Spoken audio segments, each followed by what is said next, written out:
The best of Europe and the Middle East have been duking it out for 2 days straight, and today we enter day 3. The 2023 Overwatch World Cup EMEC online qualifiers are underway. I'm your host, Jim Basco, and of course I'm joined by ZP and Hex, the legendary casting duo. It's been 2 days, we're into day 3. Some things are settling and some things are still getting shaken up in a big way. ZP, lead the way here, man. How have the first 2 days of competition been?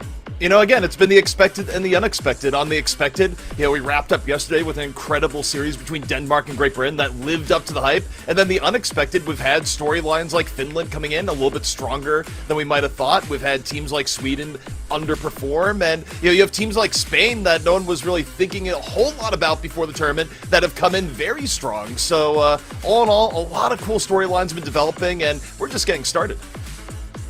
Absolutely, Hex. Of course, like you mentioned, right? We just got the chance to see both Denmark and Portugal play. Of course, Denmark coming in a big way, right? We talked about that Great Britain team for so long and the veterancy of some of those players on that roster, just for Denmark to come in and put on a masterclass yesterday, Hex. So how have the first 2 days of the World Cup been for you? Yeah, I mean, I think specifically in that match, how Great Britain has bigger names, but Denmark still is at the same talent level, so it's not super surprising. I think the big thing for the next couple days is just someone's going to have to start doing math. It's not going to be me, because there's a lot of weird things that can happen as far as match losses go, map losses, and things are going to start to get a little bit clearer. So as we go through today, through tomorrow, and then also the 4 days next week, there's going to be stakes on the line of this is mathematically eliminated, or they have to win this map or that map. I think today a lot of it is where we have expectations, and we'll see if the results match those expectations. Absolutely. And we want to mention that the World Cup home and away skin bundles are now live. You can hurry up and get them before they leave the shop on June 27th. That is in 3 days. So there are actually 3 bundles: the EMEC, APAC, and the America bundles. And the bundles support the teams directly by contributing to the World Cup prize pool. You can get both the home and away skins for all the heroes in the bundles themselves, and you can shop now on Battle.net or via the Overwatch 2 in-game shop. And if you want to learn more, head over to overwatchworldcup.com and you'll find all the information you need there. Now, before we jump into the gameplay, let's talk about today's format, right? The EMEC Online Qualifier Challenge showcases 2 groups competing in a round-robin first-to-2 tournament. It's a single-stage tournament spanning 2 weeks. We're on day 3 of week 1, and now that we know how we're playing today and for the rest of the competition here, let's take a look at that schedule. We just mentioned day 1 and day 2 left us with some great results, some upsets, some disappointments, I want to say, but being so early on in this 2-week process, really anything is possible. Let's take a look here. We're going to be starting off the day today with Germany versus Finland, a guaranteed banger. Next up, it'll be Iceland versus Norway. Shortly after, Poland versus Saudi Arabia, followed by Turkey versus Sweden, Portugal versus Great Britain, Denmark versus Belgium, and we'll round out the day with the Netherlands versus France. But let's start at the very top. Germany and Finland, ZP and Hex. I leave it to y'all. Break it down for us. Of course, we know this Finnish squad is stacked, but Germany are no slouch either. Hex, lead the way here. Well, I mean, I think Germany, has had some interesting matches so far. They're 1-1. They lost to Norway, which I think is expected. They kind of stomped Iceland, which I think is expected. So this might be a nice barometer, nice test in the middle of that. I think they've got a couple of good players. I think their damage line especially can have some good moments. They've been playing pretty much a solid Tracer Sombra, trying to really hone that style in. So we'll see if that ends up coming through. I think Finland, there's more pressure on them, ZP.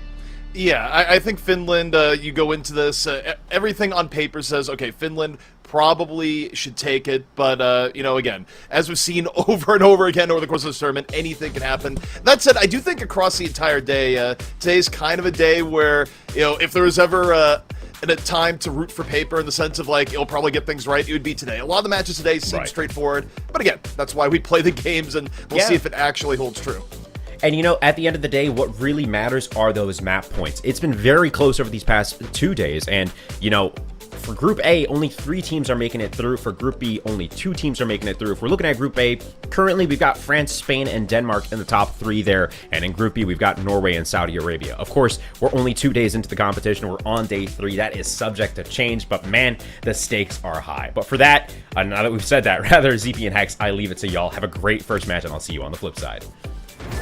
As we're heading into your first match of the day here, Hexen. Yeah, I mean, I'm just curious to see what happens on Control as we get into it, just to, again, get kind of a mechanical barometer between the two teams, because, I do think this is actually one of the stronger teams Germany has had in the Overwatch World Cup, where, you look at the history of Germany in the Overwatch World Cup, they have not historically been a great performing team. People thought they would be pretty good in 2016. It didn't quite pan out, and, there's been missed expectations, but this team, I do think, has more hope than a lot of previous teams have had, but you're still going up against one of the most tenured teams in Overwatch World Cup history in Team Finland.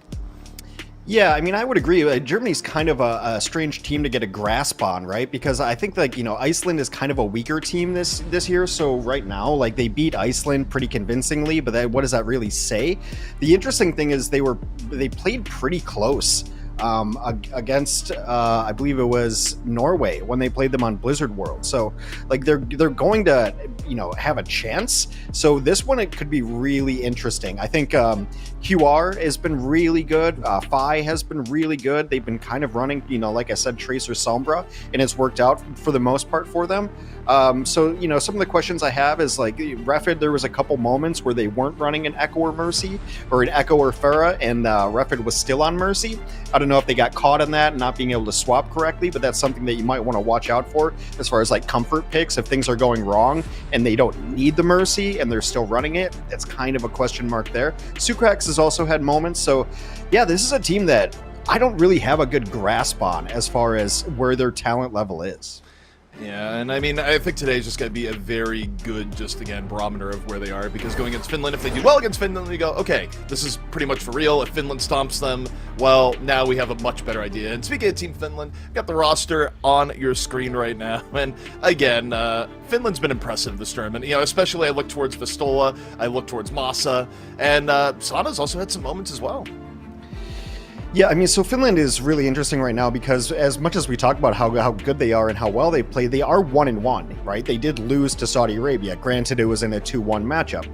But, I mean, they did beat Sweden. I don't know, where's Sweden at? So the interesting thing I think about Finland is, we talk, I spoke a little bit about France and their tank line being so versatile. But Finland has, LH Cloudy and Vistola on their squad, so they have a tank for every situation that they needed. And, like you said, I think the damage line is absolutely sick. Sauna and Cloud have looked really, really strong. And, Mickey's been solid on the Ana, and we all know what Masa is. Masa's he's gonna show up in the kill feed on one side or the other, but he's gonna show up. Yeah, I mean, Masa, we kind of talked a little bit yesterday about how FD God was a support where they're going to show up in the kill feed one way or another. Masa's cut from the same cloth in terms of what to expect in support play. Not a support you don't talk about in either case. But Hex, we're going back to Lijiang here today. We did a lot in Nepal yesterday. Looks like today might be a Lijiang day. Yeah, I mean, it's probably my favorite. I like all control maps, really. That's the kind of solo queue tracer player I am. Just give me a control map and let me play. So yeah, Lijiang Tower is really good. I think one of the reasons I like control maps, just from a spectator point of view or a broadcast point of view, is that they all play out pretty differently. There's almost always one outlier stage in each control map that's going to be very different.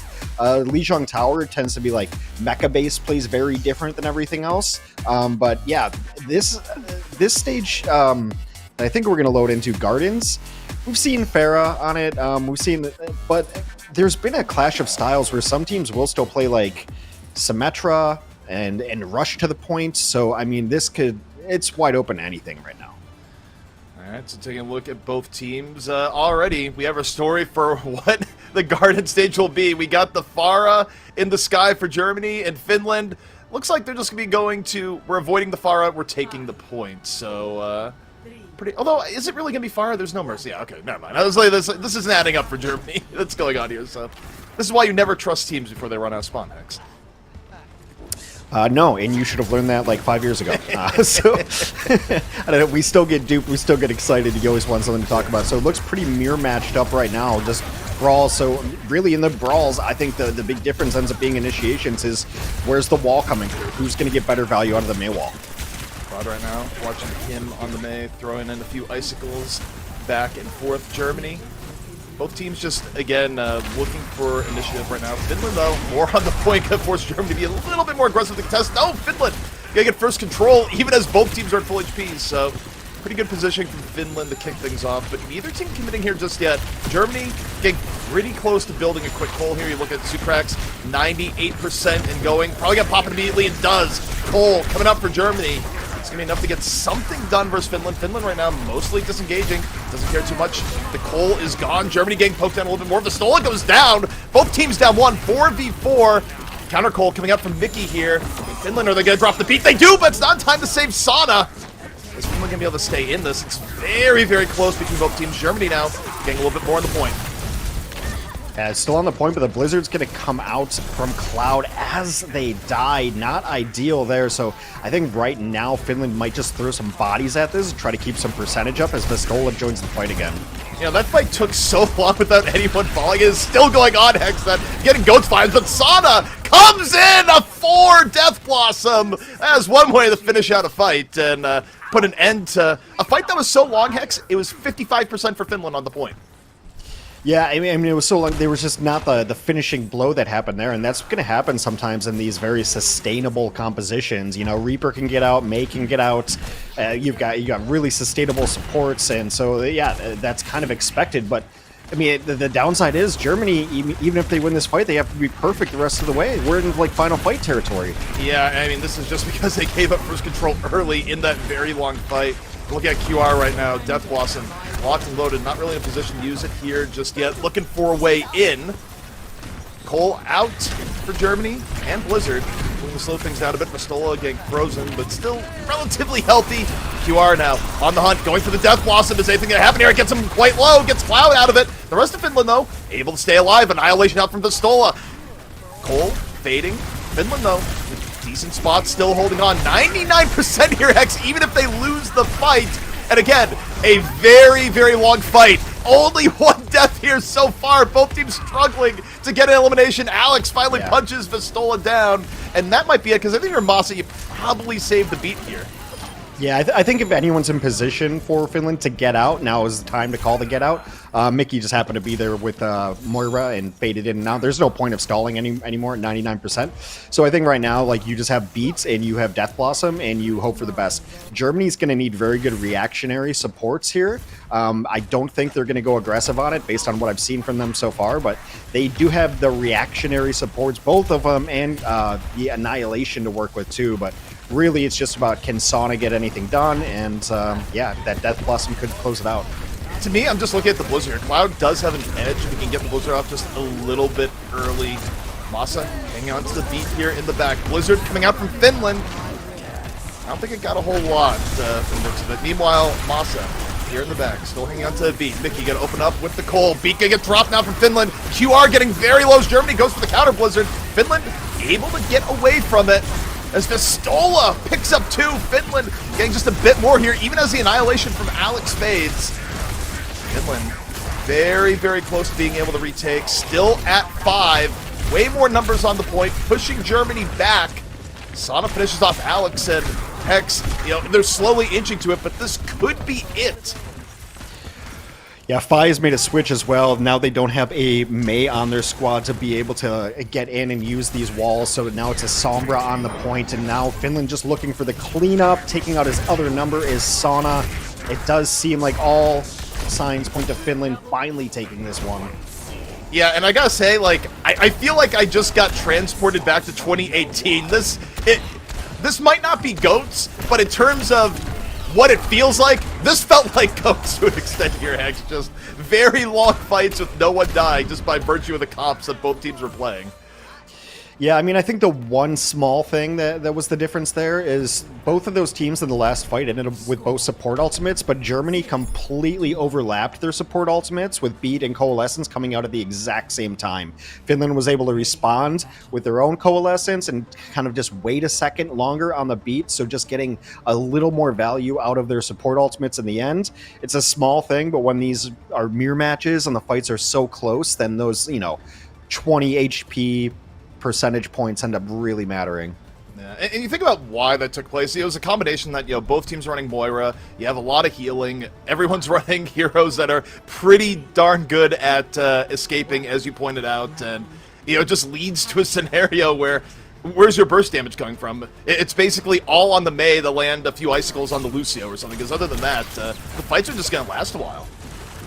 Big difference Finland's going to take take first position here with the Symmetra on the point, and I mean, how many times have we seen Symmetra on the point? Yeah, BAP is enormous too. So Sucrek should have the advantage here. Like, definitely, it's a coalescence fire and forget it scenario as soon as you get it. Yeah, I mean, Germany, they're going to have first support ult. The question is, are they going to have all 5 people up at the very end? Finland gets a little bit more offensive power with the BAP. Though, able to find Cloud early. And yeah, you were mentioning Mei's your main offensive power. Well, that's it. If you're making land an icicle tap early on, you're at a huge advantage. And Germany now can flex that advantage on the point. Finland only at 11% right now. Soon to lose the rest of it as Germany gets control right after.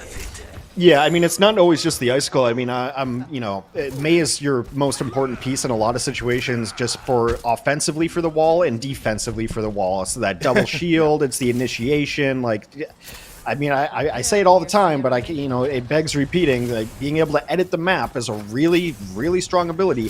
Sauna is going to switch onto the Sojourn here as they try to reinitiate a little more ranged damage rather than the Reaper or the Sim. Yeah, I mean, Finland has way more potential now to just burst someone down, but Germany, if the fight goes long at all, they're going to have a huge advantage. Nastola opens things up here for the Annihilation, moving forward, just walking into Germany. Gotta think Reffin's going to be dropping the beat here. Does. Beat goes down right away. Blizzard in from D. Nastola getting very low, taken down, annihilating or not. And Finland now down to tank. They used Window there at the same time, Hex, and it didn't really matter. No, not at all. And they get some nice kills on the way out. Good chase. And so Germany, 55% and counting up. But, I mean, the bad thing for Finland is kind of a barren cupboard of ultimates, especially with that Annihilation gone. Now, Cloud with the Blizzard incoming. It's just going to be interesting to see how you can initiate with this Blizzard. Where are you going to get it that you get some value into it? Truthfully, if they've been tracking ultimates, they might just initiate here with the beat. Of all things, but okay, Cloud under a little bit of pressure. Beat comes out first. Sauna hits the railgun shot, gets QR out of the fight immediately. Huge amount of DPS loss now for Germany, and yeah, that's going to be a very quick fight for Finland, but they had to pay for it, Hex, at the same time. Yeah, they did. I mean, initiating with beat just kind of makes sense, and you mentioned that if they're tracking, right? So, like, Masa did use beat, but he's almost still going to be, only 30% behind Refid, so not too shabby there. I really want to see what Sonic can get done with this the Sojourn ult. I think it's one of the most exciting ults in the game to watch. But Germany, they are going to have a Death Blossom too because QR got taken out so early in that last fight. Well, all eyes on Sonic here. Overclock, ready to go. Pops it immediately. All right, head's going to be found. Looking. Saw Lucio for a second. No, finds the Moira. That's huge. Gets rid of a massive source of healing early into the fight. Exactly what Finland needed, because you lose the Moira in this comp, you just crumple. Yeah, there's absolutely no sustain once you lose the Moira. We've talked about it almost every time. It doesn't matter who you're running with in these compositions. Like, the Lucio simply can't keep up as far as the healing output needs to go. And not only does that, mean you can't get healed, but it also forces out cooldowns on your side, too. Like, the Mei has to Ice Block, Reaper has to Wraith Block, your Ram has to use Block, right? So it just forces out all your cooldowns, and you're just in such a much worse position. Germany kind of now in a strange spot. They could initiate with beat as Finland did in the last time and try to get in there and get position to get this Blizzard to get some value. But I like where Finland is setting up now. You've got a couple people who are going to be able to dodge some of these ults. Beat comes out early, but Stola's going to be countering here with Annihilation in just a second. Annihilation comes out. Sauna finds B right after the Annihilation. Blizzard goes down for good measure here from Finland. It is final fight. And 3 pickoffs for Finland. That should be enough for them to wrap it up. Yeah, just no value out of the ultimates there for Germany as they try to reinitiate. It's not going to happen. Fi switching to the Widow at the end, maybe just to get a couple minutes on that. And Finland takes the first map. And yeah, kind of an expected result. I think Germany trying to run the mirror is a little bit interesting. And then Finland just kind of puts their own little wrinkle on it. I think Sauna's a talented enough player that they can play whatever they want, but seeing the Sojourn come in is really interesting. It's another wrinkle that Germany had to account for, and I don't think they were ready for it. Yeah, I also think it was an interesting decision by Finland to swap up comps because, look, I very strongly go by the adage, if it's not broke, you don't need to fix it. They won the first round on the mirror. They really did need the swap. But that first round was also very tortured. I mean, it was probably one of the slowest rounds we've seen in terms of, like, anyone falling. And I feel like internally Finland had to be like, no, we're not doing that again for another round. Like, let's play something where fights go a little bit more traditionally. Yeah, and I mean, I think, like, it's always easy to look at, like, the damage dealers being the difference. There were a couple moments where I thought the support line just were a little more efficient for Finland. But really, if you look at it, like, the giant Death Blossom, of course, from Sauna was the difference in that one fight. But also, on the second stage, both Sauna and Cloud got opening headshots for the fight that switched around control on this, right? So there was Sauna and Cloud getting headshots to start it off, and I mean, that's something that you can't really game plan against. Like, you can't really just be like, okay, well, our compositions can be different. If the other team's just hitting better shots, you're in trouble. Yeah, it's right there. Sauna and Cloud open up the fight with two kills. You're not going to win that fight. Yeah, and I mean, overall, Finland just a little bit of mechanical superiority on all levels. The second round on Night Market definitely took them a little bit to get going, but once they did, you saw the difference where, Sada opening up with a railgun shot, Cloud hitting headshots on the Mei before swapping. All in all, definitely a little bit of a skill difference early on, but not something that's insurmountable, especially if Germany has a plan for Map 2. Yeah, and that's what's so exciting about this format. I say it every day, is that, it is only, first to two, but the loser of the first map gets to pick their second map. You can tailor strategies, you can pick to your strengths, so we'll see what Germany wants to do. I've got a spreadsheet. I have some ideas, but I'm gonna wait till after the break. All right, well, while Hex reviews the spreadsheet, we are going to take a quick break. When we come back, we'll see if Germany has something cooking for the next map.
And we're back.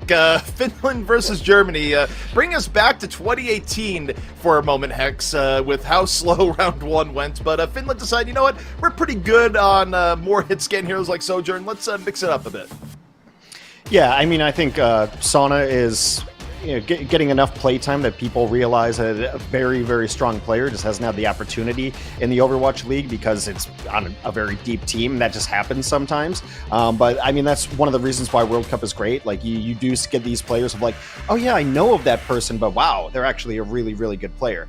So right now, Finland up 1-0. This kind of needs to be a 2-0 for them. Like I mentioned, they as good as they are, only 2 teams are coming out of this group, and Finland does have a loss. Granted, it's to Saudi Arabia, but Finland still wants to be in the conversation with like the Norways and Saudi Arabias when it comes down to it. So trying to get a 2-0. Germany will have the map choice here. Previously, when they lost to Norway, they went to Blizzard World. They actually played Norway pretty close on Blizzard World, but the result was still a loss, so we're going to switch it up and go to Watchpoint Gibraltar instead. One of your favorite maps. Yeah, I mean, like I said, I love Gibraltar, especially just because you get to see a bunch of different styles usually. How you play point A is not necessarily how you'll play point B, which is not how you'll play point C. And, even yesterday in games like, the Denmark-Great Britain game, you saw change-ups based on what point you were at. So, to me, it's a great map. It's a shame that we haven't seen as much of it in recent years, but glad to be seeing it a lot more here in the Overwatch World Cup. Yeah, I mean, I hope Germany has like a good plan for this because it does seem that it does play into Finland's strengths at least a little bit. Mostly, I think of like Vestola's best hero being the D.Va, and D.Va being very good on Watchpoint, Watchpoint Gibraltar because the absolute necessity for your tanks to be able to take high ground, not only point A but point B, and then C you can get away a little bit with brawling, but it's not bad to have a tank that can take high ground. And also, what we've seen out of Sauna and their hit scan ability. So it's questionable, but, Germany, I would imagine, has a plan, and, maybe they feel like they can kind of hang with the long-range hit scan on this. Yeah, I mean, you have to think they're confident in their long-range hit scan if you're going to bring it to Gibraltar, because, I mean, look, you want a full blueprint of how you can really do well in Gibraltar. Look at what Great Britain did yesterday, where, Kai just set up his camper and was having fun on the range, particularly on defense, just, sitting back on the Ashe and going to town. But, and the reason why we'll see Ashe at times more than, say, Widow is just because of the recent Widow changes, but I still think Widow's pretty viable here. Widow's for sure viable. I mean, Ashe also just gives you the utility and also, just a little better escapability sometimes, depending on where you're set up. But yeah, this is where Germany wants to go with. Yeah, it's all on QR right now, on the defensive Widow. Yeah, I mean, all eyes on QR early on, and this is one of those things where you can make it work, but your shots have to count. You don't get a whole lot of chances to land them, especially going against a D.Va like Vestola. So we'll see where it goes. And already Hattori in danger, just heavily pressured, just thanking everything that hack does not last as long as it used to there.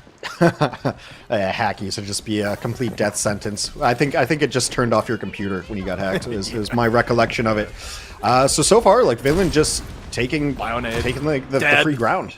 Yeah, Hattori, right now, the game plan for Finland's pretty clear. Kill the Winston, because both times Hattori showed his face, everyone in Finland just focused him. Like, immediately. Yeah, because, someone's got to go down and touch and contest, otherwise you're just getting, like, absolute free real estate here. And now Vestola is just kind of bullying out both supports, and there's been no stopping this payload. Vestola, when he finds a moment, is either going to go after the tank or the Widow. So far, no shots have been hit from QR, so it hasn't really been an issue. Yeah, one of those things when you're not talking about the Widow, usually it's a bad thing. Like, you want to be talking about a Widow by this point. Sada finds V early. Zukrak's firing back, but Vestola just dominating presence on the payload right now. Gets slept in the middle of it. Probably going to be looking immediately back to Hattori. But nope, as I say that, says, I'm going to go for the Widow instead. I'm going to fly back up here. What are you going to do about it? And the answer is not a whole lot, as Finland just continues their relentless assault. Germany, though, doing a decent job of delaying, but the Nano D.Va, this could get ugly. I mean, they still have not been able to push this all the way through. And surprisingly, Germany's doing that is unreal. The peel has been sick. Yeah, that was a little bit ridiculous that Vistola ends up going down there. Probably wondering, how is this Ana not dead? Meanwhile, Hittori getting to the back line on the other end. I think Germany's going to hold on to this. Yeah. They've just got enough kills and enough sustain on there. Like, yeah, I think a lot of it was Vistola was getting, he's trying to take down both supports, but the supports were peeling really well for each other, but he was getting no support from his own back line because, well, Moss is too far away generally, but then Hittori had done a really good job of jumping that back line, so well done. There was also an early kill onto Cloud, which made Hittori's life a lot easier. Yeah, that was interesting. Oh, you are just got dominated. The Sombra in the back, so a quick 5v4 now for Finland. EMP ready to go. EMP dropped, hits 3. Sana deals with the Ana, and this is very clean for Finland so far. Still up all their players, wipe out Germany in full, and this time around they will be getting point B. I was just thinking for like, comp players or solo queue comp players, watching a Sombra take down a Widow is like watching two villains fight. You're like, I don't care who wins. They've both ruined my games before. Well, one thing that's worth noting here, QR still doesn't have recon sight. It has been a tough game for QR, and yeah, that's it. QR says, I'm done. Goes to the Sombra. The Widow experiment not working out. Germany right now just looking to win this all-important point B fight. Finland testing here on top. Hittori gets hit with the hack. Both teams still pretty healthy. Vistola, though, really nice position. Gets over the side. However, gets hacked by gets a nano right after. Might not have expected that level of focus fire immediately, but the nano really good, keeps him alive, lets him take down Refid, and just domination in the shuttle right now coming in from Finland. Really good nano boost, though, to keep that alive. Yeah, Hittori does do a counter jump here to try to alleviate some of the pressure, knowing that he's not going to do a whole lot up there in the shuttle trying to deal with Vistola. Able to get a couple, and we'll see. I mean, there's definitely better respawns here for Germany. The EMP comes out. That was... Get a ton. I mean, it was an EMP going for 1, but it was still not really the most ideal situation. Hittori gets a nano boost. As Germany respawns, come back in. Vistola gonna get DMEC'd here, drops the bomb. Will Vistola be able to get back in? Pressure comes in. The remech kill! The one danger when you dive a diva, when you know she's trying to remech. Oh boy. Yeah. Gypsy Danger coming in hot. Gotta watch those mech drops. I actually like that Germany is like going all in on these defensive points, right? It's like playing defense of the spawns are better for us, their spawns are closer. You saw it work out for them on point A. I mean, if it works out on point B, like, you definitely have a better respawn advantage and you can get set up in really decent spots. So Hittori I down. like the strategy. Yeah. Hittori got hit with Bionade, and sometimes, the Ana just decides, I'm going to go and finish this myself, not letting this purple go to waste as Finland. Really, really nice momentum here, and all eyes got to be on Cloud, where this EMP could be the finisher. Goes to the back, both supports in sight, goes for the break immediately, and the fall-through is just there! The support line for Germany decimated, and Finland, this could be all they need now to just finish this one out. Yeah, finish. Yeah, I mean, the supports... Sorry, I'd get one in. The supports were definitely the prime targets there. I was going to try to set it up and say, like, Refit has to be aware that there's going to be an EMP on the clock and get that rally out and try to do something to slow it down. But really good coordination from Finland. Not only does the EMP there, but, like, the EMP is there, and then the supports are dead immediately because Vistola is right there. I mean, like, Vistola has played really well. I don't think we've seen Cloudy come in at all this tournament, at least in the Finland games that we have casted. So, yeah. Vistola being able to play the Ramatra and the Diva have done really well for this squad. Germany, I think, had a plan, and I liked their plan. To be completely honest, play like really hard defense when you can, but also just the map selection of like, look, we're not going to beat these guys probably in a straight up fight. Let's see if we can just like, if we can get a hot Widow game, and we've seen it from a couple teams. Like if you can get a Widow with just a hot hand, you could win fights. So I like the thought. It's just not working out like super well, and that's not Germany's fault. It's that Finland is a very, very strong team. Also, obviously, it's on the attack, so they could change, but I don't know if QR is willing to give up the Widow here just yet. That's always one of those interesting things with Widow, where you could have a player that is good at Widow, and then you have a bad round, and then people go, oh, don't play the Widow again. But, if you have faith in your Widow player, 30 minutes before the game, or you get to throw it all away because of one bad round, variance is a thing, right? So Germany, they're going to go to the well one more time, it looks like. Yeah, I mean, at least to open. So the sim is going to get them the opposing high ground. So, yeah. Interesting, nice little setup. So, I mean, yeah, it obviously does seem like they have a plan. They've got wrinkles that they want to run here.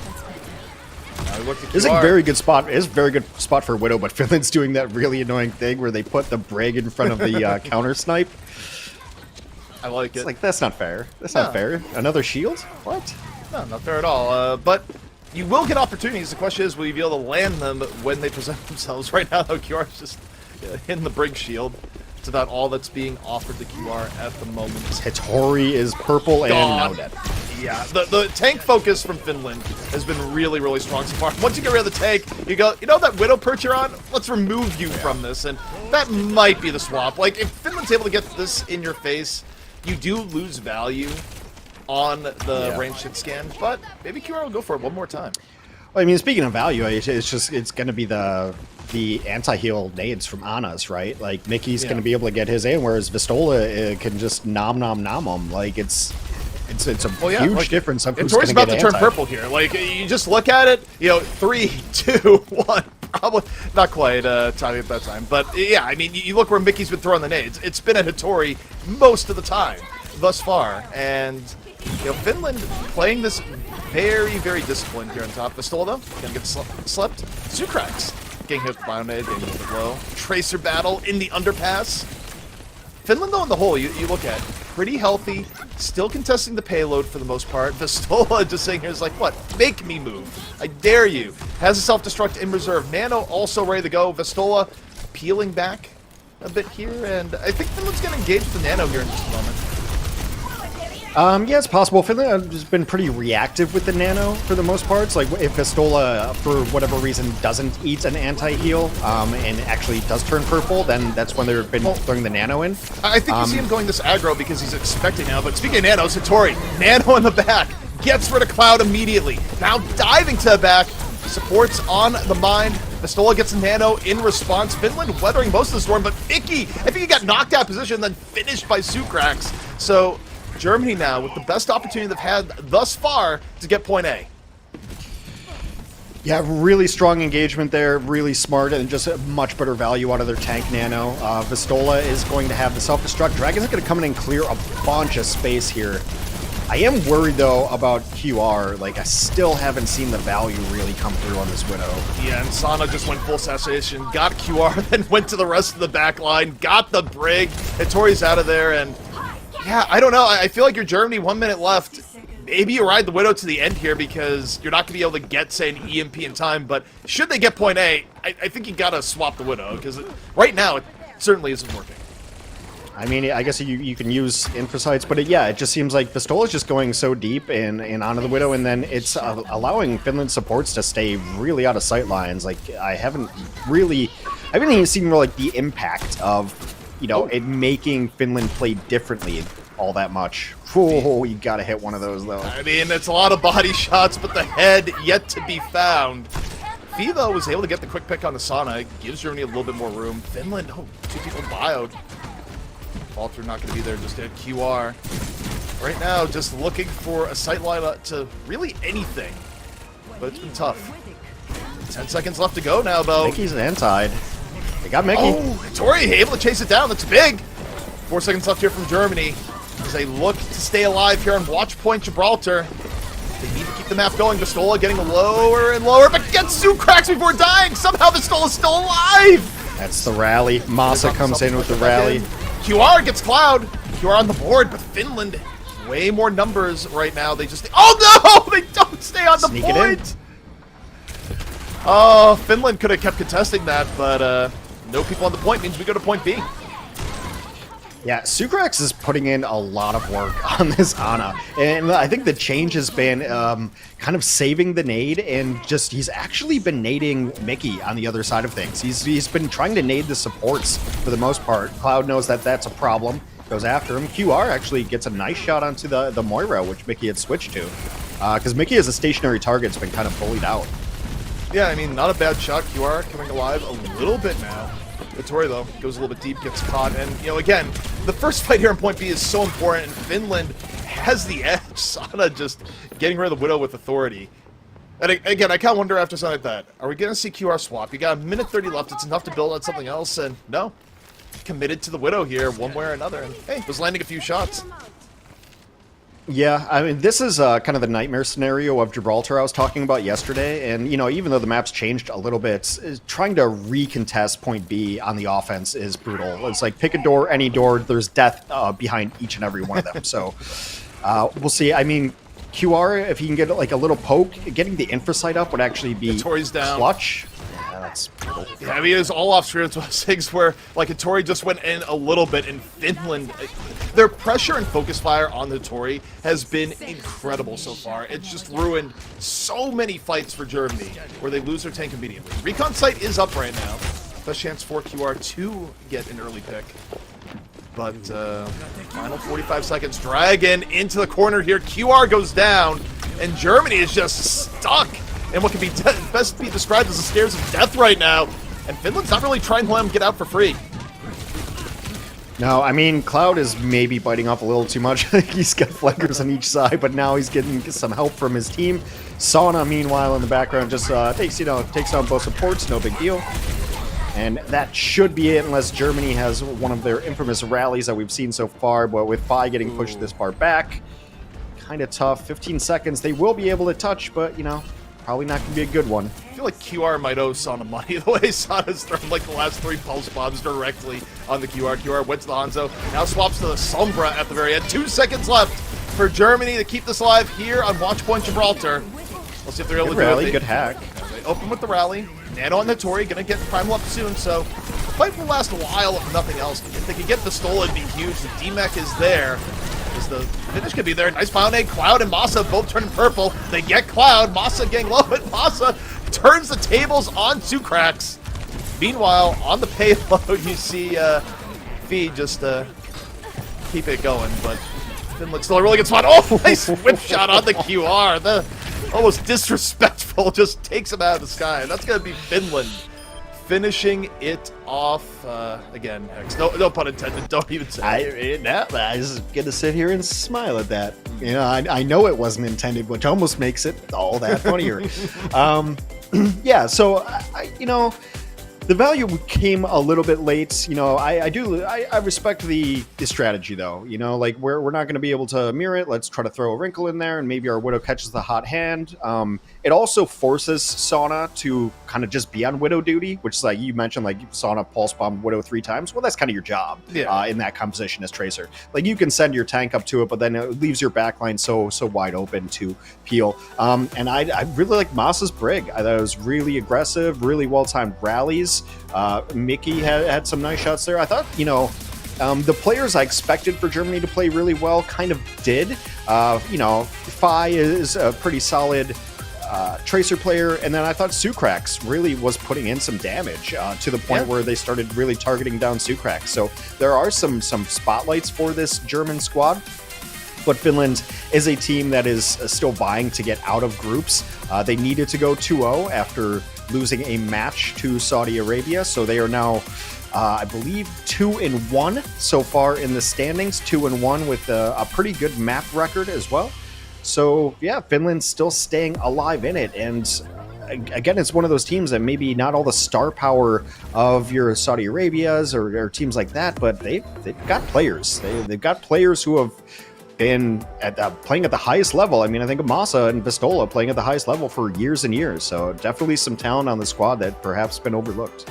Yeah, I couldn't agree more. And also, you know, you take a look at still a long way to go. I think there are a few possibilities for Germany to stay alive in the tournament, but it's going to be tough. Meanwhile, you know, we talked about how good is Finland, and Hex, Finland, as it turns out, pretty good. But everyone, that is just the first match of the day. We still have so much more left in store. We'll be back after a short break.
Performing like the Golden State Warriors in their prime. We just watched Finland dunk on Germany, ZP and Hex. That was a fantastic game for Finland, and you mentioned very important, right? We're into day 3 of the Overwatch World Cup 2023 EMEC qualifiers, and these teams need every map they can get, with only 3 teams moving forward from Group A and 2 teams moving forward from Group B. ZP, talk to us about that game. What did we just watch, man? Yeah, I mean, particularly on Gibraltar, I think what we saw here was one of the great things that we always talk about in Overwatch, where you play Widow, right? It's not even about strategy, it's about, are you hitting your shots? Like, people go, if you hit your shots in Widow, everyone goes like, man, that was great, their Widow was unstoppable. If you miss your shots, you get the reaction of, oh, why did they play Widow? You're missing your shots. It's literally the equivalent of like in the NBA, where a team shoots a lot of 3-pointers, and if they miss, you go, I can't believe they do this. It's the most just biased on the results reaction you could ever have in anything. And, you know, it's not strategy based, it's just sometimes you hit them, sometimes you don't.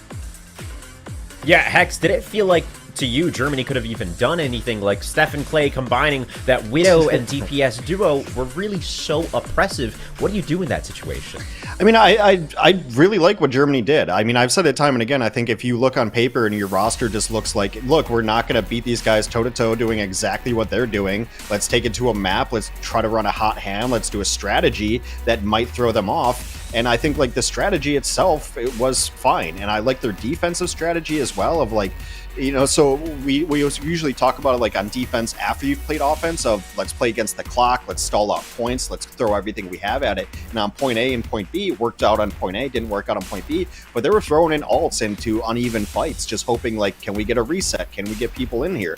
So I like the game plan a lot. And so maybe the execution wasn't perfect, but I mean, I think we're talking about the map like it wasn't super close, and it wasn't like close, but it wasn't bad. Like it wasn't bad. There were moments for Germany, so I think you hit a couple of those shots and you get a couple of different dives. But you know, it's a more talented team. Finland's a more talented team. Absolutely, yeah, and it kind of reminds me of yesterday, too, when we watched the Spanish team play and we watched Hero just absolutely dominate out the gate, you know what I mean? When you have moments like that, peaks, there are bound to be valleys on the other team. So that said, beautiful match that we just watched. Let's take a look at the schedule and see what we've got coming up for the rest of the day, because that was just the first match. We've got 7 total for the day. So the next one up will be Iceland versus Norway, followed by Poland versus Saudi Arabia, and a ton of other matches throughout the day. We'll keep you posted with all of that. Of course, we're following Group A through the first part of this day, or Group B, sorry, through the first part of this day, and the last 3 matches will be following Group A. So we'll update you on the standings as we go through everything. As it currently stands, though, teams are still vying for competition. This is a 2-week round robin, and only the top 3 teams from Group A, top 2 teams from Group B will be moving forward. That said, Hex and ZP, I leave it to y'all. Iceland and Norway just around the corner, and I'll see you guys on the other side. Yeah, Hexen, as we get into Iceland v Norway, this feels like on paper, it's Norway's to lose, right? Where Norway has looked really, really good. Iceland, I don't think, has had quite the upside. But, you know, again, in a tournament like this, first 2, there's always the chance of just changing expectations. Yeah, I mean, Iceland kind of just needs small victories here. If they could take a map, I think they would be happy with it, because in their first 2, like, they played Germany and they played Saudi Arabia, and the Germany game, you know, wasn't all that great. Saudi Arabia yesterday just bopped them. Like, I mean, it's kind of to be expected, but Iceland couldn't get anything done. Obviously, like Iceland, you know, Hafikool and Finzi are names that we know with a ton of experience, but so far they just haven't looked strong. And they're going to have their hands full with a tough Norway team, and maybe they start running some different strategies. I think yesterday Hafikool tried to echo mirror against Yazan, and that didn't work out. But this is a situation where you're 0-2, you haven't won a map, that you just need small victories, and maybe you start switching up strategies. Yeah, Hafikool, man. You talk about a player that's been in Overwatch since the beginning. Hafikool has been around for a very, very, very long time. You know, a player with his highs and lows, but always good to see veterans on the scene. I feel like, I don't even remember the full context, but I feel like Hafikool was the origin of the, like, you guys get paid meme, which, like, an actual team got made of. I don't remember what he said to cause it, but that was, we go way back. But now we look over to Norway and Onigod. What can you say about Onigod here, X? Because to me, also, since the beginning, and very consistent. Yeah, I mean, so obviously, Onigod is a known commodity. We've seen how well they play, but I want to talk about like pretty much everyone else on this roster, like Psycho, Isaac, JP, and Mimio. With like, I don't know how it hasn't become a meme. It's the best name ever. Mimio. They've all played really, really well. Like, specifically, Isaac's tank has been really good to see. JP has been able to duel out tracers that pressure them. Psycho has had moments of on the secondary DPS. Like, I think, you know, we talk about Onigod because it's the name that we know and it's been around forever, but the supporting talent on this Norway team is really, really strong. And yeah, so it's just a really good team. They're 2-0. They're 4-0 on maps. They can't afford to slip up today. And Norway has been running like some interesting stuff, like a Junkrat and a Doomfist, unironically. So they're a really fun team to watch. Yeah, and Ilios is where we're kicking things. I don't think we've started a match on Ilios yet for the games we've cast. I don't think so. It's been all Lijiang. No, because I haven't said Murder Hole yet. Yeah, so. That's right. On the well stage. I would remember if you had. So, Ilios, a little bit of variety for us at the very least. Should be interesting to see what both teams have in store. All right, so yesterday, Iceland did play on Ilios. They had the unfortunate draw of Saudi Arabia, and they tried to run an Echo into it to try to put some pressure onto Yazan. Didn't necessarily work out, but maybe that's just their strategy. Norway, it's really hard to figure out what they're going to do. Like I said, they ran a Junkrat and a Doomfist yesterday on Control. Not even as a meme, but like as a valuable strat. It worked out really well. So Norway is that fun squad to watch that they could run out with anything, and we'll see what these teams want to run. Psycho and the Echo could be a good thing too. Psycho's Echo's been pretty solid. Yeah, I like the Echo pick here, especially on Ruins. I mean, there's a lot of room to work with. Also, you stop and think about it, right? The fact that Widow's been toned down a bit means that you can run things like Pharah or Echo here on the stage a little bit more freely than you've been able to in the past, because you don't have to worry about just dying from spawn, right? Like, a little bit of an advantage. Okay, well, both teams going to come out with the teleporter, and yeah, difference is going to be Ash versus Echo in the sky. Yeah, for Iceland, the question is, will they be able to ground the Echo, or will Psycho just do whatever he wants? For now, both teams feeling each other out, and I'm just curious where Psycho is on the setup. Iceland, meanwhile, looking to try and get the point. Isaac, though, goes down! The focus fire onto the tank of Norway. Very intense. Psycho nearly falls at the same time, and Iceland coming out pretty strong here. First Control, and for Norway, kind of have to just wait till your Junker Queen gets back. Yeah, I mean, that is the issue with running the Echo and Mercy, right? Your ground forces are going to be way lower, but like I mentioned, JP is a sniper on these flex supports. Gets a nice kill on Orion. JP, not to be confused with J3. As I look at, every time I look at that, it's like, nope, different person. But here we go, Onigod in the back with Psycho. Really well-coordinated dive. They get down Futhark, and yeah, time to just rewind that back up to level ground. Psycho and Onigod connecting for multiple eliminations in the back. You can tell JP's different because JP hits their shots. Sorry, Jay, love Whoa. you. It's actually, you know what? I'm gonna call him out. Like, a couple of his fans DM me on Twitter. They're like, "Hey, can you make fun of J3 in the next cast?" I'm like, "I guess." I don't know. I love Jay. We've known him for a very, very long time. But yeah. JP is one of those standouts that, you know, not Onigod on this roster. So 22% and counting up. And yeah, Psycho with the duplicate ready, and a bevy of ultimates available for Norway right now. Onigod hang on to the pulse bomb now. Moving over, drops the bomb. He's gonna hit anything. It does! Futhark might have stepped back into that one. But a nice, easy release. Psycho finding Crizzy on the other end, and Norway just mopping on up. Yeah, they use their ultimate advantage to great advantage there, but end up burning out 4 different ultimates. So Iceland should, in theory, have the next fight advantage. At least, like, I would probably wait for Bob here and toss Bob on the point and give you some entrance. Yeah, you would think that would be the opener here, or something Nano. Happy getting pretty low early on. I think right now Oni and Happy Cool might have been trading blows somewhere on the map. That looked like a tracer duel from Delphar. Happy Cool getting super low again. Here we go. Rampage in from Isaac. Iceland looking to stay alive. Nice Nano cleanse. response. Half is able to get Isaac, and yeah, Iceland, they're burning quite a few ults here, Hex, and it's working out as it should. Yeah, he had to. I mean, you want to give Crizzy some credit there, too, because that was a pretty nice Rampage coming in on them. But, you know, Suzu on cooldown, able to cleanse that anti-heal off of him pretty nice there. Iceland's going to take over. Norway is a single fight away, but no ultimates to speak of. So, actually, you know, a pretty close matchup here. Yeah, definitely closer than perhaps anticipated for the first round. Huckler going in, has Rampage Nice. ready. Nice pulse bomb from Happy. And yeah, I mean, you lose your tank that early and nothing else has really happened. You can't really stay in the fight, at least until you get back up. Rampage going to be used. Iceland looking at the mid here, but Okalar might have enough more than they can chew. Take it on down. Ethical, though, finds Only God in the chaos. It's still not bad for Iceland. Yeah, I mean, Hoppy's actually taken the better parts of these Tracer duels in the last couple of minutes. It was looking rough to start off the match, but looking pretty solid. Isaac on the point alone. Oh, he gets caught. Psycho, yeah. Psycho was a little bit quiet for a bit, but not quiet at all now.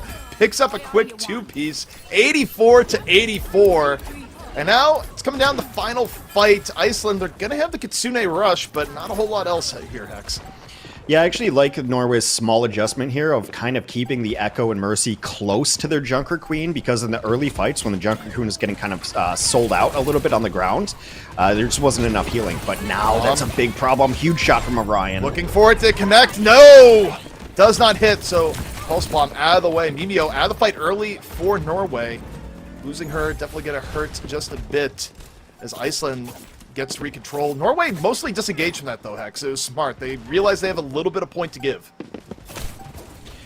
Yeah, a little bit. So, I mean, they're going to have Rampage. They just hit every Q ever, right? Both support ultimates out. Oh my God, finds Futhark immediately. Quick pick off for Norway. Psycho, though, on death's door. Is Psycho going to live? He does. Even Isaac finds okay on the other side. Only God fishes off Happy, and 99-99, but it looks like Norway has found the way. Just got to deal with Bob for a little bit. As a critical kill onto the Ana. As you look, Ana now has Nano 95%. When Onigod got that kill, that is a fight-changing ultimate out of it. Really good target fire. Iceland putting up a heck of a fight, though. Pretty strong plays there. Individual plays, like Orion hitting a single shot onto the Mercy was critical. Open it up for them. Hafi, I felt, was getting bullied pretty early on, like the first 50% of that fight, but ended up starting to win those Tracer fights and hitting some sticks, so just took him a second to warm up. Yeah, and yeah, I mean, overall, very competitive performance by Iceland, where, you know, I think you mentioned it, but Halfikul was going blow for blow with Onigod for a lot of that, and even when it wasn't on screen, you'd see both Onigod and Halfikul, their health bars just get low, restore, get low, restore. That was just Onigod and Happy just dancing with each other for half the map. Okay, so Iceland's going to have a faster rollout here as they do run the Symmetra.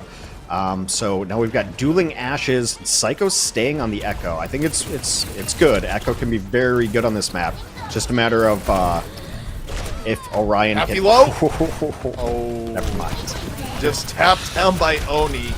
Gives Norway a pretty large advantage in the first fight. I mean, both DPS down. Iceland not going to be able to do a whole lot of that, unless, you know, Crizzy just goes full DPS Kiriko, but don't see that panning out that way. Alcalcar about to go down here in just a second, and yeah, Norway going to get first control, but a lot of that just off the early pick on Happy. Yeah, Happy Cool is going to switch to the Sombra now in this case. Can be good against like the Mercy Echo, but it also can be very good on the ground to try to neutralize the Diva. Alright, Psycho floating around right now. Iceland getting pressured as they try and go through the side building. Norway right now just playing very reactive to what Iceland is doing. Not going for a hard engage here just yet. Just poking as Iceland tries to come on in. Isaac, though, gets hit with the bio, has to back out for a moment with the Cloud Fade. Now comes in from the back, a pretty nice flank, gets met with the sleep in return. And while it's going on, Aquacar was able to get Psycho on the other end, but doesn't matter. Isaac just mows down two, though very assisted by his team. Yeah, I mean, Iceland will take it, but I mean, it is one of the big benefits of the Diva is just the mobility you have to be able to chase people down. Speaking of mobility, trying to find this Kiriko. Yeah, the Eventually interesting Kiriko thing there, goes down. Iceland prioritized the point, so they did get control for a little bit, but because they lost, 2 people pretty decisively, that was very easy cleanup from Norway on the other end. So Norway's like, that's fine, you can have 13%. We prefer the positioning and winning the fight. Yeah, so with EMP up, Hoppy's just got to figure out which target he wants. You're not going to get a 5-man EMP against this type of composition. They're just simply going to be too spread out. So it's really about picking targets. Isaac has been the hack target for the most part, trying to neutralize this D.Va. But yeah, the EMP is the next thing to look at. EMP comes in, and right now it's Psycho targeting on only. Psycho, and Psycho's okay. Psycho protected against the hack, and Norway immediately punishing. I mean, I think Iceland went in pretty hard, expecting the EMP to be better than it was, and it just wasn't. Yeah, I mean, you're in a bad spot when the D.Va just stops moving. It's not great. Norway looking much stronger here on round 2. 93% to 13. Last opportunity coming up here for Iceland. Nano in the bank at the very least, so you gotta look towards the jump screen here. Yeah. See what the Hoppy's rampage gonna get caught out too. yeah, Spy check. Yeah, his Translocare got killed. He thought he Yeah. could get out, and yeah, he had to touch the point. Rampage in, hits Isaac. Let's see if the fall through's there. No, Isaac doesn't want any part of it. Goes for the bomb, gets slept right after. Is the fall through gonna be there? It is, but meanwhile, Iceland still getting the point. Norway still in a pretty good position. You're going to be able to get a little bit of delay here from the Junker Queen on the point. Echo getting pulled out of the duplicate. Norway, respawns coming in. Still in control of the point, but not a bad last push here from Iceland so far, keeping it alive. But for how long can they manage? They get Psycho! Uncle Car looking pretty decent here. The resurrection, though, comes in. The res doesn't appear to be denied. Norway going to be back up to a full 5 here in a moment. They did lose control of the point, and Psycho goes down again, this time caught by Futhark. As Iceland holds on, a really good last push, Hex. Yeah, it's just the incredible sustainability of a Junker Queen right there. It takes like your entire squad to be able to deal with a Junker Queen and mitigate some of that damage. Orion hits a huge shot. Orion, good pressure here from the back from Iceland. 37% on the point. Norway's just, they're on the high ground, but they can't really go into point here just yet. Meanwhile, Isaac has had enough. Goes to pressure the Ash. Orion, though, dealing with the pressure fairly well so far, but not anymore. It goes to a spot where 4 members of Norway are just able to jump. Psycho, meanwhile, finds Futhark. Uncle Car counters back, gets rid of Isaac. Still not bad from Iceland, really holding on. Tsune Rush just used. Norway having to respect it. Back out just a little bit more. And Norway, I mean, they're trying to get all 5 back up, but right now it's just this long brawl where they're not getting the point. Yeah, I mean, the problem is this Junker Queen is just still alive, and they don't have enough burst damage to deal with. Finally goes down. That's huge. The Junker Queen out of the fight meets Norway. Can actually stand on the point.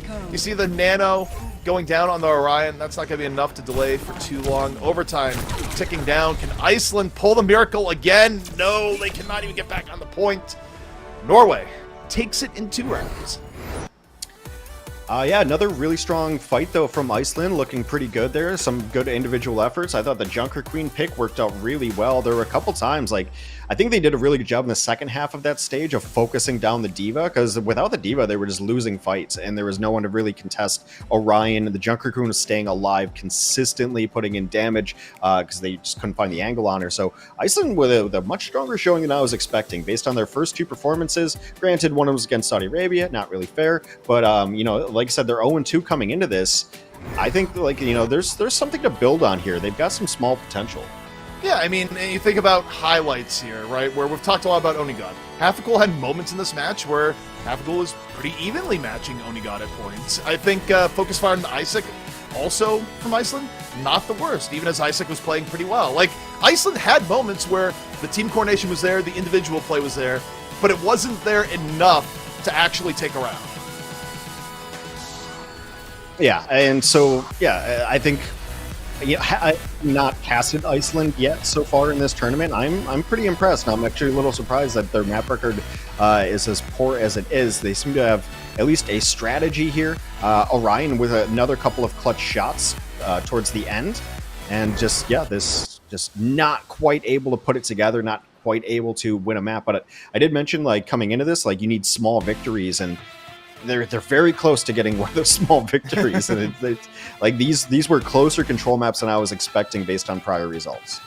Yeah, and I mean, again, that's the cool thing about this tournament, right, is that, and we've said it a lot right now, it's sort of testament to that, but a lot of these matches, even with the favorite team, have been way, way closer than you might have thought.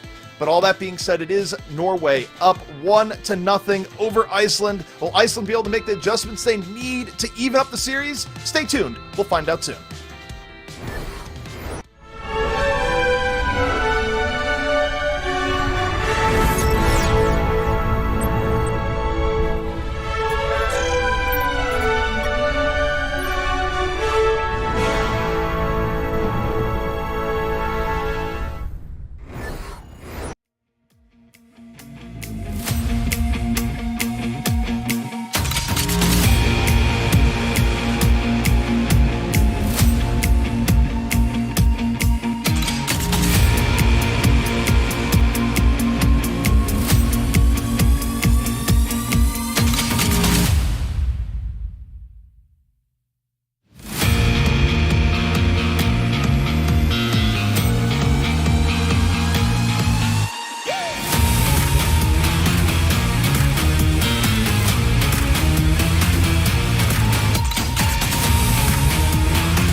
Norway looking strong against Iceland in our first map of the series, but Iceland, Hex, definitely some bright points to be had.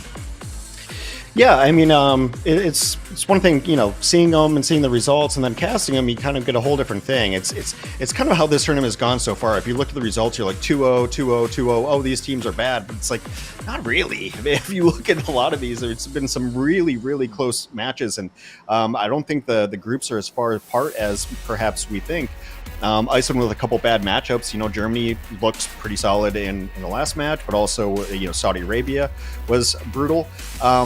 but the format is really cool. We'll see where Iceland wants to go. Previously, when they lost to Germany, they went to Blizzworld. And yesterday, when they lost initially to Saudi Arabia, they went to this map, Havana. It did not go well for Iceland against against Saudi Arabia and Havana. Yeah, I don't know why you would bring Saudi Arabia to Havana, where Yazan's just gonna look at that and be like, "So you mean I get to play Farah on point A and point C at a minute?" It kind of went down in a weird way, and we'll talk about this probably when we do Saudi Arabia next. But I think the plan is that they were going to run a Widowmaker, and also like on defense, it forced Yazan to run a Sojourn. So they were going to run this Widow to maybe deal with it. And what happened was Quartz went off on Widowmaker, like went nuts on Widow. So like that was the issue that happened. So, I mean, I think they had a plan, and it just ended up being like, oh, this Widowmaker on the other team, despite having to deal with Yazan on Sojourn, and Yazan played fair on the offense, but on the defense, you can't really play fair on this map. Yeah. So, yeah, it just happened that, like, Quartz went off for Saudi Arabia on Widow. So maybe, like, Iceland has this plan to maybe run a Widow again. And see if they can get it, because to be dead honest, like Orion has hit some shots. Like I feel like the long range hit scan for Iceland is not an issue. It's kind of fun. We talked a lot about Onigod playing a lot of May yesterday and having a lot of time on it. Hafficool is another player that, Hafficool's done a bit of everything in his Overwatch career. I think he's had stints where he's done tank, he's had stints on DPS, but I feel like I've seen Hafficool on May a pretty sizable amount over the years as well. Yeah, for whatever reason, when I remember the name, I remember tank play, but it's been a long time since I've seen Haffy in a competitive environment. No, Haffy, I'm like 90% sure has done both. Or he's like one of those players that had a role change over time, but involves both. But either way, we're getting into it. It's Norway on the attack, and Iceland being up close and personal. That was a very short Roadhog sighting, and gone as soon as he's there. Well, meanwhile, Oni gone! Okay, well, that's a wrap. Just 2 taps with Hanzo, 2 down. Alright. That's fair. Yeah, I mean, it just that's the way to break spawn right there. JP is going to die, but a lot of those heroes are just designed to break spawn. Like the Roadhog, if you get a hook right away, it's great. Obviously, Hanzo can be really good. We'll see if Isaac stays on this. The Orisa, it's not a terrible matchup, and Isaac's played a lot of different things as far as tanks go, so not super surprising. And the Orisa's good to break spawn too, maybe just wants to stick with it. Only got pretty decent position here, getting a lot of free shots on the Iceland from the flank. Now moving in a little bit up close and personal. Crizzy nearly down and does get taken down off the bio. Couldn't find any opportunity to heal. Immortality Field not going to save it. Norway in a very good spot. Onigod finally goes down, but the disruption has been huge. Iceland's down their tank, and, well, both teams down a tank. But again, these trades have been very beneficial for Norway on the whole. Yeah, Onigod's position there really set up everything. He's on that top left flank, and meanwhile, Psycho's got the pincer, so it's just where are you going to find solace if you're Iceland? I think Onigod ended up just like running away and dropping down because he ended up getting killed by the tank. So yeah, it's the double sniper on offense worked out really well. Again, this is Iceland's map pick. Maybe, they're picking it for their own offense, but so far it has been all Norway. Dragon Strike going right down the middle. Oh, this is big isolation on the Aklakar here. Where will he be able to get out? It's questionable. Super low right now. Futhar Guild punishes Psycho on the Widow, but as I say that, the Orisa ult comes through, slams out 2, and that is point A in a flash for Norway. And this Zenyatta is getting so much value. Of those 4 kills in the kill feed, Zenyatta had assisted on 3 of them. And it's just brutal because, yeah, you're just going to see Ocular switch too because you're just getting bullied out. On the Ramatra, you get discorded and both snipers firing at you. You're in really bad trouble, so... Oh, Orion nearly got picked off. I think that was one of those shots where if it were last patch, Orion would be dead. Just slightly out of the kill range of Widow right now is Psycho. Recon size active, looking for anything in the crosshairs. Not gonna hit that one. Looking for the Zen on the other side. Norway, though, getting a lot of space here. Iceland is giving up a lot of territory in respect to the range that's going on. Psycho finds Crizzy. Sets up the 5v4. Oni God, good positioning. The pressure out the Zen. Now turns the attention to the Diva. Aquacar is going to get demeched here. And a flash. The EMP, though, comes out. I just don't know if it's going to be enough. Like, yeah, you get Psycho right after it, but the rest of the fight is so Norway favored as JP is the cleanup. I mean, this is just looking like one of those momentum-based fights here because you need to be able to hold on B. Like, it's such a good defender's advantage if you get set up on B, but Norway took it away immediately. Norway really wants to get through this. You see Psycho's going to switch just to the Tracer and early get back to the Transcendence. fight. That's exactly why. Like, they want to be done with this early. They got the DMEC. They use the Transcendence to go aggressive. Oni God finishes off Aquacar. Gets punished by Orion, though. The counter Hanzo buying a little bit of space. Inio, though, she finds Crizzy, Isaac on the Orion, and Norway very, very close to taking this. Futhark drops Transcendence, but it's always the sad Transcendence, right, Hex, where you use Transcendence at the end of the fight. You never feel good about it, even if it's the right move. Well, I think they know how critical this point is. The Dragon's going to come across to clear off the card just for a second, and that should end up being it, as the tank will fall as well.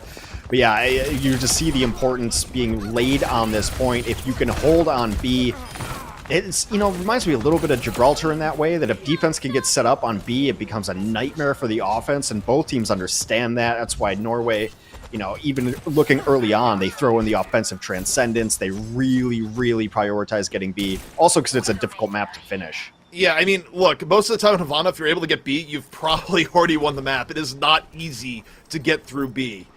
Onigon now on the Widow. We're interesting swap up, by the way. Usually you don't see a team swap to two different Widow players within the same map. That's rare.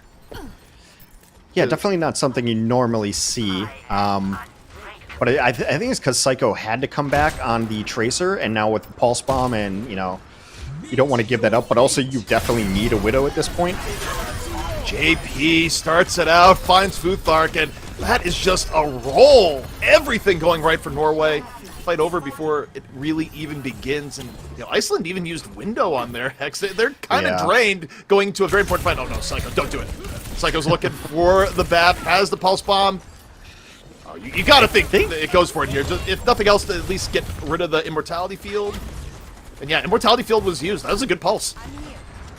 You trade that was a strange engagement. I think Psycho like thought they DC'd and didn't want to engage right away. It was just very odd. No, I refuse to believe there was that level of honor. I think it was just... I don't know. I think it was just waiting for the right opportunity. Psycho, though, finds Happy. Oni finds Futhark.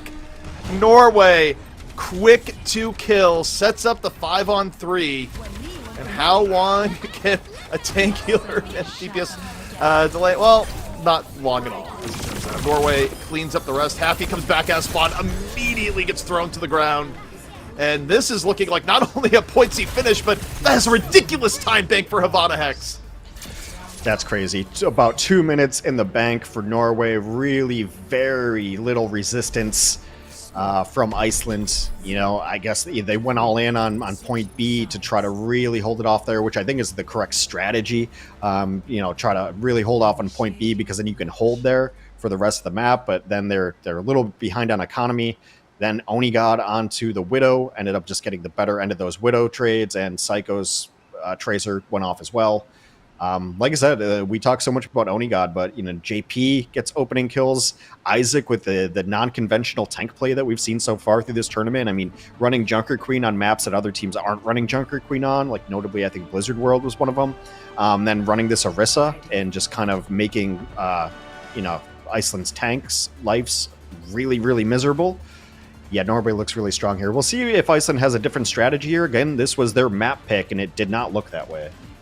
Yeah, I'm glad you brought that up, because if you didn't, I was going to bring that up. That was Iceland's map. And you would think if you decide, hey, we want to play in Havana, you don't just get crushed on defense that hard. But I think if there's a reason for it, Hex, you know, the one thing you brought up really rings true is the idea of momentum, right? Where Norway just got really good momentum to the point that Iceland really couldn't even catch their breath on point B. And you saw the evidence of that, where Iceland was, you know, basically trying to throw everything haphazardly to save point B at the end, and they couldn't, and it just escalated from there.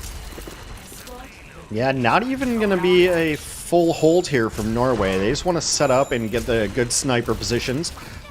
Sigma, of course, can be really good on this map to hold corners, but it's really just about avoiding Oni God right now.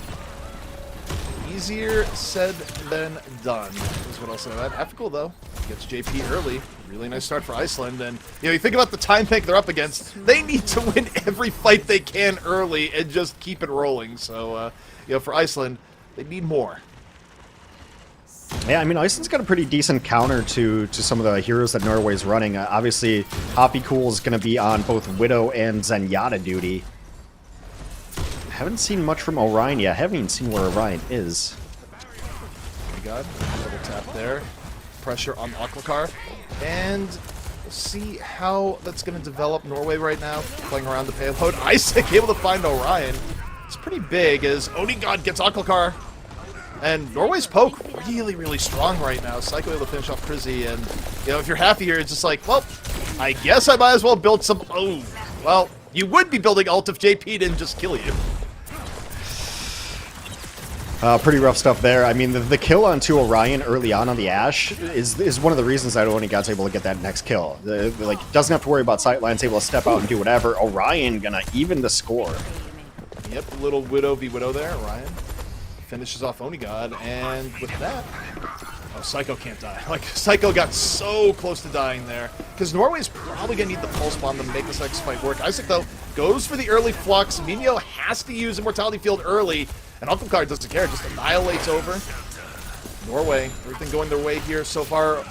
Oni God's back to the fight, but it would be real tough to turn this as Widow right now. There's just no covering fire whatsoever. Oh, not only that, it was just getting pebbled down by the Ramatra stick. I've heard so many great terms for that, like, aquarium gravel, the little tortilla chips, like this. Yeah, it's not the most dignified way to die in the game, I'll be honest. It's almost my favorite thing that happens when a new hero is released, is to hear what people are going to call the abilities, because no one's going to call it whatever it is. The community gets to decide. For some heroes it's simple, like Sigma, it's rock. He throws a rock. It's a rock. Like, what do you want here? Anyway, it's not accretion? Yeah. Yeah, I mean, don't get me wrong. I've said accretion cast plenty of times, but rock is a little bit more visceral. Well, Iceland's setting up here, and they're in a pretty good spot because they're going to have EMP. But Norway, the advantage between their defense and Iceland's defense is that they didn't lose everybody immediately. So this is what I'm talking about. Getting set up here is so important. Norway should be able to have people on several different vertical axes. But the EMP could be huge. At the door right now. Just poking on the side, EMP ready to go. You have to think the EMP is coming soon. Norway, though, positioning in a way that makes the EMP a little bit hard for Happy right now. Not the easiest multi-EMP targets, but as we've seen, if your EMP just secures one kill, oftentimes that is enough. Isaac, under enough pressure that the Nano gets used, and forces out the Transcendence really, really early. And Isaac is still able to get Orion. Transcendence or no, Psycho finish off Futhark as soon as it's over, and Norway, their spread defense does work out pretty well. Yeah, Hoppy Cool, I think, missed his translocator, banked it off a wall, knew it right away. Only got able to clean that up. No one saw that. I didn't see that. Clip it. Everyone clip that. I think that's what happened there. So really what you're seeing a lot of times, and it ends up being a very base part of Overwatch, but the aggressor wins most of the time. So there's being very aggressive with the Nano onto the D.Va, which is somewhat reactionary, but then it ended up forcing out so many different ultimates. Now, there's 2:20 on the clock. Iceland still has their EMP. They got the BAP immediately. And yeah, even though the EMP comes out, I mean, I feel bad for Happy there because the fight was doomed from the beginning as Okokar just says, please finish it. But yeah, I mean, you lose your BAP that early on. Okay, you EMP, great. You're still down your BAP. It's probably cursed. Well, not only that, but like with wall hacks, he was just in trouble. Like the Summer was just dead, no matter what. And I think maybe we're gonna switch off anyway, so that's why the EMP comes in regardless. If not, then you take your medicine and you just eat it and come back with EMP again. But now, pretty close to mere DPS.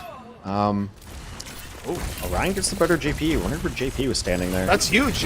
Norway is banking on the Transcend for this entire fight. This is a massive opportunity. As Orion gets another! Orion with 2 on the Widow. Might be the end of it with Psycho right on top over here. But no, the support peel is really, really good. Psycho forced back, and yeah, the way Orion's playing right now, you definitely protect Orion. He's the best part of your team. And now they're going to be able to get this high ground here. Like, this is Widow's, like, favorite spot on this map. Widow v Widow. Widow v Widow with the Tracer in the back. It's not entirely fair as Isaac comes in over the top as one way of dealing with the threat. Onigod, meanwhile, finds Okrakar, and Norway just devastating off the dive from Isaac. Yeah, really nice dive, really good coordination, and Norway's done a really good job of figuring out what the problem is. You know, in their matchups, like, well, we just can't let this Widow beat us, and now they just get to set up on B again. Again, it's what we talked about, why momentum is so important on these escort maps is once you get set up on B on defense, Iceland's going to need monumental advantage. They have more ults. They've got better ults. And Norway's got to back up a little bit here. You have the recon site. Yeah, well, they have sites, room to give here. Isaac drops self-destruct, hoping for one. Gets one! Somehow gets the BAP. Oh, man. I don't even think Crizzy thought he was in range of that. There's no way. Futhark goes down. Transcend's going to be popped from Norway. This should be it. Everything going Norway's way here. Iceland, they drop the Annihilation, but the Pulse Bomb just stronger. Overtime ticks down, and that's going to be Norway taking the series. Yeah, Iceland will go down on their own map pick on Havana. Obviously, you saw a little bit more of their strategy on Havana than you were able to see yesterday against Saudi Arabia. But yeah, it's just a stronger team. Psycho and Onigod, that damage line is so good. Like I mentioned, JP holds his own. Isaac is kind of this weird curveball that you never know what you're going to get as far as tank play. Has played almost everything. The versatility of the single tank has worked out really well for this squad. So very good look here from Norway. And yeah, I don't know if people really had Norway doing as well as they have so far in this tournament, but they are rolling through some teams here. And, you know, it's been impressive. Mostly, I think a lot of people just didn't know about the supporting cast around Onigod. Like, I think people knew about Onigod, been around so long that you're like expecting, okay, that's, you know, some high level play from Onigod, has been in the league, has been at the top of contenders, but it is all the pieces around that continue to impress me. Yeah, and I think, you know, Onigod's one of those players where you look at their overall career in Overwatch, they've always been good, but because they never hit, like, the true, absolute top peaks, it's like a player that people tend to sleep on, even though Onigod's performance is still excellent. And, look, there's some people that make the argument saying, like, hey, there's some teams in the league that should have him on their roster, but either way, very good performance from Onigod. Psycho, also, you talk about DPS, pretty good supporting DPS at times with some very high highs, especially on the Echo. Absolutely. I think Onigod's one of those players that can elevate people around them because the versatility, just the absolute versatility, and also like kind of just the personality and the humility of it all. Like, you know, just being able to go back and grind contenders every time that like maybe the league doesn't work out, and just be coming back and like, you know, just always he's a gamer, always ready to game, but also like I said, the versatility is fantastic. I can't think of a hero on damage that Onigod can't play. Yeah, and well, that being said, the series is pretty good. Definitely closer than expected. Norway, though, takes it. Coming up next, it's going to be Poland taking on the favorite in Saudi Arabia.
Welcome back to the Overwatch World Cup EMEC Online Qualifiers for 2023. I'm your host, Jambasco, joined by ZP and Hex, and we just had a pretty dominant showing yet again from this team from Norway. Onigod, the rest of the support squad, and the tank lineup really coming through in a big way. Of course, that was match 2. We've got 7 total for the day here. Let's go ahead and take a look at the schedule, ZP and Hex, and see what we've got coming around the corner, because I believe our next marquee matchup will be Saudi Arabia versus Poland, which is bound to be a good one, right? Lots of hype riding on this Saudi Arabian team. But before we proceed, let's take a moment to just recap what happened in that Norway versus Iceland match, ZP.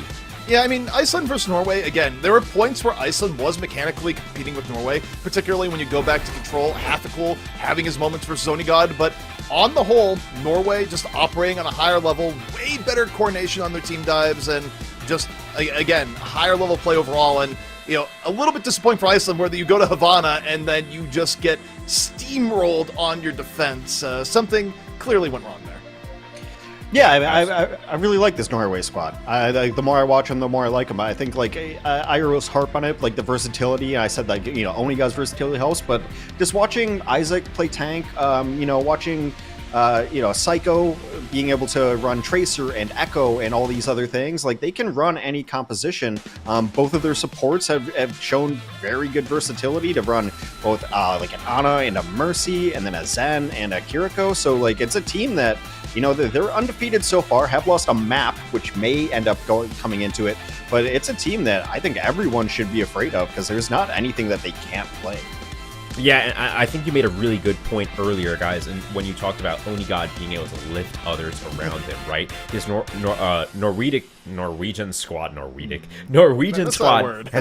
That's not a word, but the other one was. But they've done a really good job in that Onigod himself, we keep talking about him and his versatility, but time and time again, he was shut down by the enemy team, right? Individually, and we saw that in the kill feed, but it was the team that really came through. So overall, like you mentioned, Hex, functioning fantastically as a group. Can they keep it together? Can they keep that map score in check? Because like we mentioned, Group B, only 2 teams will be moving forward from Group B and 3 teams from Group A. So with that said, let's head on into our next matchup. Of course, you've got a great one here with Saudi Arabia versus Poland. Hex and ZP, I leave it to y'all. Yeah, and as we head into this, this does feel like a little bit of a David and Goliath story here, Hex, because, you know, Poland, well, you know, they've looked a little bit better than expected at some points. Saudi Arabia is strong, and in the areas we're strong in, they are ridiculously strong. So I feel like the #1 homework here, if you're Poland coming in here, is you better have a plan to control the skies. You don't have to be in the skies yourself, but you better have some way of dealing with the far play that is heading directly at you. Well, I mean, there's a couple things to talk about there. I think even if you do, you're still in trouble, because Quartz is still like, a really good, like, so like yesterday, even when they when Iceland forced Yazan off of the Farah, when they played Havana, Yazan played a Sojourn, and there were a couple moments where like lit up the kill feed, but it was always going to be Quartz. Quartz had like 3Ks, 4Ks. Quartz is an ultra talented damage dealer in their own right. I think the only map we've seen Saudi Arabia lose was on a Lijiang Tower where they ran Yubi as Torbjorn, which was just kind of an interesting little wrinkle. I don't think we'll be seeing it again. So, I mean, I guess the thing is, and this may be not for Poland, but I think Saudi Arabia is not unbeatable, right? They've lost a map. Let's keep that in mind. They've lost a map against Finland. Finland did take a map off of this team. It was Lijiang, and Finland did it by playing a lot of Cass and Diva. So your Cass doesn't have to beat the Farah Mercy. In fact, I think it's unreasonable to expect one hero to beat 2 heroes, but that has to put them in check a little bit to make them a little bit afraid to do something like else. So there is a blueprint-ish of how to defeat the sky dominance of Saudi Arabia, but it's going to be difficult to replicate. So I just want to put it out there. Saudi Arabia has lost a map. They are beatable.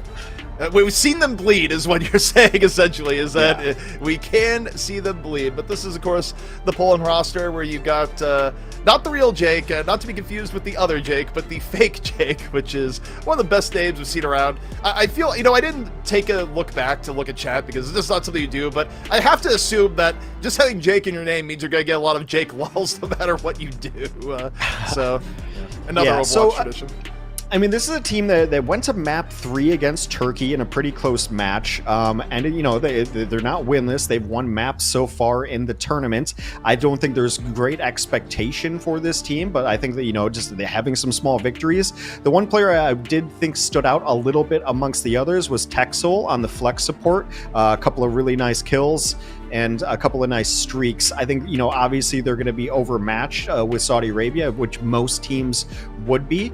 But, you know, if ICAV is best hero is Cass, I'd like to see them at least try it. But it's a really difficult ask for Poland here against, you know, probably the favorite in Group B right now. Yeah, I mean, look, we have set this up, you know, the last time we talked like this, Sweden lost. So there's always the possibility, right? But given that we've seen teams play a little bit more, we've seen the actual active performance, you know, a bit more in our face. I'm interested to see what Poland does here because it does feel like a very, very uphill battle. But we're going into the Paul to kick things off. So the era of Ilios was short. Now we're back to Nepal. In fact, we've done 3 matches today here, Hex. We've actually fully swapped up. We did Lijiang, Ilios, now Nepal. Variety. Well, it's the spice of life, as they say. So far, things have gone pretty much according to script, as it were. So I'd be really surprised if Saudi Arabia doesn't 2-0 this in pretty quick fashion. But yeah, I don't see a blueprint in which Poland can pull any of this off. Yeah, I mean, I guess mostly, like, all of my prep today was just thinking, like, theory crafting, how do you beat Saudi Arabia? So I went back and I watched all the tape, and it was mostly, like, just, like, Vestola harassing, and then the Cass on the ground, not necessarily getting kills, but making them respect sightlines. And I think one thing that gets overlooked a little bit when we talk about Yazun is just how good the Mercy player, I think it's Haku, if I'm remembering correctly, is just good at hiding. Is just really, really good at staying out of sight lines, because obviously you don't want to be shooting far. You want to shoot the Mercy, then get to the far. But just the team overall is so good. And like I said, I think we've maybe overlooked like the rest of this squad, which is the core of Twisted Minds, and watching some of the tape of the Pro-Am of when Twisted Minds beat NYXL, they look like they could go toe-to-toe with literally anyone in the world. Yeah. Also, there is like one hidden storyline on Saudi Arabia where the player only played for one map, and I think it was the map they lost. I forget if they won or lost, but I think it was the one map they lost was... we talk a lot about Quartz and how Quartz is playing. There was a brief period of time where they had a player called Yubi playing on the Torb. And then Yubi played Torb on that was the map they lost. Yeah, it was Lijiang Tower. Yeah. So they played with the roster that they've been running ever since the map with Yubi. They have not dropped the map since they brought in Quartz. But there was like that period of time where we're playing on Control. We're bringing Yubi, who not playing know a whole lot about. I guess maybe a Torb specialist, but that was it.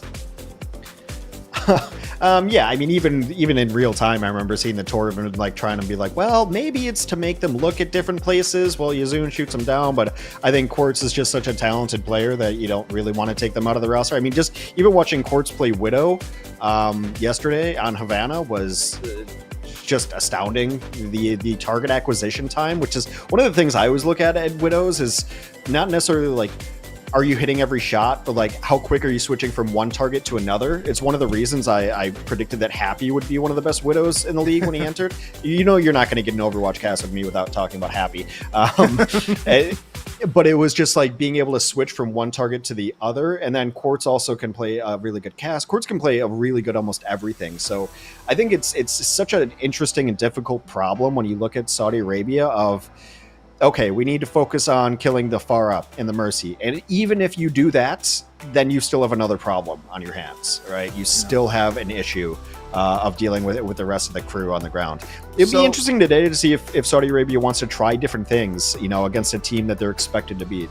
So in case you're wondering why we're just sitting here talking and talking and talking, look, it's not us holding everything up. Right now we're waiting for the teams to load in. I think one player's having an issue or one of those things. So in the meantime, we just get to sit here and theory craft about Saudi Arabia, what we've seen, what's going on, the decisions behind it, and not just layer 1, where, you know, there's multiple layers of what we can do to fill time, and, you know, we'll go through every single one of them if need be, Hex. We've been down some paths over the years.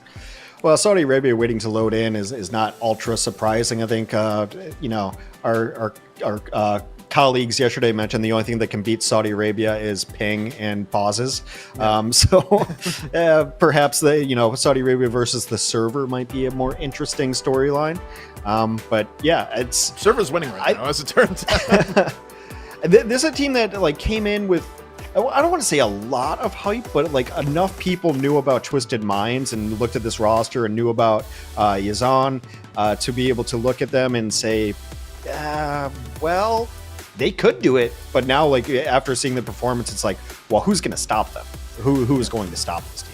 All right. Well, you know, we're gonna stop filling because we're gonna take a quick break while we get all the players in the lobby. We will corral them, we will make them play, but also we'll be right back.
You know, it took a little bit, but we got the admins on the case. We have found the players. We have put them in the player booths, as it were. We got them, Hex. All right, let's make them fight. I guess let's make them play the game. It would be a tragedy if Saudi Arabia had to concede a match to Poland or something and just throw everyone's bracket off. But speaking of brackets, like today has been pretty much by the chalk. I think some people maybe expected Germany to play a little bit better, but it's a tough opponent. So when you look at Group B, pretty much I mentioned yesterday that the teams that we're seeing today that we expected to win are like the three that we expect going forward: Norway, Finland, and Saudi Arabia. So I think that's still how it's going to shake out unless Sweden catches on fire. But Sweden's 0-2, really tough. I don't necessarily see. I mean, Iceland's 0-2. Like when you start going down 0-2, it gets brutal. But as I mentioned, there's three teams I think are at the top. Only two teams get out.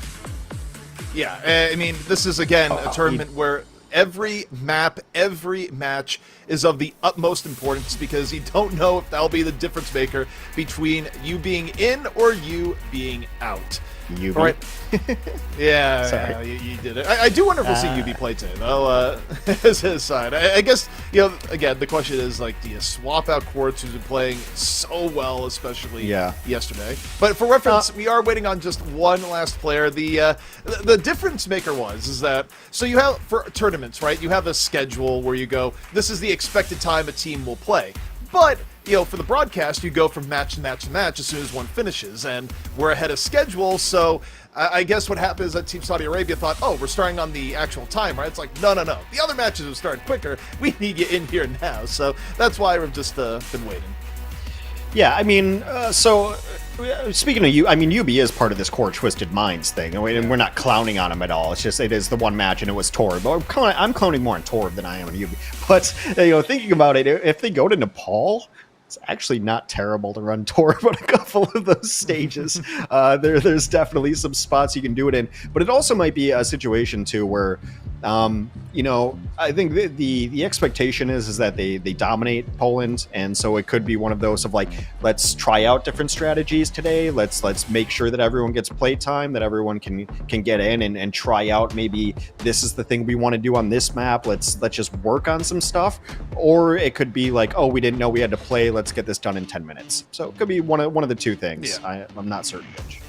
Yeah, I mean, I feel like for Overwatch World Cup, given the nature of the tournament, it's not quite the same as the Overwatch League, where you'll definitely have some days where a team is clearly just trying stuff out because, they have room in the, the standings, and, there's a gap between the two teams.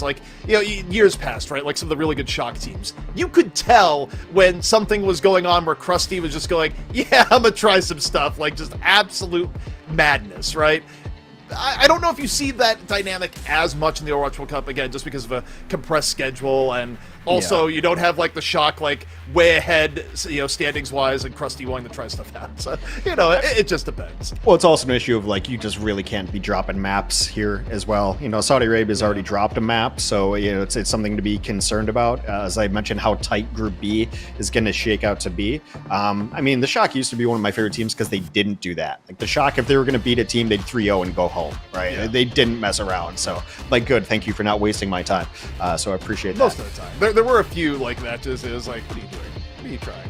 Well, Violet McCree or Violet Cassidy, rather. Also, when was it that Super was on Genji? That was a thing at one point. Hey, I will hear no slander about Matthew DeLisi.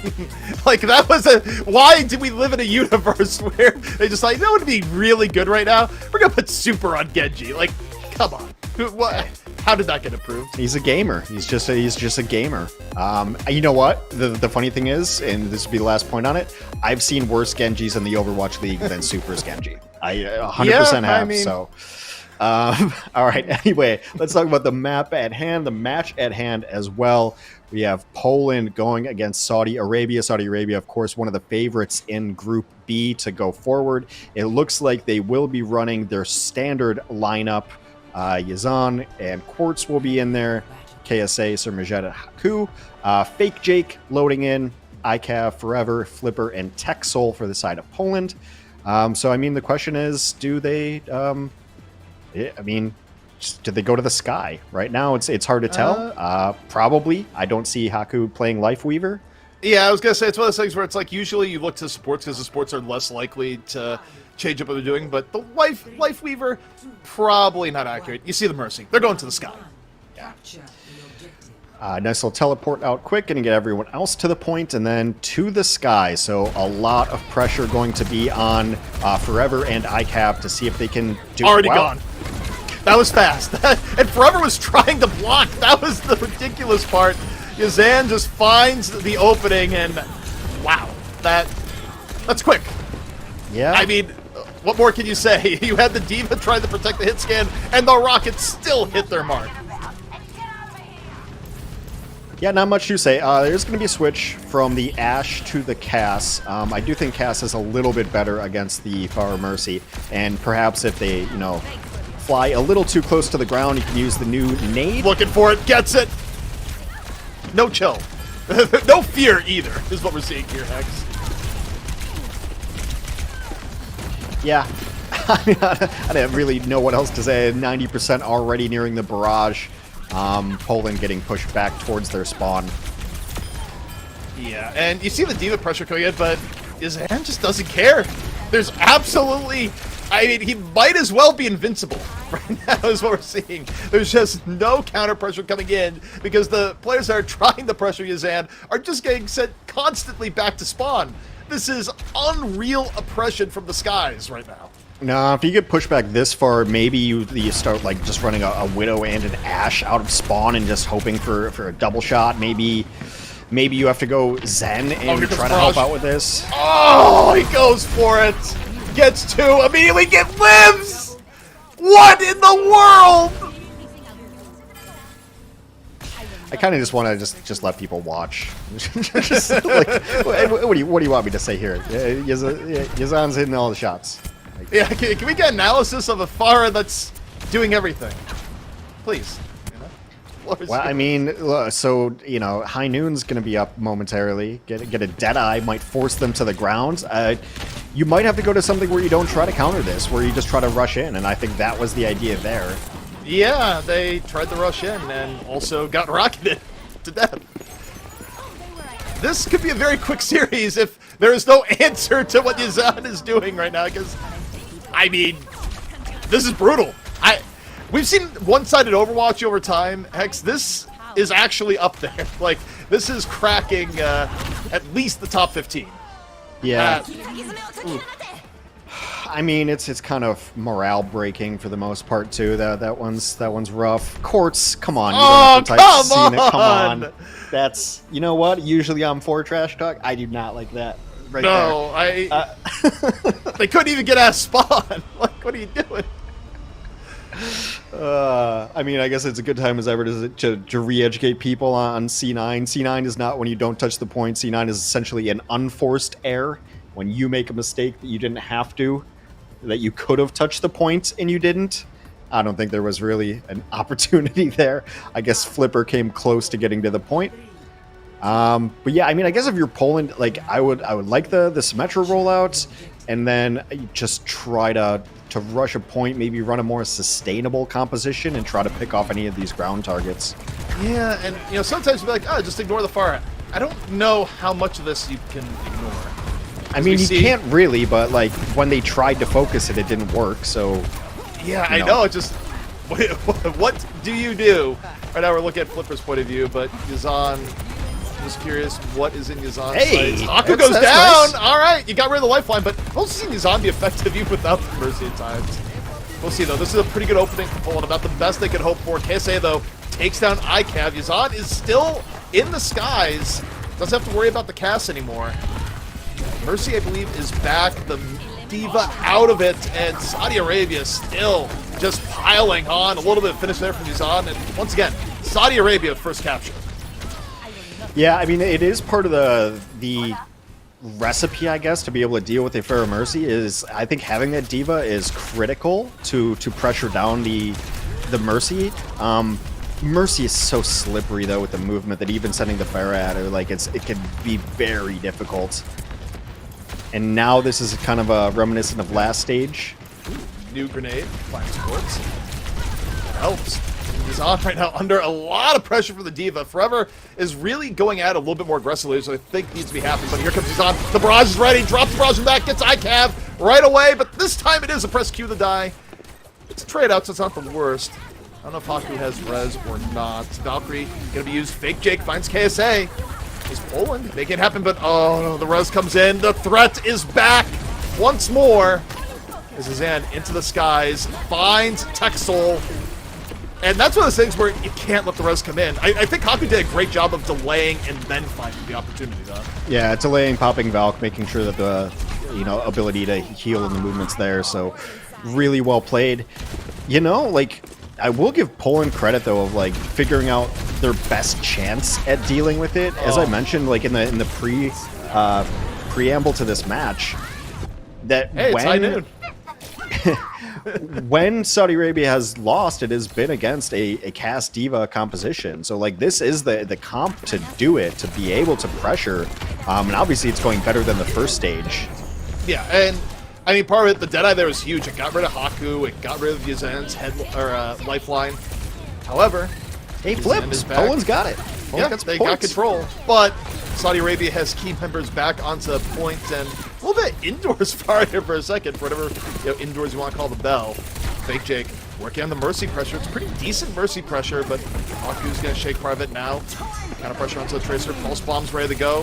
Fake Jake, where are you going to put it? Definitely looking for the tank here, I think. Goes for the stick, gets the stick, but also doesn't really matter for much. KSA still plenty of shield to work with. Quartz finds Texel.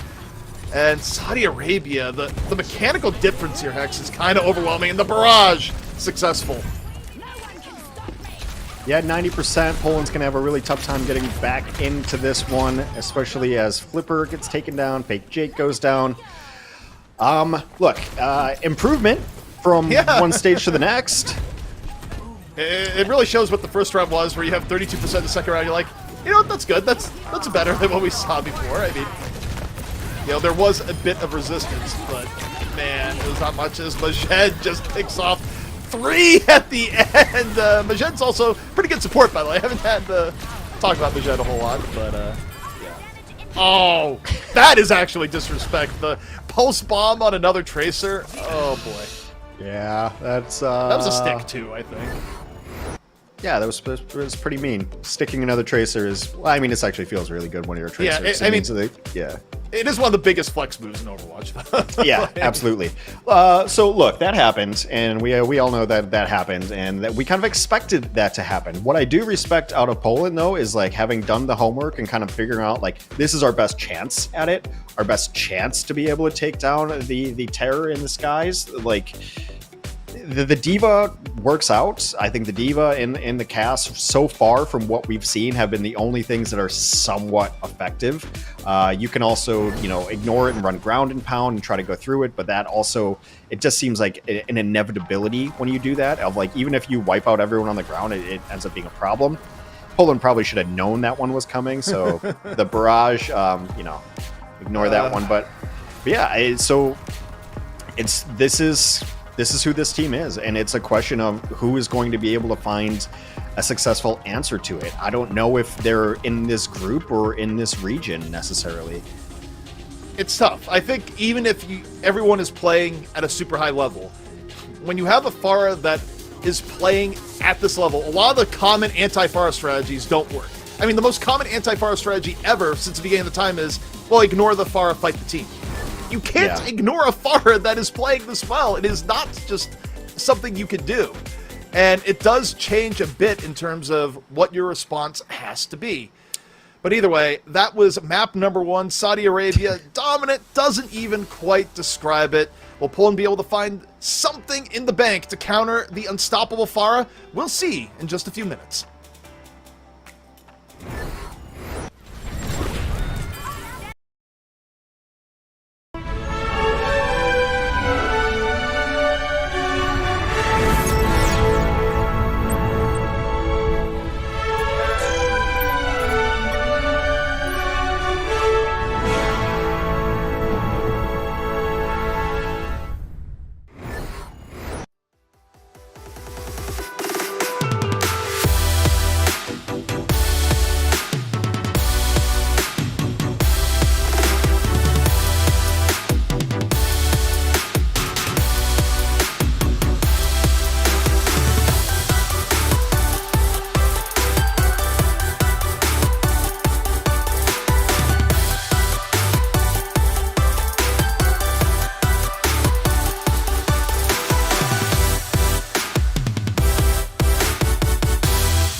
We said at the beginning, I'll say it again. When you go up against Saudi Arabia, you have to have a plan to deal with the air, and Poland, Hex, they had a plan, but it was not executed at all. The only thing that was executed was a whole lot of rockets raining down upon their heads. Yeah, I mean, let me paraphrase one of my favorite quotes of all times. Everyone's got a plan until they get a rocket in the face.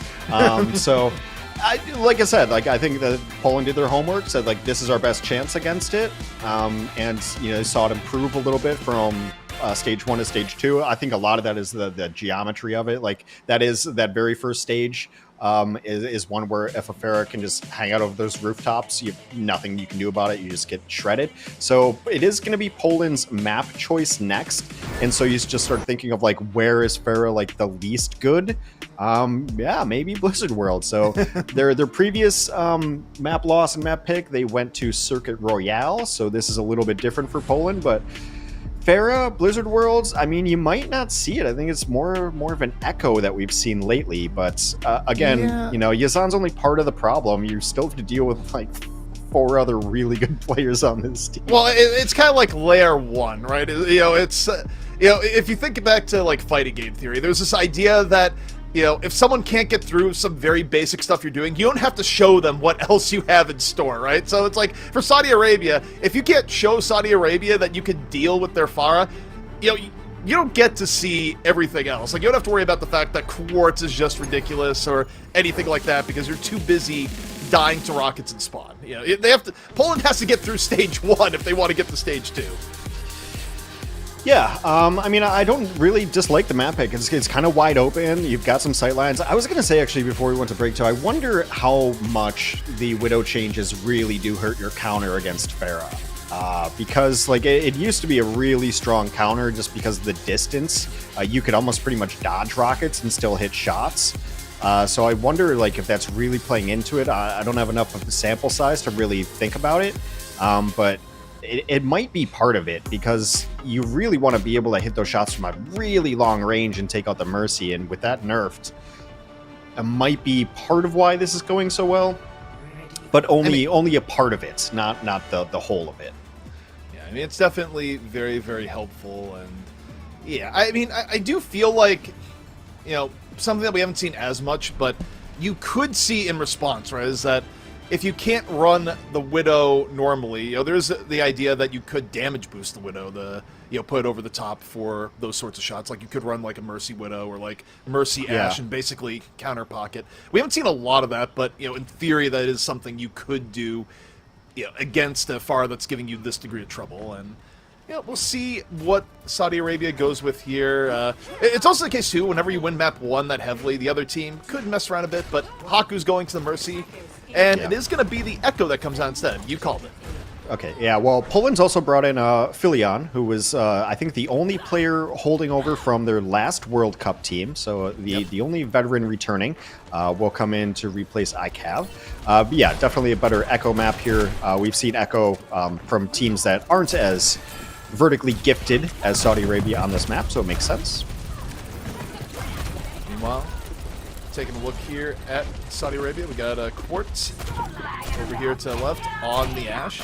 Pretty decent sightline right now, just focusing on the Diva. Gonna get the DMAC. Of course, there's a group effort at the same time.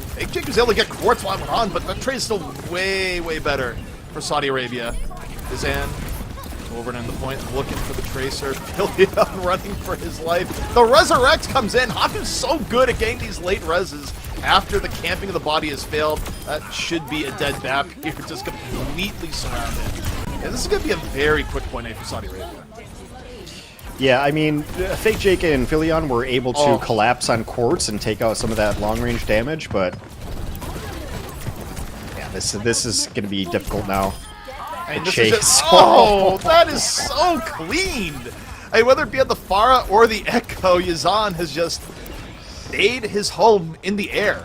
It's just deadly in terms of knowing when to dive and finish people off. The duplicate right now in reserve, I think might be used for certain. Oh, don't tell me! That's unreal! Texel out of the fight. That's so brutal. It's also one of the only people on Poland that can shoot up, too. So, yeah, Yazan got to be feeling pretty good now. Chasing down this Sombra. This is bullying. Like, yeah. at some level, like, how has this gone to bullying? As we look at our payload camera, which is what the picture's been used for most, is like, no, you don't get to have fun. What's your purpose? Push the payload. Poland needs to just not lose anybody for like 10 seconds and then try to get an EMP going and knock the duo out of the sky and then jump on it. They got That's the your best mortality bet. build out super early. Window goes down, protect soul. Zon, time to go for the dupe. Goes for the clone on the diva. KSA gets 2 even before the dupe does anything. Poland is in disarray. I don't know how else to describe it. 5.5 minutes hex from here to the very end. That's getting close to like quickest theoretical time. I think there's been a single kill. It's been on Quartz early on, and Poland really went all in on it. Poland does have a chance now with the EMP coming up. Like I said, maybe knock this team out of the sky, get something going. But right now, it's just they've just been losing too many people to commit to a fight. That's nice. Yeah, that's big. Get rid of both DPS in one shot. Quartz and Yazan just standing close together, and look, that buys you breathing room. Might be the start of something. Well, I mean, you need one of those just to be able to, like, set up your next fight. It seemed like they were unable to set up anything. And now the setup is there to get EMP in, and maybe you dive this afterwards. There's EMP. Ah, Mercy's so slippery. Gets him, though. Yeah, Haku still got away. It's not a bad EMP. It's going to slow the offense down at the very minimum. Self-destruct coming out here from Forever. I mean, the only downside is that the fights here, even when you win as defense, you're not gaining as much as you normally would just because you look at the spot. It's right there, right? Like, Saudi Arabia is coming directly back in, and now Poland has gone through a lot of their bank. Look at this Sombra pressure in the back. Is he going to get Quartz? Gets real close to getting Quartz. Not bad pressure at all by Fake Jake. Yeah, I mean, I like what the Summer's been able to get done so far, and the Summer's going to be able to pressure the high ground as well, but yeah, right now, Saudi Arabia just took things back into their own hands. Forever had switched briefly to Orisa, then went back to Diva. Might have just been a remake switch. I think it was a remake, and Haku just got caught, so it's going to slow Yazan down a little bit. However, the duplicate is ready to go for the next fight. Saudi Arabia, I don't think they're going to go for a full retreat here. I think they're going to look to counter-engage and punish. Immortality Field already used here by Poland. They get the DMEC, and yeah, Saudi Arabia, they're going to go in. Take a look at how they approach this here, where Haku is back in the fight. Filian goes down. That was more cast than Junker Queen. Junker Queen a little bit of the KS there. As Quartz starts to come alive, has 2 here so far, makes it 3, shot after shot. And Saudi Arabia, 3 minutes left to go. This is going to be a very meaty time bank if this keeps up. Yeah, let's see if they can translocate out and get this EMP going on here. They will be able to touch. EMP comes off, gets 2. No cleanup yet. It's 2. One of them was his head who's looking to build an EMP of his own. Quartz, meanwhile, taps Filian, looking for a little more. And with 2 minutes, 52 seconds in the time bank, Saudi Arabia caps it out. One of the fastest times I have ever seen on Blizzard World. I mean, you see what I was talking about, though? Like, you know, with all the hype that we've given Yazan, is like, when that starts getting quiet and, like, they were able to take down the Mercy, all of a sudden Quartz is hitting, like, 70% headshots from range. Like, what is that? Is that fair? Credit to Poland. They hit stage 2. Like, stage 1, you know, everyone dies his, and stage 2, everyone dies the Quartz. It's why I don't play like Souls games or anything, because I think I won, then all of a sudden here comes Quartz. Or you know, a lot of times in those games, there's just like a phase 1. It's like, oh, I got this boss parent down. Uh-oh, here comes phase 2. Yeah, phase 2 is the killer right there. His second health bar comes up, and all of a sudden the music changes, and it's Quartz hitting headshots on a Baptiste through a window. Man. No fear or respect either. It's like, yeah, I'm just gonna go for this. I don't really care what you're doing. But yeah, for Poland, needless to say, very, very tough road ahead of them. Not only do they need to set quick time of their own just to have a chance in extra rounds, well, you take a look here. They have to get through Quartz, who's going to have a defensive advantage on the Ashe, and Yazan, who, as we've seen, is very adept at using the Train at Blizzard World to his advantage. Yeah, I want to see what Poland has running here. I think it looks like they're just going to go for their tried and true, you know, Sombra Tracer. This can't be the actual tank pick, right? It is. All right. All right. I'm for it. You know, sometimes you gotta get silly with it. There's no hero sillier at times than Roadhog. As Quartz gives them compositional advice after seeing the Roadhog, he's like, I can't do that. I need to assist them. But here we go. You gotta watch the Hog here. Filion already down forever. Do you have that hook in you? You know what? Actually, give Poland an advantage here. Bring back Hook 1.0. Just hook people through space and time. Back in 2016. Hey, good damage on the Junker Queen. The Hog, not too bad here so far, but is going to fall the Quartz, who still kind of a raid boss. Yeah, a little tough there, and also, of course, you know, I thought I heard the Resurrection come in. Maybe not. Big Jake gets Quartz, though.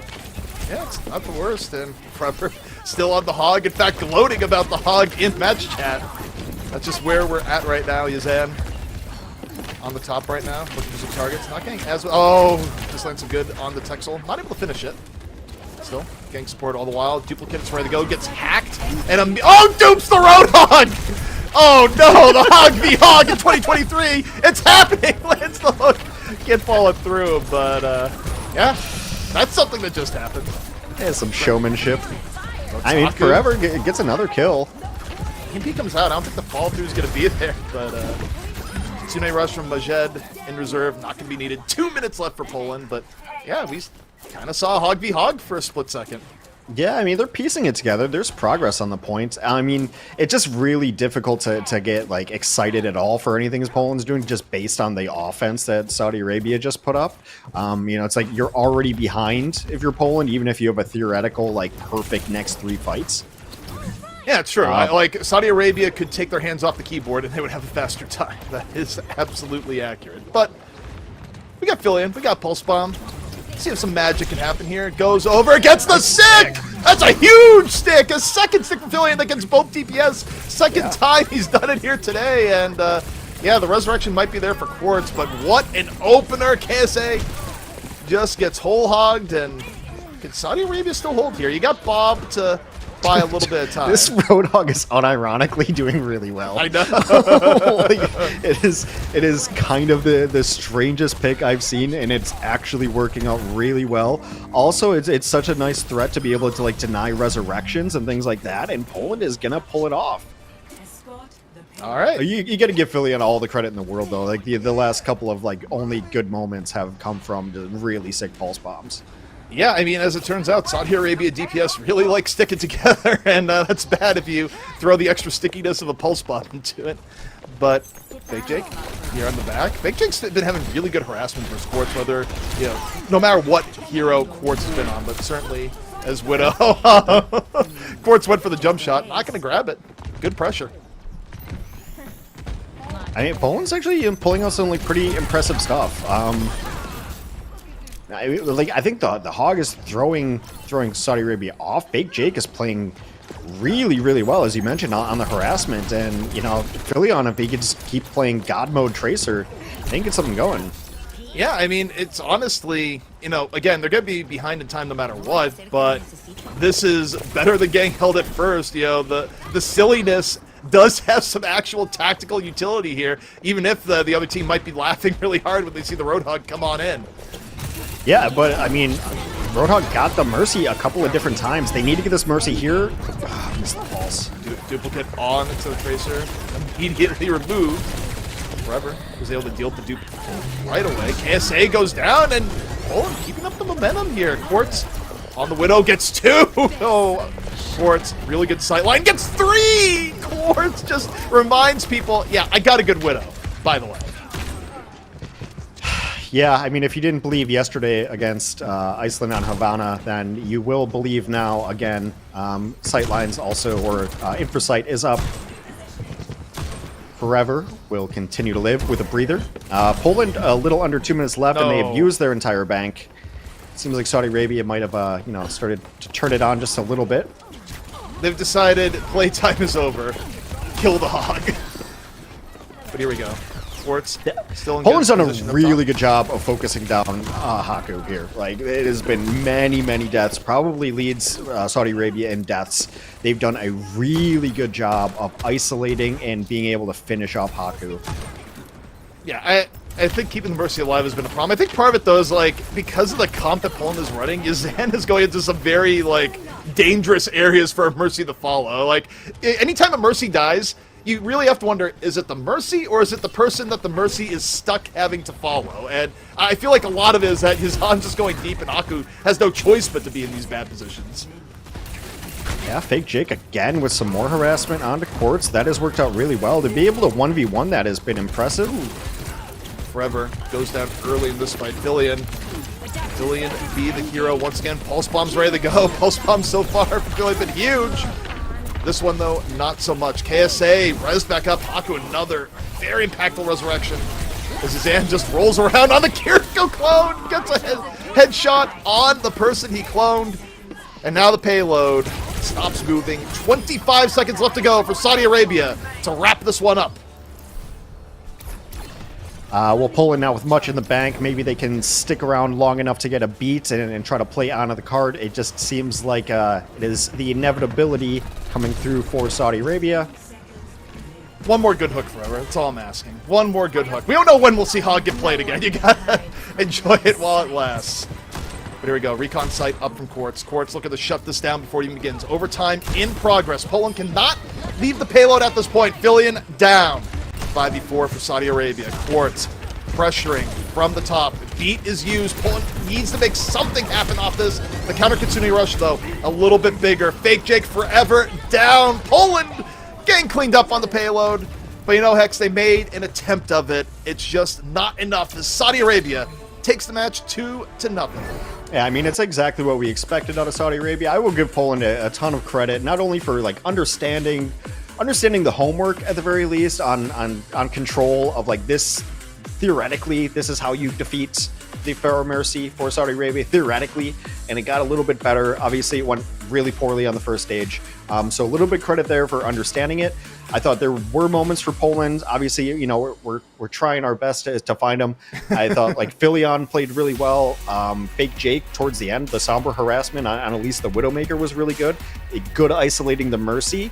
They made some plays that I think some other teams could look at as part of the playbook to deal with Saudi Arabia. Maybe not the Hog, but man, I was entertained by it. So hey, I'm all for it. At least they put on a show.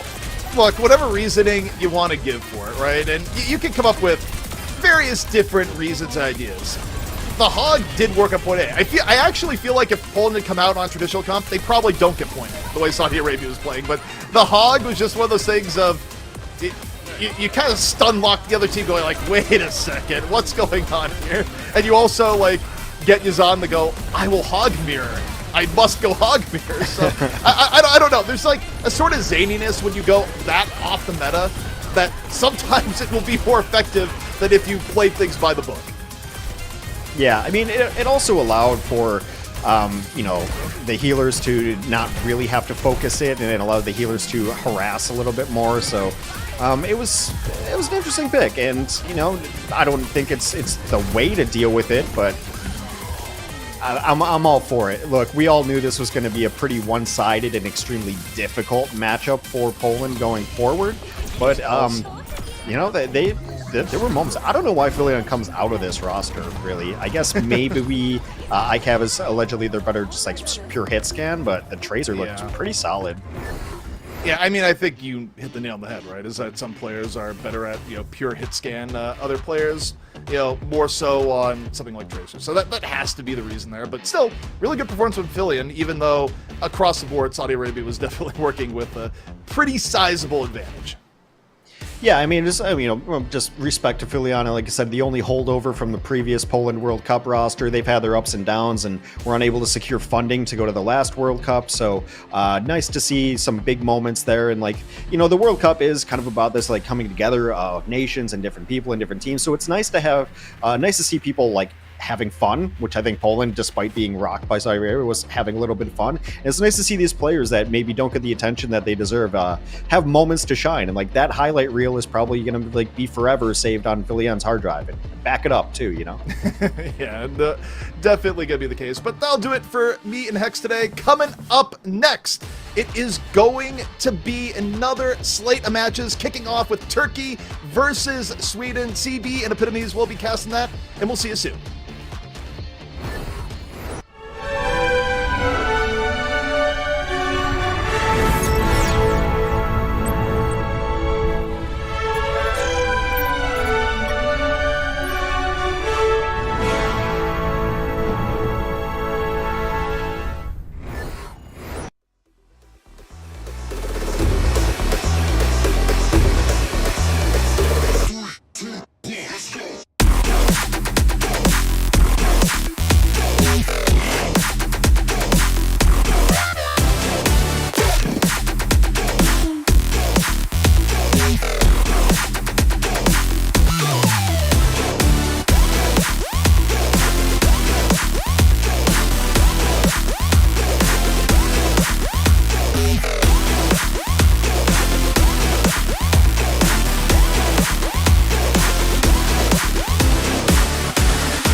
Man, that intro music makes me hype every time. Welcome back to the Overwatch World Cup EMEC Online Qualifiers. It's 2023. I'm Jim Basco. That's Epitomes and CB. Of course, Hex and ZP brought us the first half of the day, and now I'm privileged to bring them on for the second half of the day here. But before we get into the schedule, before we recap any of the matches that happened, and before we look ahead, let's talk about some of these World Cup home and away skin bundles, because they're live and you can get them in the shop right now, but they won't stay there for very long. They're only staying there until June 27th. So you have about 3 days to get in on that. There are 3 bundles. They come in the EMEC version, the APAC version, and the Americas version. You get both the home and away skins for all the heroes in these bundles, and they support the teams directly by actually contributing to the World Cup prize pool. You can shop now on Battle.net or via the Overwatch 2 in-game shop, and of course, learn more at OverwatchWorldCup.com. All right, back to the games now, CB and Epitomes. Before we jump back in, let's talk about the format real quick, right?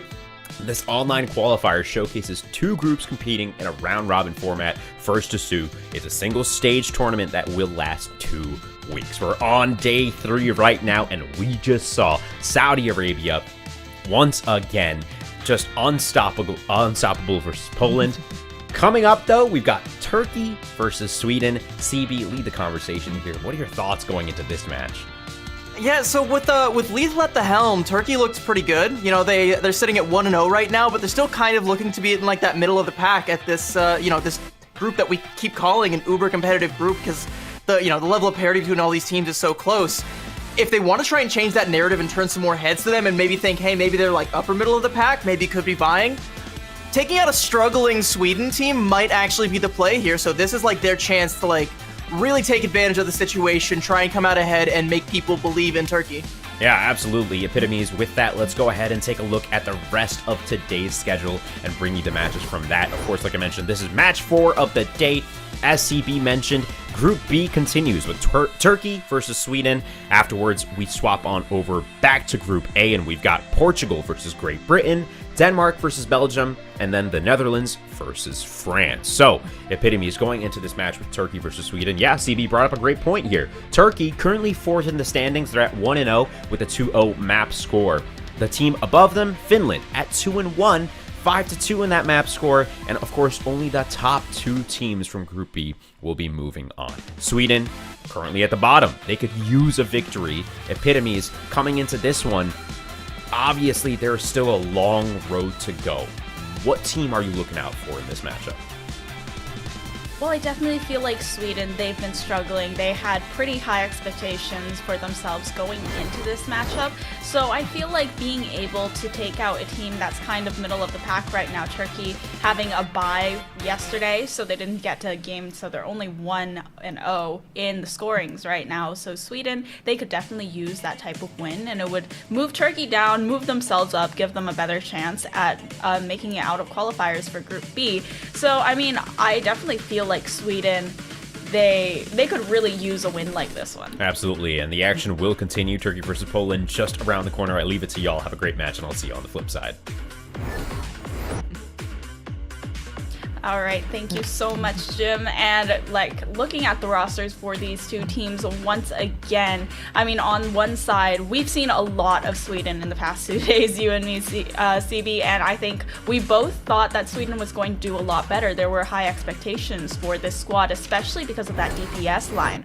Yeah, we've seen a lot of Sweden, but we haven't really seen as much of Sweden as we would have liked to, if you catch my drift here. Let's go ahead and focus a little bit more on the Turkish team over here. Again, like I said, with Lethal at the helm, the London Spitfire DPS has been a pretty good piece for this team. Again, we only saw them in that one match earlier on in the week against Poland, where they performed very well as a collective, and I do kind of want to see a little bit more attention being drawn onto this team, and it's going to be kind of up to that DPS line to, turn the head, start to get the attention on this team. And again, Sweden is struggling right now. And if you can take advantage of that situation, you can kind of catapult yourself a little bit further up the standings just a little bit. You can start to, be perceived as a little bit more of a threat and slightly less of an afterthought. And I would never want to disparage these players, consider them afterthoughts, because they are definitely talented. They're worthy of the attention. It's time to go out and take it.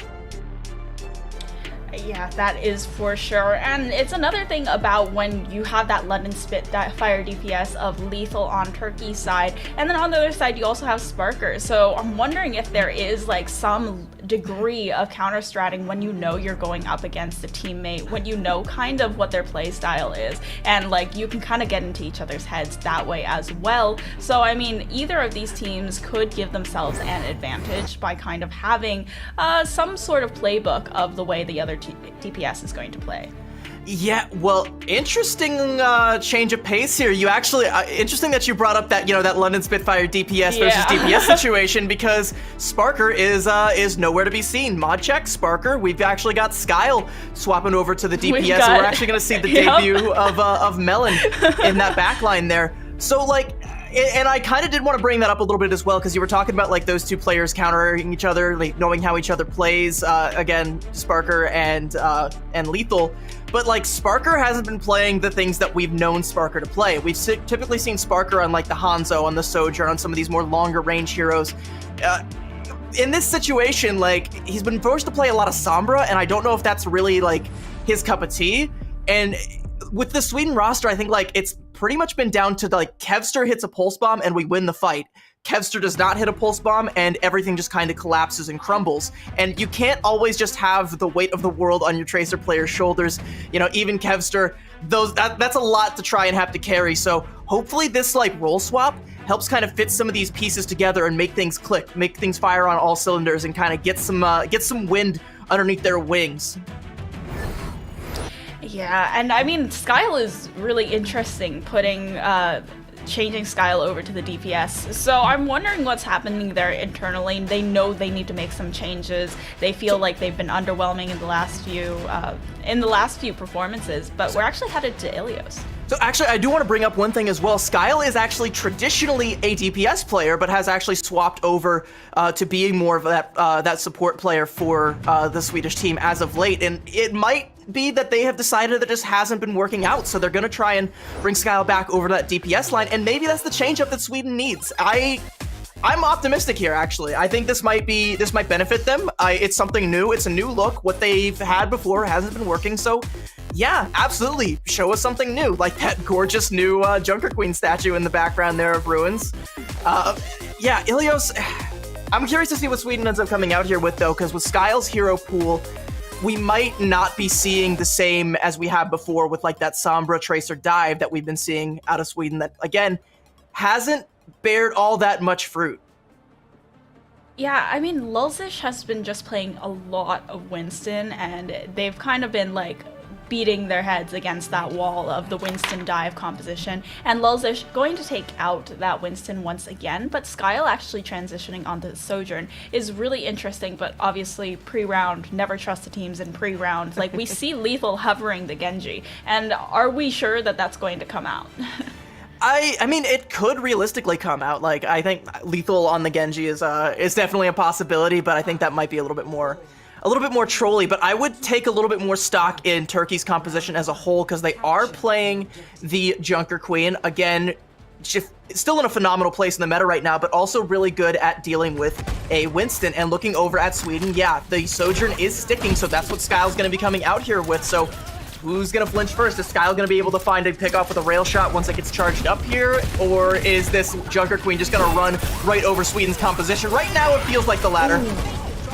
I mean, there is that anti-nade that comes out very quickly, and Sweden doesn't have that counter in the Kiriko, but that's a nice sleep once again. Romani trying very hard to kind of force Sweden as far as to their spawn as possible, but it's not really looking too good with the Junker Queen. Sweden, on the other hand, they're trying to find a way in. Kevster looking for some kind of flank. Oh, runs right into Neferin for a second, but going to go and blink back towards the team, while Lulzish's Winston is just hopping on over that entire building to try and get a dive onto the back line. Kevster, on the other hand, 1v1 with the Sombra. Sombra forced to go ahead and teleport back away, while the Junker Queen has taken down a lot of focus fire. Commanding shout with the overhealth is going to save her for a second, though. And oh, Romani finally getting a pick. Skyle trading it out onto Neferin, but it seems that finally kills are being swung in one direction or the other. Sweden looking to capture, but forced off the point once again as Turkey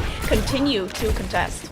That one pickoff there onto Neferin might end up becoming a factor later on, because that is going to kind of slow down the EMP charge, but thus far, like, it's been very slow. Like, it's been a lot of skirmishes here and there and a lot of 1v1s, and Turkey has actually been winning them out. Romani hasn't been taken down, Lulsish has been punished a couple of times already, and yeah, Sweden, like, Turkey's at 60%, and Sweden hasn't really found their footing on the point yet. Here's a Kevster Pulse Bomb. In the past, this has been what has kind of turned the favors to them. Let's see if that happens again. Yeah, it feels like the pacing of Sweden, of both of these teams, is pretty slow in general right now, which is interesting since they do have that Junker Queen. Now with the Kitsune rush out, it's countered by Hempe's Nano Boost onto Lulzish, but it's not going to matter with the DPS line down. Now it's only that Winston that they're being counted on to do the DPS, but he's just going to have to jump away, want to regroup with the team. Jagged Knife does come out from Romani, and a lot of those ticks on the passive, but other than that, Turkey still hold on to point. Yeah, and it would have to be a fumbling of the bag of epic proportions for Turkey not to win this round outright. With 5%, yeah, Lulsish is dead before he's even given the chance to use the Primal Rage. Melon has a sound barrier, but likely won't get a chance to be too effective with it. Actually does catch 3, but the Blade from Lethal is going to come out as that overhealth expires and just slice right through everybody, and there's just not even, like, really a full fight for Sweden ever on this point. Yeah, there really felt like there wasn't a single team fight there, and now the Primal Rage does come out very late. The overtime is active on the point, but even then it feels like Sweden is kind of grasping for straws here. Lethal finding another pick with the help of Romani, and now the overclock to come out. Romani actually going to go ahead and take out the Doomfist as well to secure first point. Not a very traditional comp from Turkey, but it's working really well, and Sweden is just kind of losing their footing. There was kind of a glimmer of hope there from Lulsish from that Primal Rage. You know, he was able to contest for a long time, and you started to see some of the reinforcements for Sweden come back into play, but again, like I said, Turkey had all the ultimates, they had the positioning. It was entirely up to Sweden to play into Turkey's hand there, and I said it would have to be a fumbling of the bag of epic proportions. They kept that bag firmly in their grasp, but you know, there's still time for Sweden to kind of turn things around. Skyle, it looks like, is hovering the Ash right now. It still isn't the best at supporting the dive composition that the rest of Sweden are flashing right now. And yeah, Lulsish sticking on the Winston. Also, Skyle, I think, is going to be pocketed by the Mercy from Melon here. So that's going to be, you know, pretty much entirely on Hampe to keep that monkey in the fight, build up those nanos, and find some sort of value while he's likely going to be under a lot of pressure from both Nefren and Romani at all times. Yeah, the switch for Skyle onto DPS, they definitely want to give him as much advantage with that damage boost from the Mercy, but Lulsish is just under a lot of focus fire every single time he's tried to go for a dive, especially with the fact that the Sombras, they're always hacking Nefren, building up to that EMP steadily, and this time though, Sweden is looking for that first touch, first capture. Lethal, however, harassing away this long-range backline. Melon takes out the pistol and is actually able to secure the kill on the Genji, and it seems like Sweden will be able to get first touch. That was actually a really good Guardian Angel away there from Melon. He kind of left Lethal confused, looking like his ankles got broken there, and Skyle with some good shots to try and clean that one up. And yeah, I mean, it's also the early pickoff from Hampe onto Nefren that ends up taking that for Sweden, right? Because now they've lost both their DPS. They don't really have much, they can't really keep the pressure up, and Sweden are actually able to run on over them, but they've given up a lot of space, and Turkey are already back on the point. Gonna go ahead and go for a contest here. Romani trying to burn down Lulsish, but the support is currently there. We'll see what ends up becoming of that. Kevster getting really low.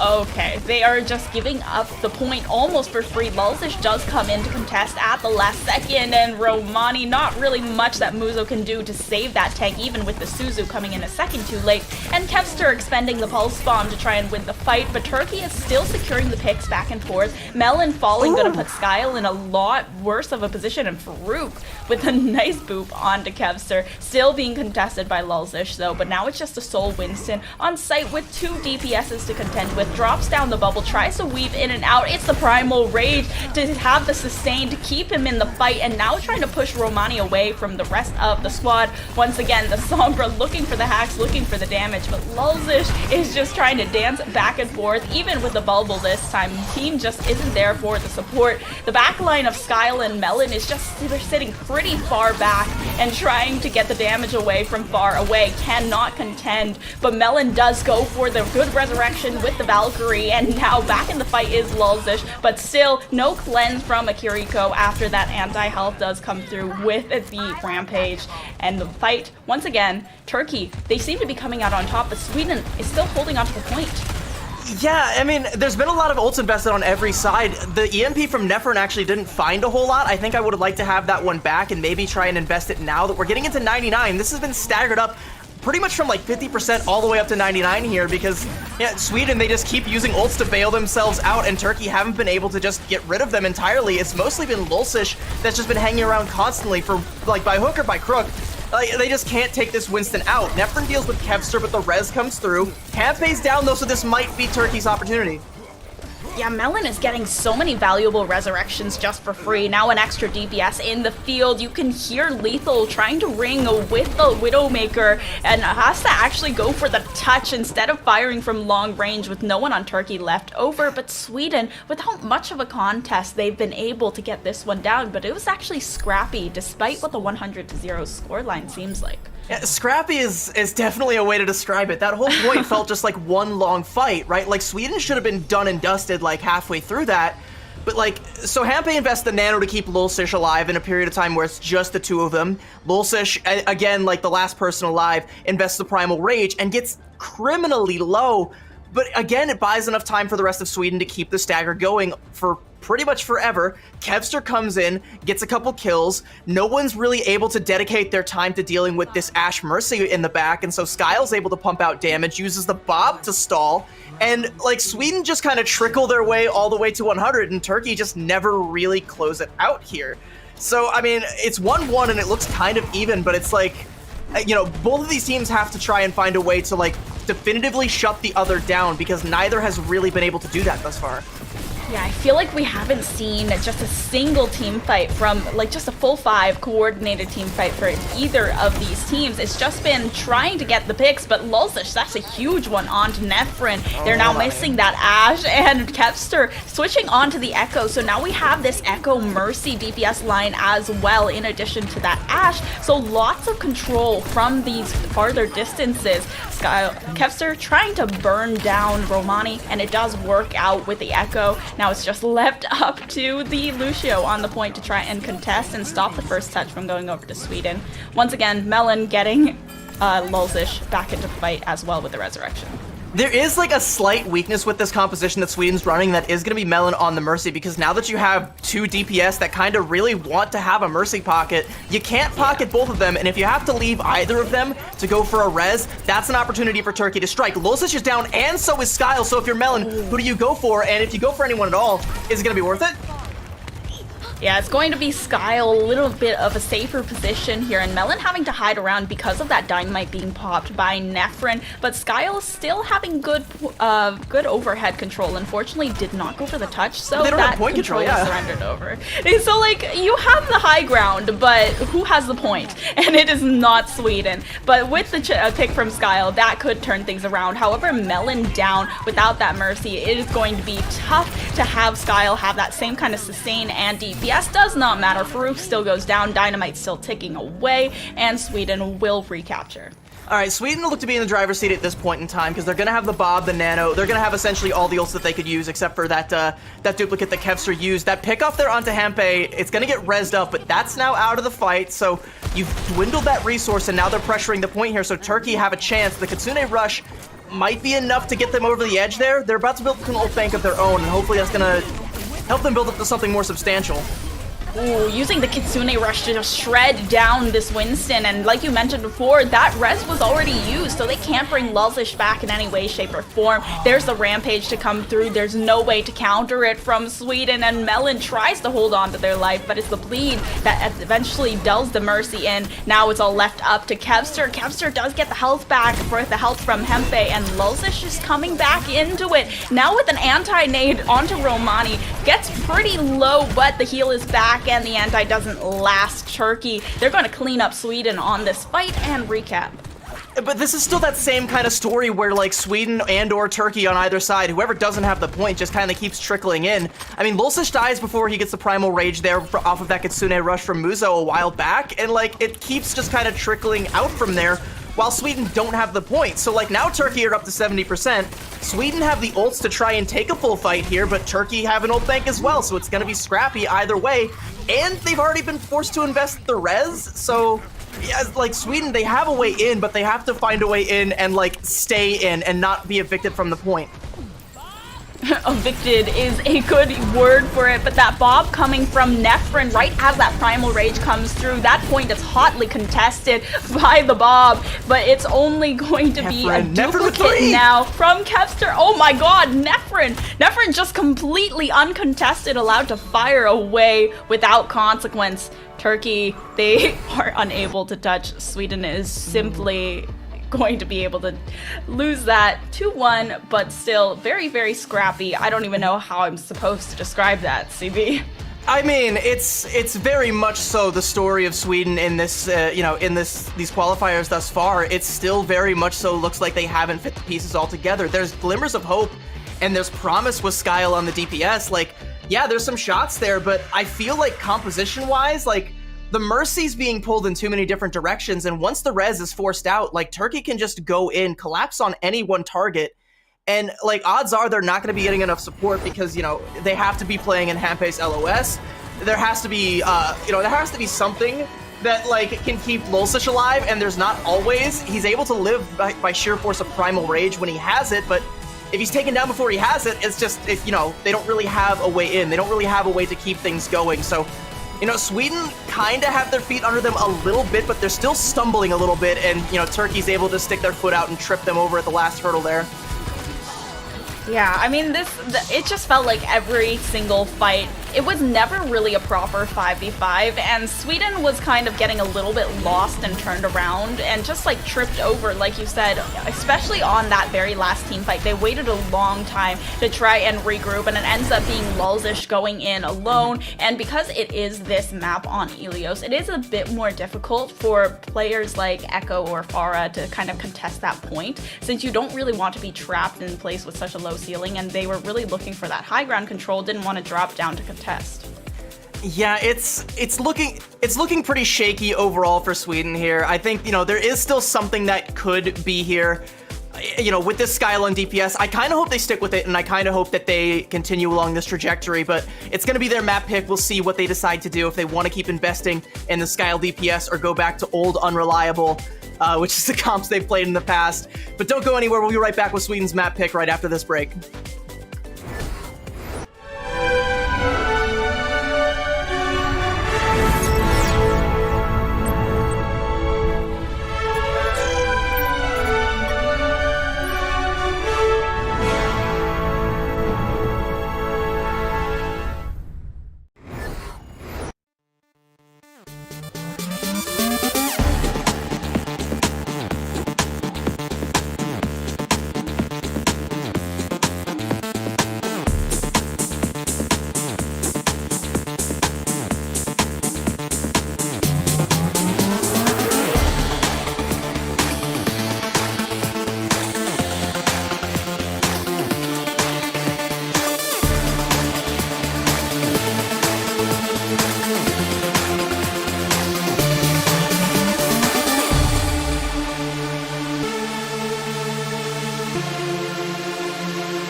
made it to day 3 of the Overwatch World Cup EMEC qualifiers. I am Epitomes, joined by CB, and we are here for map 2 of Sweden versus Turkey, coming back from a little bit of a messy first map of Ilios.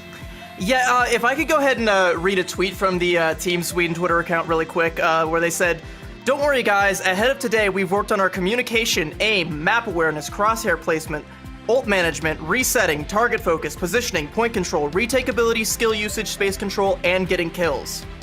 I think that irons out most of Sweden's issues, but I feel like there might still be a couple more underlying issues that they might need to address here, because again, like, resetting is an interesting one to put in there, because they didn't ever really do that. And sure, yeah, that won them Ilios Ruins, but like, it kind of lost them Lighthouse in a way. So there might still be a little bit of work to do at the Team Sweden house. Again, the talent is there. There's so much talent on this roster. We came into this week thinking they were going to be potential frontrunners for one of the playoff spots that are up for grabs, but now it's looking like they might just be struggling to maintain middle of the pack. And like, on the other side, Turkey is stepping up, just like I wanted them to. You know, I'm seeing a lot of good things out of Turkey. I've been very impressed by their backline. Muzo had some great plays there. Of course, like, you know, their DPS core is also they're frying right now. And Sweden is just like, they look lost. Like they're somewhere in the forest and they just don't know where they are. Someone please get this team a map. And like, yeah, there's just something that they still need to fix. I don't know what it is. I'm hoping their coaching staff can figure out what it is, and I hope they figured out what it was over the break and factored that in to their map pick. Yeah, and we will be seeing what they're going to. It's going to be Numbani. Okay, I haven't seen a Numbani in a hot minute, but I definitely am liking this pick. And you know, Sweden, maybe some of the problem might be the fact that they're just not really sure how to play around Skyle just yet, because it was like, I assume that they've been doing most of their scrims and practices with the Kevster Sparkar DPS line, so maybe they're adjusting to different play styles as well. So it's just that like awkward period of adjustment. It might be. This map pick of Numbani both kind of, it makes sense to me given what we saw from them on Ilios composition-wise, but it also kind of frightens me because, again, that composition didn't work. Like, so I feel like as a defender or as an attacker, you can try to run like the Ashe Mercy or you can try to run the Echo Mercy on Numbani, and either of those could work out pretty well. But like, again, like they ran on Lighthouse where they had the Mercy with the Ashe and the Echo. And, you know, again, that Mercy's getting pulled in like 6 different directions. She doesn't know what to do. She doesn't know where to go. Help. Like, everyone's crit HP and I can only help one of you at a time.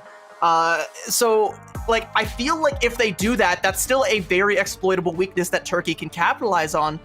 And the map pick Numbani kind of tells me they want to still go in that direction, and it hasn't worked out yet. I would, however, like to see a Kevster Genji. I think that would be a good change of pace if that's what they want to go with. Yeah, I am honestly at this point kind of begging for any tank other than the Winston, because I feel like Sweden just feels so uncoordinated when they're trying to push in with Lulzish's dives, and it was like even maybe a little bit better when Sparker was playing like the Sombra, but Sparker has returned to us. He is on the Hanzo, and now Kevster I think might actually be sticking with this Genji. I like this though. Okay, so that it's like the Ashe and the Hanzo are both heroes that Sparker is, you know, a little bit more known for. And you know, when we see what he's played in the Overwatch League, like these are heroes that he has definitely excelled at far more than the Sombra pick. So I definitely like this. And this time when you have Kevster on the Genji, gonna be, you know, a little bit more likely to be healed by the Ana, so you don't have Melon being pulled in all those different directions, can focus on pocketing Sparker, and Sparker can start to pump in some damage and contest these high grounds. And once Lulzish goes in for the dive, like, yeah, right there, it's gonna start to pay dividends for Sweden.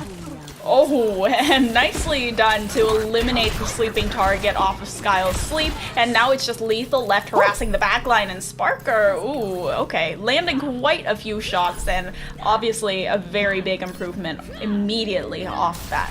And so maybe Sweden has just been like overcomplicating things a little bit. Maybe the answer was as simple as put Sparker on something that Sparker is good at playing. And that, yeah, like I said, is kind of those longer range heroes. Sparker's a really good Ashe player, a really good Sojourn player, really good Hanzo player. You put him on those heroes, he's more likely to pound, and suddenly the weight of the world isn't on Kevster's shoulders right now, much like Romani's head is not on Romani's shoulders anymore.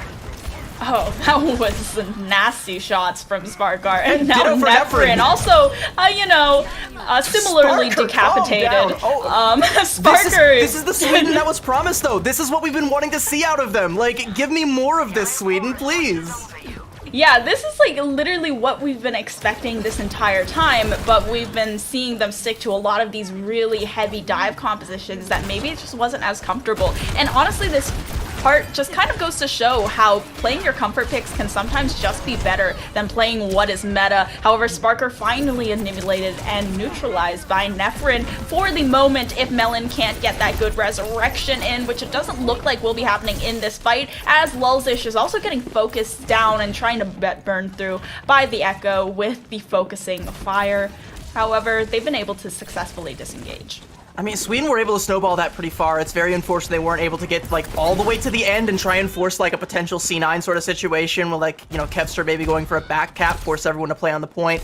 But Sparker being able to take up Nefrin there, that's going to get them at least a little bit extra meterage as Farouk goes in for the res, but is going to get naded by Skyle. Yeah, the nade from Skyle to take down Farouk right after the res come through on Nefrin, though. So at least they do have that Ashe who is neutralizing Sparker once again. It's the Ashe 1v1 of a lifetime. Nefrin is just barely able to get that Bob right through before that fight ends. But Bob, stuck in a corner, doesn't really have any targets to shoot, so they're easily able to get the second checkpoint. And they have over 5 minutes to cap here. And, like, yeah, the cart tends to stall out a lot of the time on Nimbani here, but if you stall out for 5 minutes, then yeah, you didn't deserve to cap in the first place. At this rate, Sweden is going to have a pretty beefy time bank for a potential OT push if, you know, Turkey's able to full cap on their attack here. They have to try and slow things down, burn as much of this off as possible. Oh, the Valkyrie is forced out because of the way that Lulzish just decided to dive on the backline, and the Bob also securing lethal, the flying targets just basically shooting fish in a barrel for that ultimate, but Romani does neutralize with that Dragon Knife. However, Valkyrie from Melon could mean a potential resurrection onto Sparkar. It doesn't look like it though, as Kevster continues to try and harass down their DPS. Romani taken down with the Primal Rage, and they're able to force more than halfway to the last checkpoint without as much of a struggle. Nefrin though does sneak some shots onto Kev to take him down. That's a great bubble there by Lulzish, though. That makes that res bowl. Sweden back at full strength, sans the res, but that's okay, because there's not a whole lot on Turkey's side that's going to make them need it, save for, you know, lethal hitting a potentially deadly headshot here. He's looking for Kevster, but might not be able to find him. Kevster going to be quite slippery indeed, and Sweden are threatening to full cap here. That cart is inching very close to the end of point C here, and Sweden, like, they're just kind of forcing Turkey into the spawn door here. It's really only Romani that can contest, and everyone has to keep him alive, but now they have to look at the Nano Monkey. Okay, lethal switching onto the Widowmaker. Now two people are trying to contest Sparker's Ashe, but still, Kevster, that gives him free reign to kind of harass, since both of them are kind of squishy, immobile backline champions, and this is just 3 minutes left in the time bank. This was a speed run of Navani. This was, I mean, again, this is the Sweden that was promised, and what we all thought what we were going to see when we were like, yo, Kevster Sparker, that's a sick DPS line, and then it wasn't living up to expectations. I want to see this. I mean, honestly, I don't even care if you're going to a map where the Sombra Tracer is more dependent from here on out, more favored from here on out. I want to see more of these, like, long-range heroes that Sparker excels at, that he's known for, and that he absolutely pounded Turkey into dust for the first, like, almost 2/3 of this map. Like, give me more of that, and I think Sweden has a shot at kind of turning their fortunes around a little bit, because right now, like, we're looking at Group B, and we're thinking, like, okay, Saudi Arabia is, like, the favorites now, right? And at this point, it's like, who's going to take that number 2 spot? Up till this point, it hasn't really looked like Sweden had a snowball's chance in hell of taking that, but now, like, we're seeing glimmers of what could potentially be the start of that upswing back up to that peak there. They might, like, you know, they have to do this before they dig themselves into a hole that's too deep, but this is a really nice shovel to start digging yourself out with. Yeah, I mean, now they're falling back on a little bit of that weakness that we saw over on Ilios with the Echo and Ashe.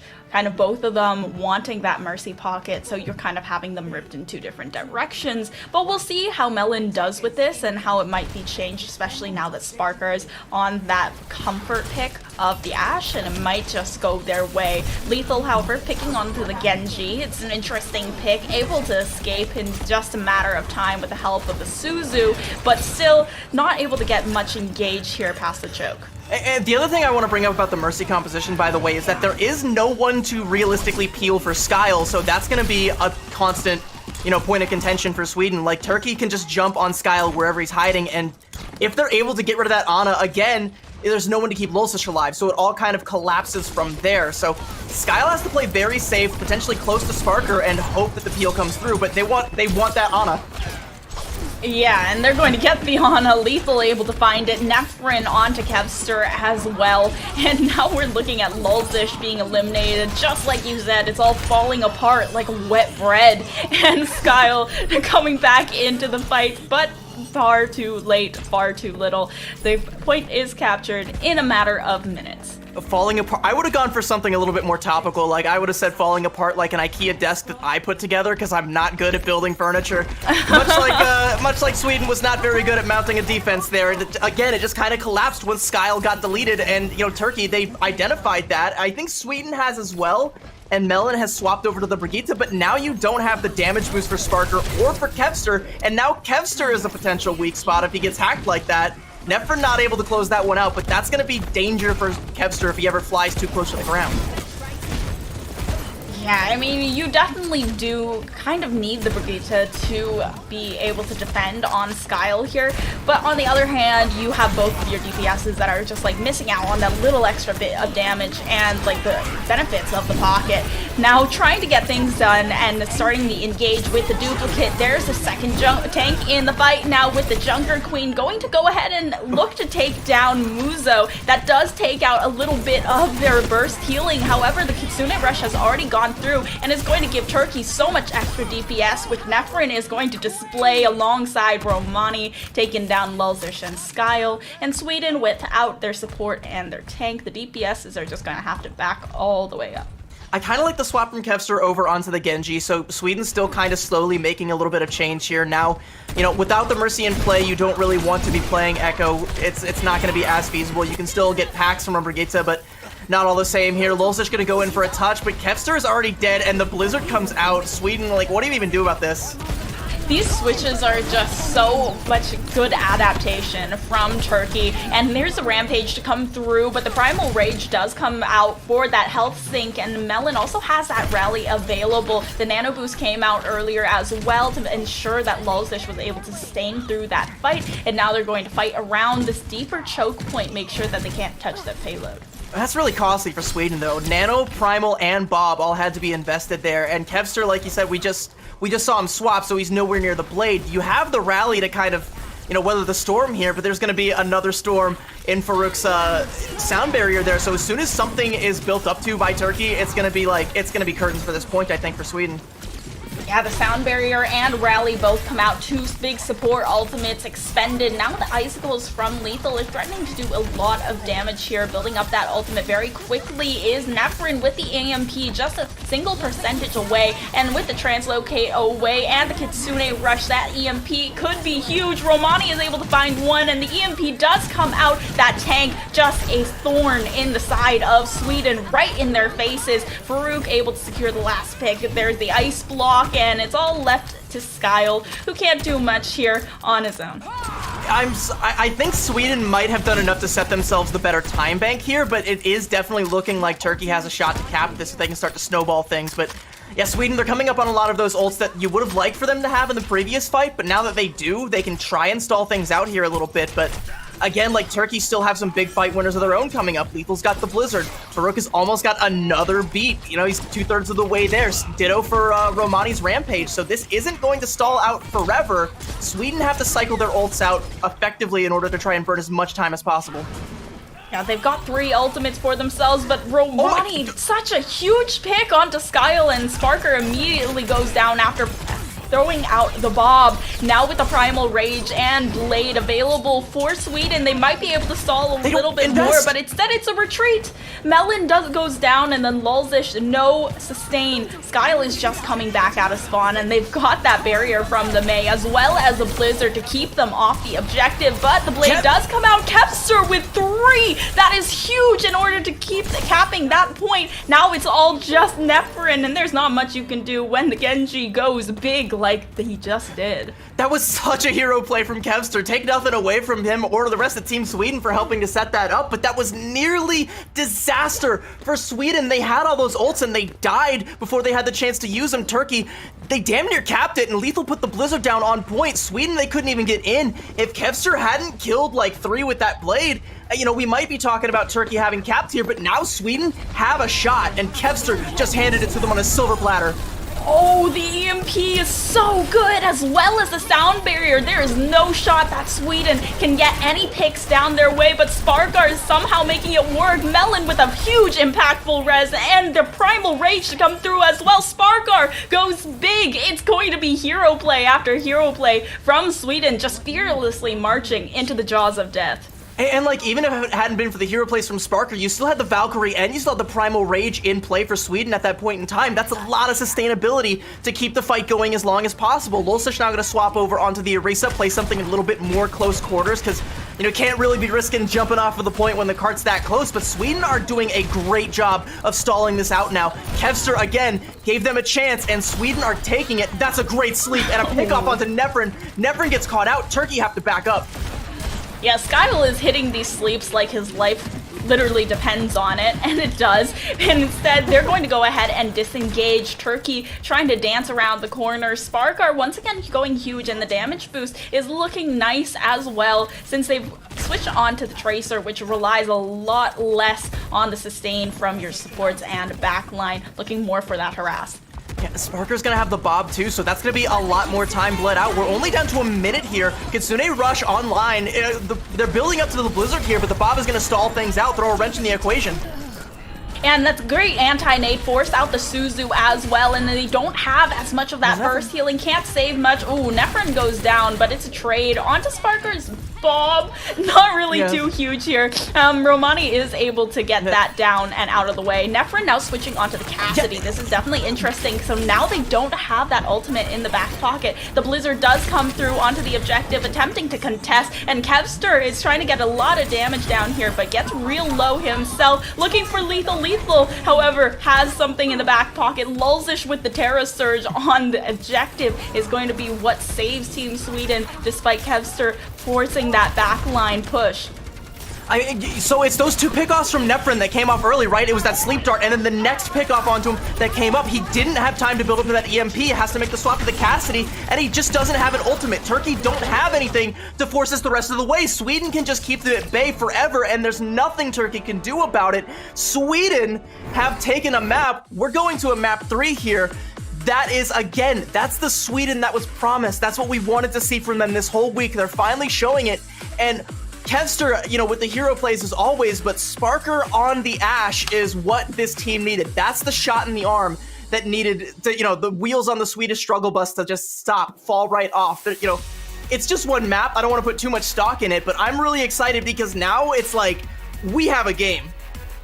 Yeah, we definitely have a game on our hands here, and I just really love the adaptations that came out from Sweden and how they looked so much more confident as well on this map and on this matchup. Sparker returned, you know, better than ever after a little stint off and vacation from Greece, and now we're looking at such a nice play from Sparkar, just popping off the first 2/3, and we thought for sure that this was going to go into overtime as well, and Sweden would just have a slightly larger time bank. And I just have to call out that play from Kevster, where you have him going in, dashing into the enemy team while Mei has Blizzard down with the Dragon Blade. It was absolutely insane, and I have to say, clutching them from the jaws of defeat the way that they did with this Dragon Blade, just unimaginable. Look how low his HP was that whole time too. That's the kind of thing that only a player like Kevster can do, to take these clutch situations where it feels like all hope is lost, somehow kill like 4 people, and then suddenly your team is able to full hold at the end of point C there. Like before that was the only lifeline that Sweden had, but now they've got so much more in the tank. I want to see them. I want to see what they do in this next map. It's going to be Turkey's map pick. So, I mean, Turkey, they've looked good as well. Nefrin has been hitting a fair share of shots. Take nothing away from Turkey because they have looked good, which is making Sweden's clutch look all the better, but it still hasn't been perfect thus far. They need to iron that last little bit out and have to do it on Turkey's terms here. Yeah, it's going to be interesting what Turkey is going to bring for that last push map. And you know, push does play a little bit differently. And considering that very first map of Helios, we saw them having very, very staggered resets and they were just unable to get some team fights in. I'm really worried that might be befalling either of these teams in that last map as well. That might make it just a little bit too scrappy and too messy for either of them to really have a good foothold on the map. All right, well, we've successfully gone from the Swedish struggle bus to the Sparker show for Sweden. We'll see if that trend keeps up, if this gets renewed for another season. Don't go anywhere. We got map 3 of this coming up right after this break.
everyone, we are headed to map 3 of Sweden versus Turkey, and you know, Sweden has decided that they are going to they're going to go ahead and take out Sparker on the Ashe. Sorry, my cat is apparently very excited about this push map, as I am. I am Vietnamese joined by CB, and you know, CB's any thoughts on this next matchup? I mean, I would be excited too, and I am quite excited because if I'm not mistaken, I feel like this is Sweden's first map win so far, and that's huge. If I'm wrong, it doesn't matter because I'm still excited about it all the same, because this is a potential for Sweden to deliver as was promised. You know, again, we saw the Kevster Sparker DPS lineup in the roster announcement for this team coming into this week, and we were like, they're gonna be sick. We just know it. Like, this is a top contender for one of those spots. And historically, Sweden has been pretty consistently a top contender in the in the EMEC region, and it just kind of felt like it fell flat the first 2 days.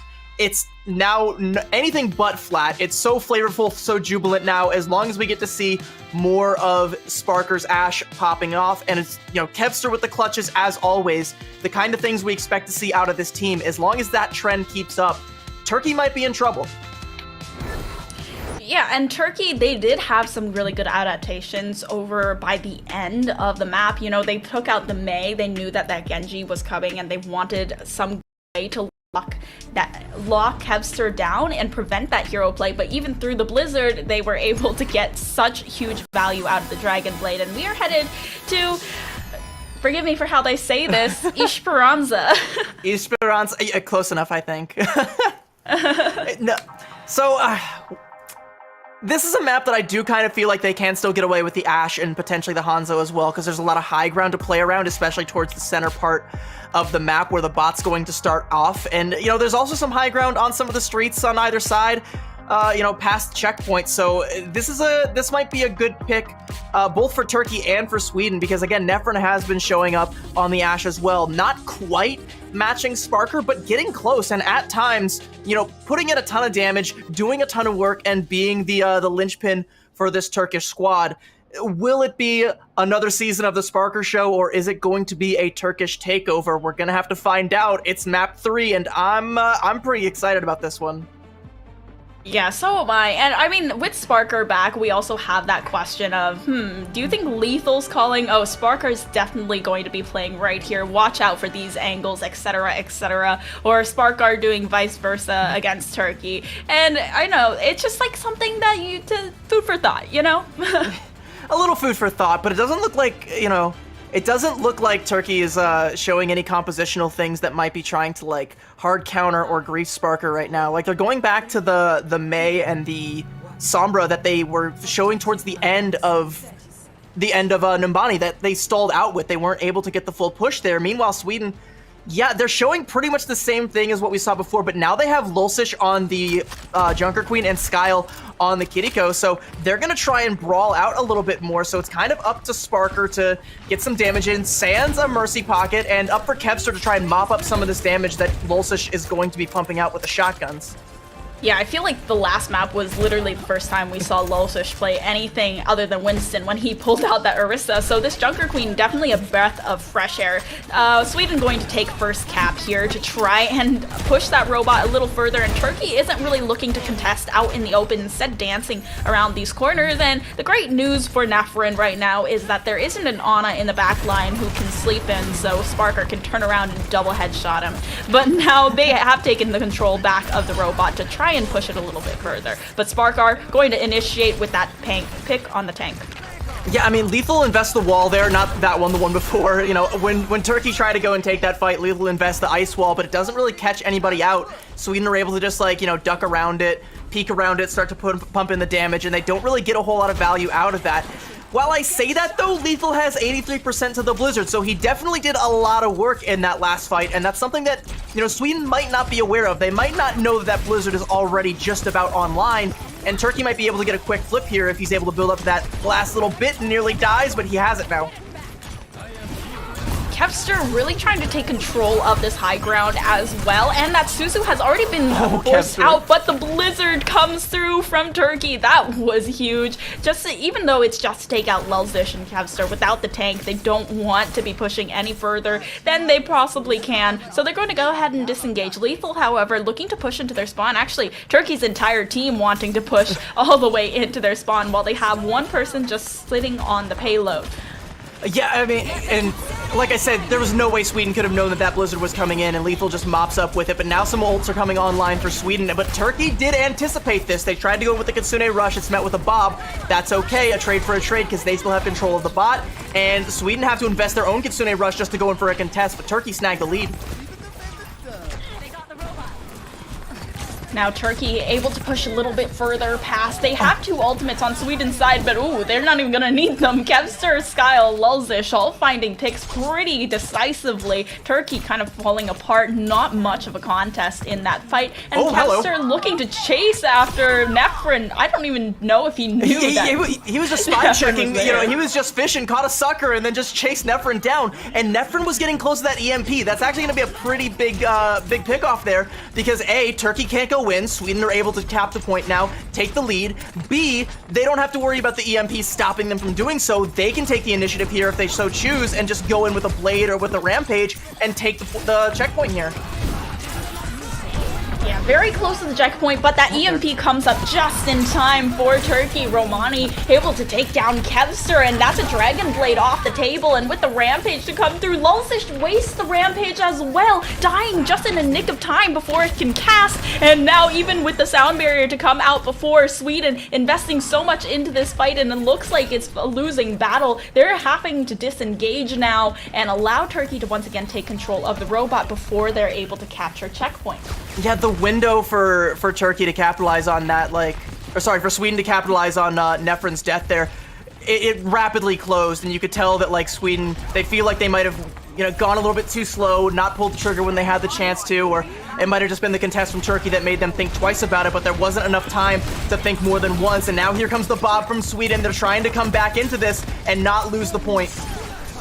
Yeah, Lethal having an angle enough to stop them from completely focusing this Bob down, and that just extra bit of suppressing fire from the Bob from behind has to force them around the corner, and now Kevster's able to isolate Farouk in a very hard position to escape out of, while the rest of the team slowly falls apart without the help of their supports. Okay, well now Sweden should definitely be able to get the checkpoint here, initiate butt scratch mode for the bot there. It's gonna buy them some time. They're now firmly in the lead, but they only have Kevster's Dragon Blade. Farouk invested the beat last, in the last fight.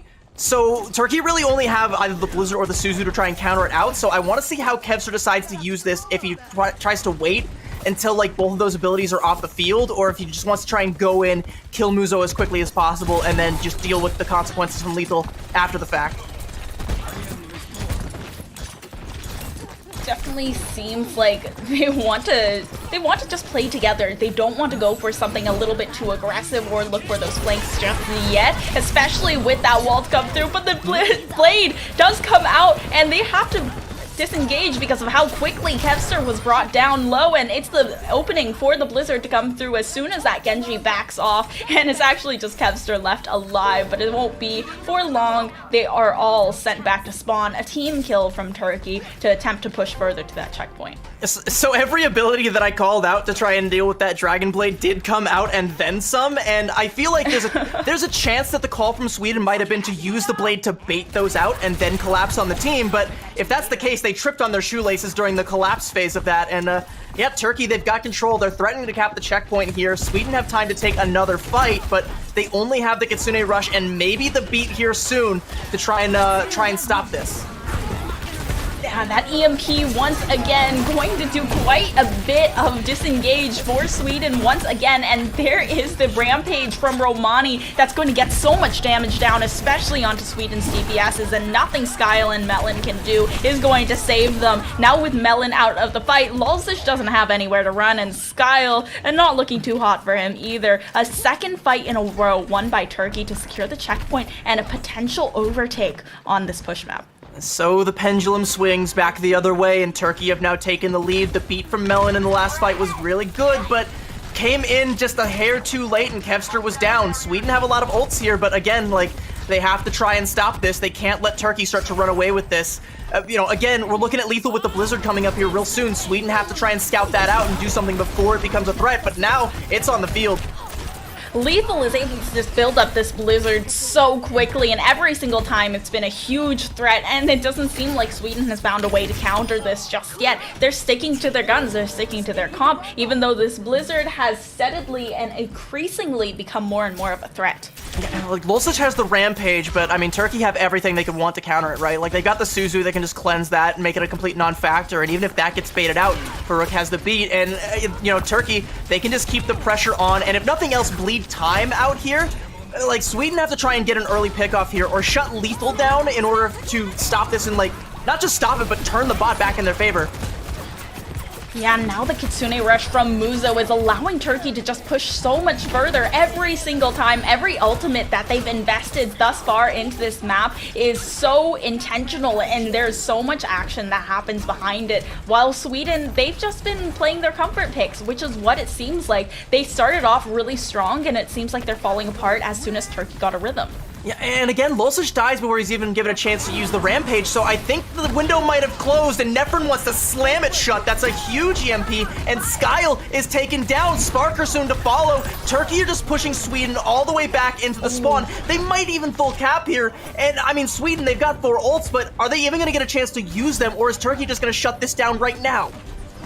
Yeah, Melon needs some way to get onto the point, and does so with that sound barrier. The overhealth is fading quickly, though. There's a Kitsune Rush to come through. They're investing everything they possibly can. Is the Dragon Blade a possible hero play? A second one for Kevster with the Blade, and Farouk still trying to contest around the point, but there's not much that Lucio can do, and they do eliminate everyone, but invest almost every single ultimate. Now the Rampage is all that they have left over from Lulsic, and Spark are a potential Bob in a few seconds, but that was very expensive, and it was exactly what they needed. I mean, it's exactly what they need, but now they need to essentially run it back all the way through the entire map here. Like, they got the first checkpoint, but they have to get the bot there to get the forward spawns, trigger the overtime spawns from Turkey. They can't lose anybody here. Lulsic can't, yeah, this has to be huge. Hits Sword, the Suzu's good, but it doesn't get the supports. Oh my gosh, but it doesn't matter. Romani immediately takes down Lulsic without the threat of that Suzu. Sparker is also immediately eliminated as well, and suddenly they're running back all the way towards Sweden, and this is looking like definitely an overtime play if Sweden want any chance back into this map, but otherwise they have to hold pretty far back. Turkey, okay, this might be a small thing that might not be the most consequential, but Turkey might be making a mistake pushing the bot up. Right now, at this stage of the game with 25 seconds, you want Sweden to have this brutal walk back to the bot. This right here is where you want to take the fight, and now it's where they're going to be able to. They're just going to bring them all into the meat grinder, toss in the Blizzard and Lethal once again, and that should be it for Turkey if they're able to close this out, but the Bob is huge! The Kitsune Rush to come through from Turkey, and then the Blizzard as well, but it actually doesn't find anything this time. That Blizzard was dropped on top of the Bob instead of any of the players of Sweden, and Romani is the only one to find the Bob eventually. But Nefren coming in from behind with the sound barrier on. The overhealth is huge, and now Kevster left on its own, but Farouk is going to neutralize that quickly. It's up to Melon to try and do something, try and contest, but it is not enough. The overtime fades away far too quickly, and Turkey, they go 2-1 against Sweden to win this matchup.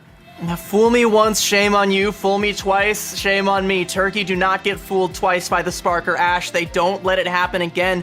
They press their advantages, they use their ults wisely, and Lethal building up to them so fast that, like, Sweden can't even track the Blizzards from this guy. Like, you need a meteorologist with a radar to see it coming, and even then it would be too late. No time to board up the doors. Lethal is just running wild on Sweden right there, and yeah, Turkish takeover. Sweden, the struggle bus continues. We saw that flash of brilliance on Numbani, but it just wasn't enough. All the props in the world to Sparker for showing up and, turning that map into the Sparker show, but at Turkey, they look pretty good here on Esperanza. Like, once it switches in their favor, like, the pendulum goes back and forth for a while, but once it starts going past that checkpoint into the streets phase for Turkey, it doesn't slow down until you get another hero play from Kevster. Yeah, but this time it's just too little too late. Yeah, it looked so good at the beginning, but I think this exact fight that we're seeing in the replay is where things just immediately turned around because of what was invested here. The blade went through from Kevster, and on the other hand, they immediately were able to disengage and pick off the rest of the team, leaving Kevster alone and low health, and then they suddenly are able to turn things around, winning fight after fight after fight. Their cycling of their ultimates was so incredibly thoughtful and intentional, and they were able to capitalize every single time. And there was almost never a time where they used an ultimate and were unable to get picks off of it. And despite that slip up on map 2, Turkey definitely looked like a team that we need to talk about. So, from here on out, let's talk Turkey. We're gonna have to start considering them a contender here at some point in time, at least towards that upper half of the pack in this group, to potentially try and take down the giants that are Saudi Arabia. And if not, maybe, just claim enough bodies to claim that number 2 spot. It's not entirely out of the realm of possibility for Turkey, because they look pretty darn good today, and I imagine that momentum is going to keep going in their favor. As long as Lethal keeps up this pace, is able to build up these blizzards so quickly, as long as everybody else is firing on all cylinders. Nephrin hitting the headshots, some big plays on the Sombra when he's not getting caught out there. I was very impressed with Farouk's beat usage, and Muzo as well, the Suzus, and a lot of the play in the backline from Turkey was just phenomenal. It's a team to watch out for, absolutely, I feel. I definitely think that Turkey impressed us today. They went above and beyond all expectations. Their last match against Poland, yes, they played incredibly well, but I think we didn't expect as much out of Poland out of the get-go. But Sweden is a team that we've been looking at. We've been talking about them for a long time. We've been talking about the potential and the raw talent that they have, and today they really showed us that Turkey is a name that you need to be afraid of. Now, we're still less than halfway through the qualifiers. There's plenty more time for the rest for tomorrow and the rest of next week to talk about how good Turkey looks right now. But for now, we have to transition a little bit over to our next matchup. That's going to be Portugal versus Great Britain. We're going to throw to another quick break. We'll be right back with that one. Don't go anywhere.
4 fantastic matches, 3 more still to come.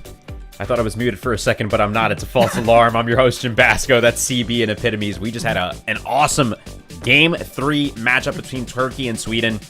Stacked squads on both sides, but Turkey proving that they're here to play. They're here to make a name for themselves. And of course, against a veteran squad in Sweden, they have definitely done exactly that. Match 5, though, of the day, it's going to feature Portugal versus Great Britain, a team which we saw play for the first time yesterday in Portugal. And of course, Great Britain with tons of veterancy on their side. Epitome, talk to me about this matchup coming up today.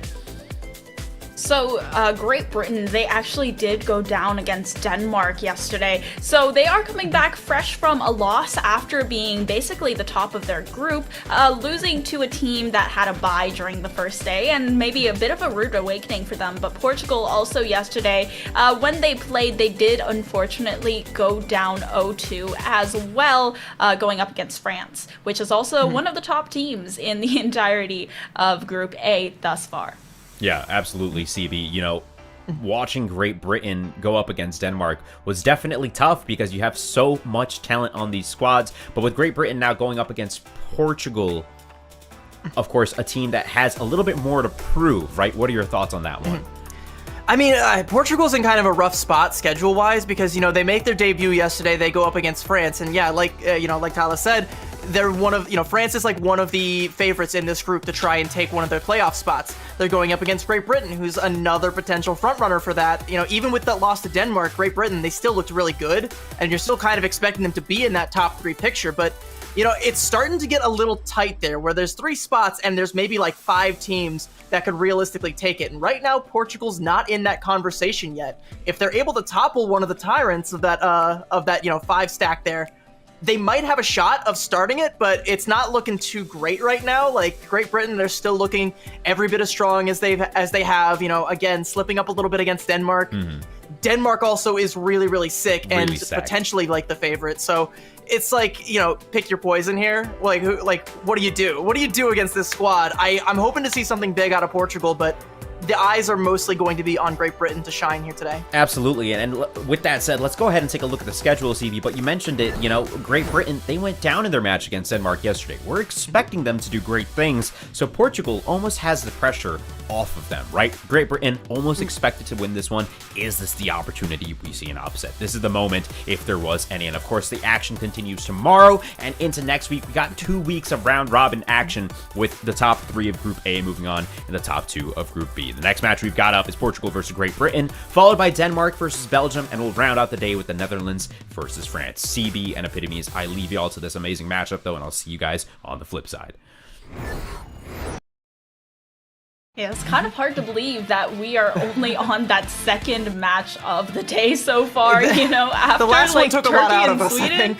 Yeah, I think we were really surprised that we were confronted with such a scrappy and close game, just right out the gate for the 2 of us. But Portugal versus Great Britain, I'm definitely excited to see Great Britain again. The last time we saw them, there were some amazing Widowmaker plays, and it was just really entertaining to watch. Yeah, I mean, I wouldn't be upset if this was another scrappy one. I don't even care if I blow my voice out at this point in time, because it's like, the EMEC region has been, really competitive across the board. We've seen a couple of stomps. Usually whenever Saudi Arabia is in the game, there's a high chance that their opponent is going to go down pretty easily. But, barring that, there's still, a lot of competition between a lot of these teams. There's some really evenly matched teams. There's a lot of parity between a lot of them, and this is a chance where maybe Portugal can start to, change things in their favor, maybe prove that they are also one of those scrappy teams that we need to start looking at and having a look at their roster. Flamenzo is one of my favorite just names for a player because it's so fun to say, so I'm really glad that I get to cast this team, and I'll hopefully be saying a lot of Flamenzo's name going forward. I was also really impressed with Kurama's Tracer play for the most part on their performance yesterday. Yeah, I mean, it's definitely a little bit more of the unknown names, but they are going to attempt to make a name for themselves going against one of the teams with a really talented individual player roster. Coming in on Great Britain's side, we obviously have Kai, huge name in the scene, Backbone as well, Funny Astro. There's just a lot of talent. These names. Yeah, and I also kind of know what these names in this particular order means to me, at least. So when we go here onto Control, Backbone on DPS to me almost certainly says May. Cronus is coming in typically as a Baptiste specialist for this team, so I think they're going to try and go for something rush-centric, because every other time that you're seeing them play like a different comp, like if you're seeing Jikaru on the Winston, you're typically going to have the return of Bone back in that support line there, playing the Ana or playing the other flex support heroes, which he's actually really, really good at. Surprise, surprise. Like We've seen Backbone as a support in the Overwatch League. It's worked out well for London. We've seen him here so far. It's worked out pretty well for Great Britain. So it can keep up that momentum, but at least for map 1, Backbone is likely to be on the May. And of course, I can't just gloss over Kai. Kai has been absolutely astonishing pretty much nearly 100% of the time. Definitely someone else to keep your eyes on. I just wanted to kind of highlight the compositional swaps and the player role swaps that Britain like to come at you with. Yeah, and it's once again back to Lijiang Tower. Like you said, the Backbone or Bone back, whichever one we get. But with the Backbone, Lijiang Tower typically starting out on the control center. So we are likely going to see that May in a very brawl composition, like you mentioned. For Kai, I feel like it's possible to see a Hanzo as well to kind of slot it into a possible Ramatra May. Yeah, and like, that's pretty much what I expect exactly. Like, they might play like the Moira version of the Ramatra composition where they just want to get like right up in your face, and that's something that I think Cronus could also do well.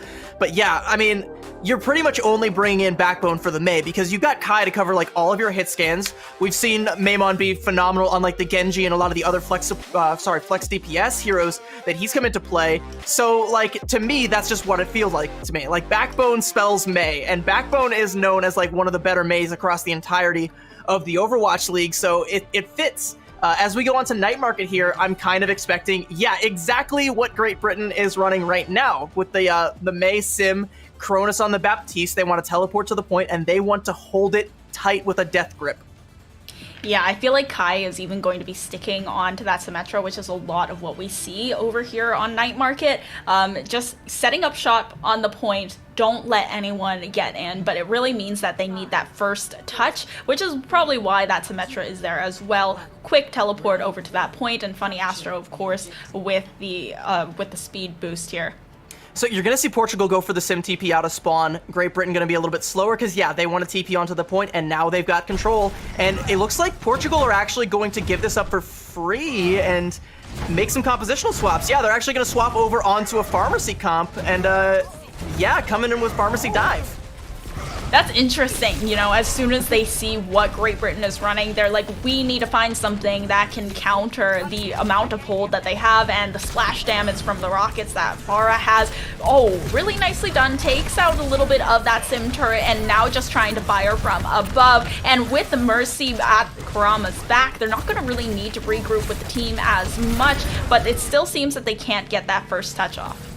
I mean, Kai still might be able to get the back cap here. Yeah, there's going to be the first cap coming in for Great Britain, but there's only 2 left standing of these 7 Lions. Kai going to fall, Jikaru not going to be able to stick around for all that much longer, and Portugal going to be able to get a pretty quick flip here. I like the read, swapping over to the Pharmacy, you know, being able to do a little bit of window shopping, peeking through the windows, blasting some rockets, but while Great Britain, they move forward to try and rush and collapse on the rest of Portugal. They just leave the point behind. You know, they have to go back to deal with the Farah, and by the time they do, everyone's just dead, so Portugal get the point for free.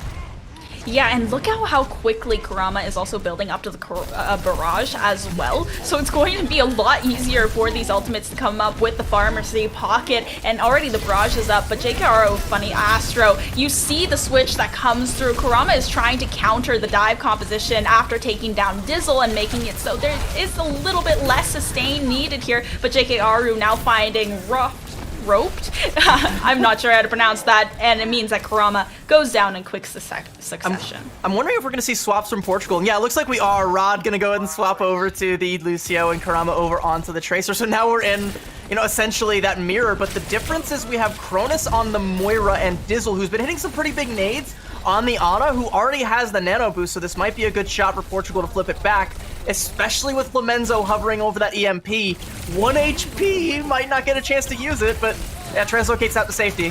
Nope, not to safety, right into Backbone, actually. Whoa. Okay, well, Kai still does have that pulse bomb in the back pocket, and since Great Britain, they flipped this point over in their favor, Backbone being allowed to take down Kurama, who switched onto the Tracer. It's going to be nice and easy for Great Britain thus far. They've realized that they need something to kind of protect their backline a little bit more, since they've switched onto the full dive, and having the Ana, it's a little bit of a sore spot. Flamenzo dead again with the EMP, and like we're at 68%, going up to 70. Great Britain, they have all 5 ults. Like Portugal, if they keep losing Flamenzo early and he's not able to get into position to hit a big EMP, Backbone can go right into their spawn and do quite literally just that. Gets spy checked a little bit there, but has the translocate. But yeah, Flamenzo's EMP comes out and it's kind of blunt.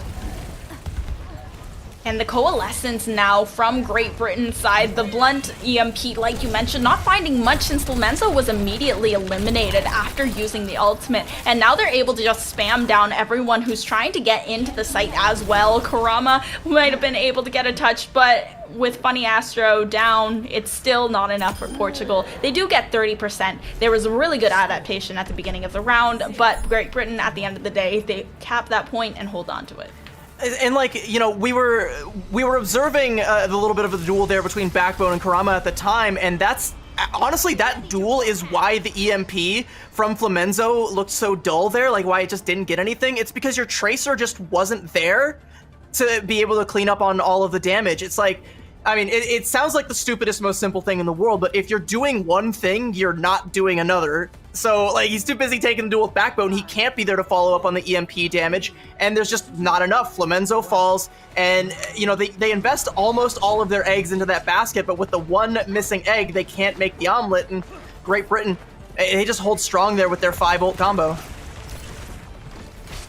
Now Great Britain, they have switched back the Backbone May into this composition, and JK Aru on the Reinhardt, but okay, Rod in a 1v1 versus Funny Astro is able to actually take down that Lucio early. Cronus still has quite a bit of burst healing in the back pocket, but missing the speed boost from the rush composition means that they're going to have to back off this point a little bit, and Portugal looking like they might be able to get first cap, and they are after JK Aru just steps out of the point. However, now isolated by the May wall, it's going to make it a lot easier to try and shred down this Reinhardt, especially since they picked that Reaper specifically. But oh, Kai from the side, such a huge headshot onto the Reaper we were just talking about, and now looking for Kurama, forcing the ice block out of the May. And okay, Cronus was able to, okay, what was that?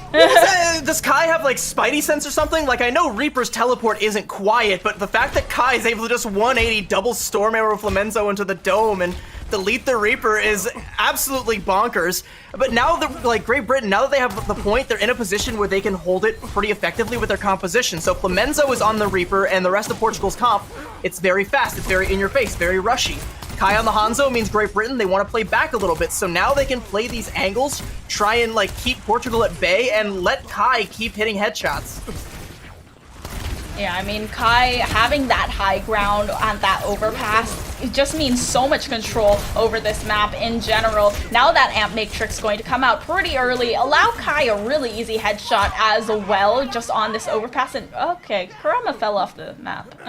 That is just about the most ult-efficient fight you could possibly win. They only use the Amp Matrix, and like Baptiste sneezes, he gets another Amp Matrix, so like Cronus will have that back in no time. Portugal, like, they're gonna have ultimates to try and recontest this, but so are Great Britain, because they haven't been forced to spend any of them yet. Look for Backbone to likely be coming out here with a Blizzard, unless they want to go for like a big shatter, just for like an ego play there.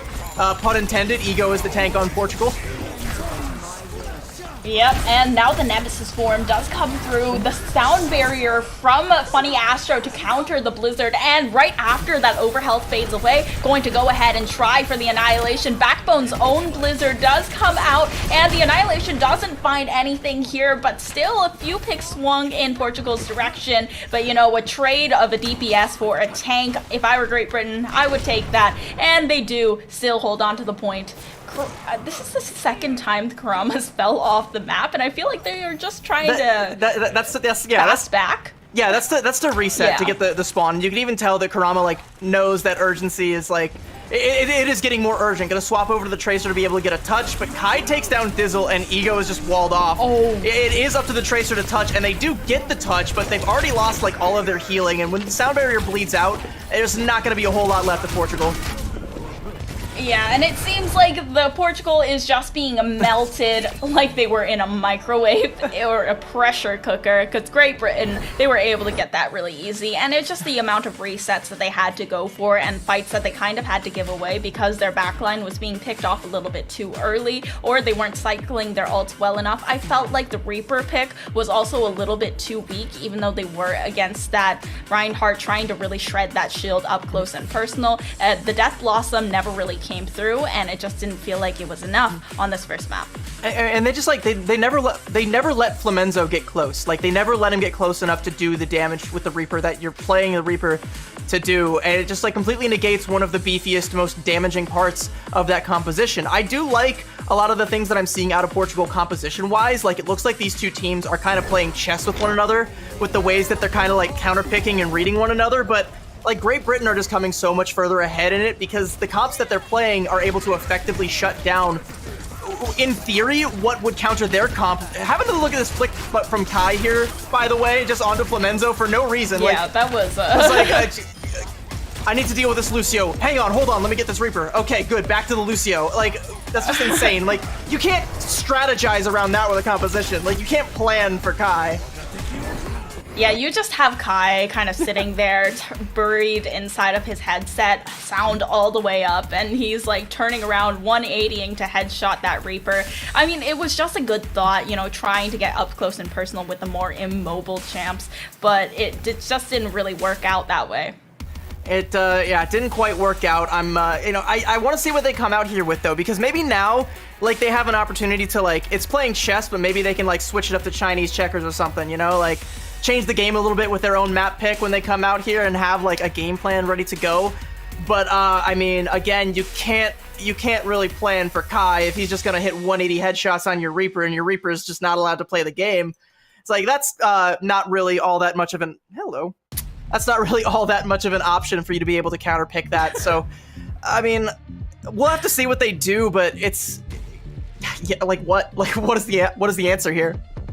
Well, as we contemplate from our cat cafes that we apparently live in, we will see what the map they're going to bring us on to next with Portugal, it being their map pick. It definitely did feel like, especially just right at the very beginning, they had such a good read with the switch to the pharmacy after they saw the Mei Symmetra comps that they were coming into, and Kurama was doing really, really well on it, and then all of a sudden they were countered because of the hard dive onto their backline. Yeah, we'll have to see what Portugal wants to do about it. If they can plan at all, if there's an effective strategy to be had, it's their opportunity to find it. It's going to be their map pick. We got map 2 for this series coming up right after the break. Stay tuned.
welcome back. We are currently on map 2 of Great Britain versus Portugal, and we are looking forward to potentially a really strong map out of Great Britain and the Portugal, with Portugal going on their map pick. And Kai continues to be incalculably competent while Portugal's pre-planning does not quite pan out. They're going to take us to Numbani here for their map pick. We'll see if anything ends up coming their way here, but this does kind of seem like the kind of place that Great Britain can still be quite strong on, because they've shown to be really good at the dive compositions. This might be, the return of Boneback here, going to the flex support position to play Ana, help support Jkaru there. That's kind of what I might be expecting to see out of Great Britain, but meanwhile, from Portugal, we still haven't seen a lot from them. What we have seen, there's a fair bit to like. They're a very likable team. I do enjoy, these players and the way that they approach the game, but, I still need a little bit more data. I want to see what they bring to the table here on Numbani. What's the strat? Why are we here? Let's find out. I mean, Numbani, another one, I'm not complaining. I find Numbani to be a treat to watch, especially after that last matchup that we had just seen. So hopefully Great Britain and Portugal can also show us some of that magic that was happening between whatever was going on between Sweden and Turkey. Yeah, I mean, well, whatever was going on was Turkey definitely taking it to Sweden here. But I mean, it was a great map with Sweden beating Turkey. I mean, we might just get to see a little bit more of that here on Numbani between Great Britain and Portugal here. And yeah, as I predicted, you do have Maimon coming back in for the DPS slot of Great Britain there, and then Backbone moving over to the flex support. So that's going to be a dive composition. You got Funny Astro on the Brigitte. This is a composition that they've been pretty competent on. And again, you have Kai on the Ashe, and just an absolutely insane hit scan player. That shot on the Reaper, it might have just looked like one shot where a guy was standing still, but it was still a 180 flick on him. You're not supposed to be able to just do that and get away with it. And it looks like Portugal gonna mostly mirror here. I mean, they have the Sombra, whereas Great Britain sticking with the Kai Ashe there. But if Flamenzo's able to get a good hack onto Jkaru, maybe get them caught out, this might be enough to get their foot in the door. Yeah, I'm hoping to see a lot more of Flamenzo in this matchup as well, since we do have a diveable backline for Portugal, but for now it seems like Great Britain opting to play pretty far up and stop the first choke point rather than allowing them to fight over on the checkpoint. Yeah, it's just kind of like Portugal trying to look for a way in. It looks like they want to try and pressure Kai from this back alleyway there, but Flamenzo gets forced away, Ego gets booped off, and now, yeah, just kind of stuck on the low ground with all the damage coming in, gets the jump and has to go back out there. And yeah, everyone's just kind of caught out because that dive just doesn't go nearly as planned. Everybody that tried to go in got forced away one by one. It was like a Jackie Chan movie where all the henchmen just come and attack one by one and just get just get dispatched. there goes Dizzle. So now that's going to be a full reset coming out from Portugal. And yeah, Great Britain, they can just keep sitting comfortably here. Yeah, they're gonna have to go and reset since they don't really have any other choice without Dizzle. It's actually Rod switching over to the Kiriko. Interesting choice here, but they have that little bit of extra healing. Flamenzo trying to get a touch onto the point, but is forced to translocate back to the team after Kai just turns around, spots out the Sombra, and they still have W Maimon kind of playing around the objective as well instead of going for those hard flanks. And now as soon as Ego tries to go for a hard dive onto Dizzle, it's just an anti and a quick follow-up from the Pink and Brigitte to just force them off. Yeah, so Ego is actually I believe a flex DPS player that has swapped over onto play tank for the World Cup here, and learning a hard lesson for tanks that if people just get really upset when they see a Winston dive, everybody wants to just pounce right on top of that monkey and take him down before he does any damage. And yeah, Ego learned that lesson the hard way there as all of Great Britain just collapsed on top of him here. And it's still Portugal trying to go through this back flank route where they have they have that mini health pack hacked, but yeah, Jakaru's got a primal rage. I don't know what you're gonna do about that, but if you're Karama, clearly not much. Yeah, I mean, it was kind of a BM primal rage to just kind of get one person trapped in an already very small corridor with a large monkey with a cannon, but they're going to go ahead and reset, and it's pretty easy since they have build up to so many other ultimates on their squad. It's not a huge sacrifice to go ahead and use that primal rage and secure the picks, force the reset, and just whittle down that timer. And it's one that you can, like, cycle your ultimates very well with, because, yeah, you're going to have the rally as well. You can bleed out more time with that. Jakaru actually going to get deleted, though, by the EMP from Clemenzo. It's huge. You know, Great Britain, now they can't cycle the ults out. They have to invest them to hold the point here. Yeah, but not even one check is done by Portugal after the EMP play, even though they were able to eliminate JKRU. But Funny Astro goes ahead and tries to get that rally out. Dizzle actually survives the pulse bomb, but WMaimon able to finish off the kill, and now without the backline, the sustain from Portugal has been completely melted. WMaimon going crazy with these pulse pistols on the Tracer and going to look for a little something more onto Karama, but Karama not going to want to force a stagger. Yeah, Maimon, like, just on cleanup duty there, just pulls out the mop and bucket, takes down pretty much everybody, wins that duel out with Dizzle. It took a while, Dizzle quite survivable, but Maimon able to get the better of that one, and we're already down to like 20 seconds for Portugal to try and get the cap here. It feels like the time has just breezed by, but that's because Portugal haven't accomplished all of that much, save for getting that one tick. They have ults to try and force this through, and they've finally taken that back hallway. They might be able to force Britain off the high ground here, but they've already lost Karama. Yeah, they are getting the ticks, though. Great Britain is completely ignoring the point thus far. They've been able to get a small contest, and they keep touching from Portugal. But, however, it's just weaving in and out from Great Britain. They've dropped the bubble down, now playing around the objective. Clemenzo goes for the touch, and now it's Ego who has to try and get the overtime to continue, but eliminated so quickly. Overtime still active, but now Dizzle being cornered by JKRU. Not much that Portugal can do. Not even 1 point taken by Portugal.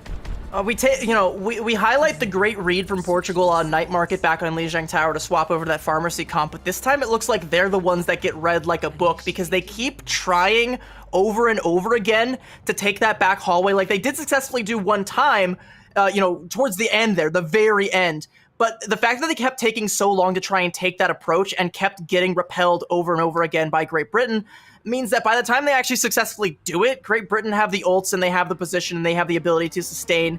It was also pretty smart from Portugal to try and take the fight not only off of the high ground, but off of the point entirely so that you can have people capping. But that unfortunately means that there are going to be people just not participating in the fight.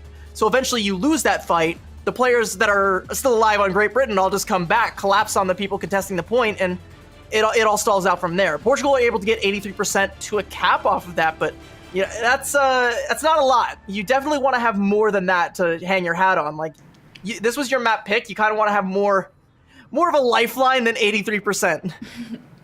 Yeah, I think that it's definitely not what Portugal was hoping for, and Great Britain, they have a lot of wiggle room to just get themselves, take their time, and now they've switched onto a potential Mercy, and I think they were attempting to pair that with an Echo, but Kai now switching onto the Hanzo, which I definitely don't blame them for, but now it's at Hanzo pocketed Mercy, potentially.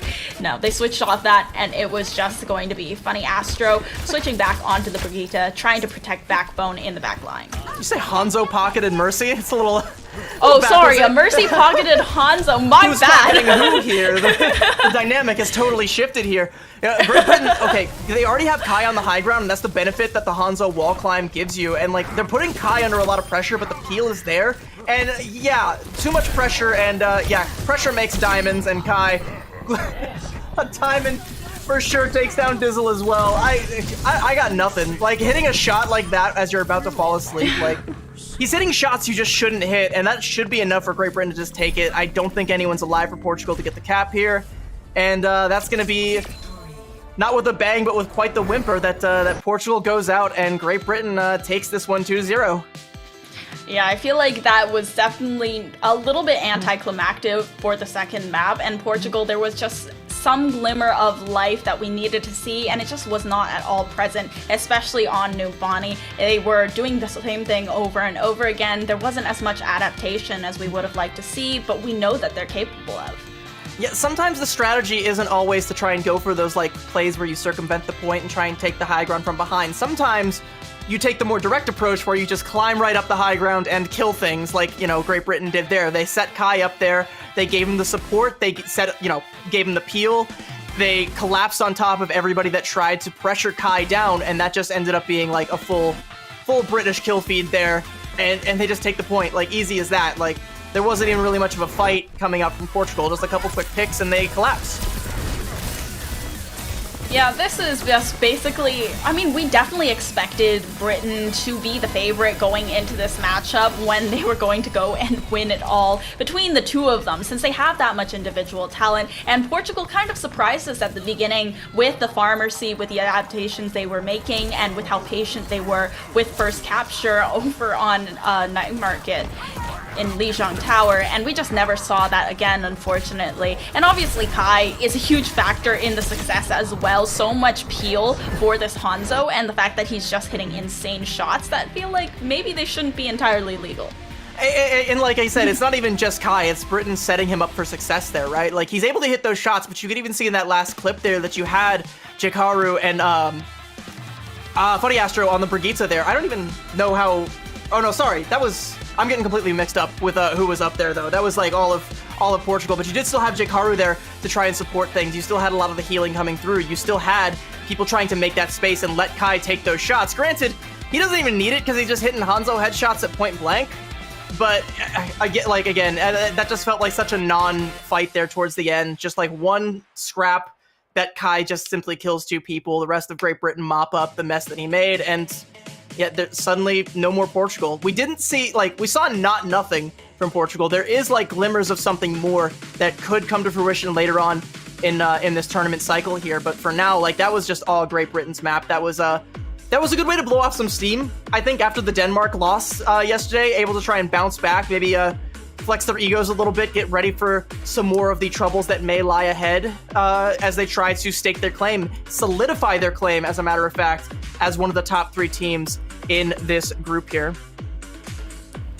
Yeah, and this is definitely just what Great Britain needed. Unfortunately, Portugal, they are definitely off to a softer start, I would say, than they actually expected to. And since they are 0-2 now, that does bring them near to the bottom of Group A. But Group A, lucky for them, they have those 3 spots that can qualify. So they do have a little bit more wiggle room. They still have a lot more days, about 5 more days, I would say, to crawl their way back into the potential light and qualify to the playoffs. Yeah, I'm definitely looking forward to see more from this Portugal squad. There's definitely some fun to be had with this team in the lobby, but we got some more fun coming out for you. Next matchup is going to be Denmark versus Belgium. We're gonna bring Jim back for a quick little intro there, and we'll be right back with that after the break. Don't go anywhere.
are down to the final 2 matches of Day 3 here at the Overwatch World Cup 2023 online qualifiers for the EMEC region. I'm your host, Jim Basco, and of course, I'm joined by Epitomes and CB. Epitomes, Tala, talk to me, man. Great Britain is a stacked region, it feels like right now, up against this Portugal squad. Yeah, I mean, but speaking of Great Britain, yesterday they were actually beaten, despite how stacked they were, by a team that we are going to be seeing very soon called Team Denmark, who were able to beat them 2-1. And I would say if you have a roster as stacked as Team Great Britain and you still lost, then I wonder who's playing for this Denmark squad. Yeah, it's a good question to be asking here, and something to look forward to as well, right, is that Denmark and Belgium game. Like you mentioned, we only have so much data for these newer teams in Denmark and Portugal to be going off of, but Denmark did pretty well against Great Britain. They definitely put up a fight there. Belgium's got some star players on it. CB, talk us through that matchup. I mean, Denmark, like you said, has some star players, and we got plenty of data on those Danish players. A lot of stars, you know. We got Naga, I feel like one of the most underrated DPS players, you know, in a long time, was pulling out some hero plays in the Overwatch League and is showing up for this Danish squad. You still have Shockwave, the young hit scan extraordinaire. And, like, everybody from Denmark is impressive. Like, I also do want to highlight Doge as well. I will admit, I'm a Houston Outlaws fan. I know pain. I know he was picked up for Houston briefly and didn't see much playtime because they were, like, you know, all about Dante's leadership. But they picked up Doge for a reason, and it's because he's good.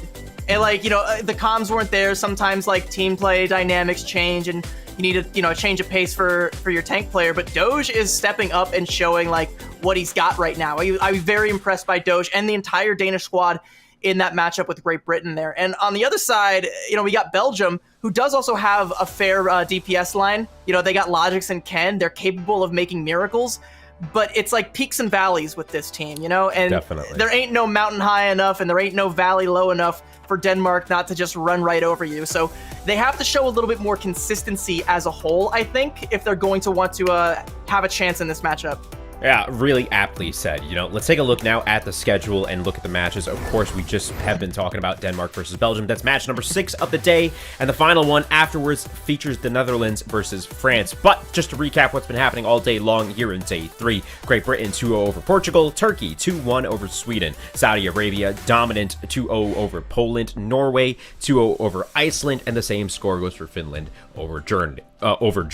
Sorry about that. Talking about standings real quick, though. Currently, when we're taking a look at Group A, Group B, 3 members at the top of Group A will be moving on, and currently it's comprised of France, Spain, and Denmark. And at Group B, only the top 2 move on, and in the current state, it's Norway and Saudi Arabia. So, with that being said, of course, map score is going to be something that we pay close attention to. We've got 2 weeks of action underway here.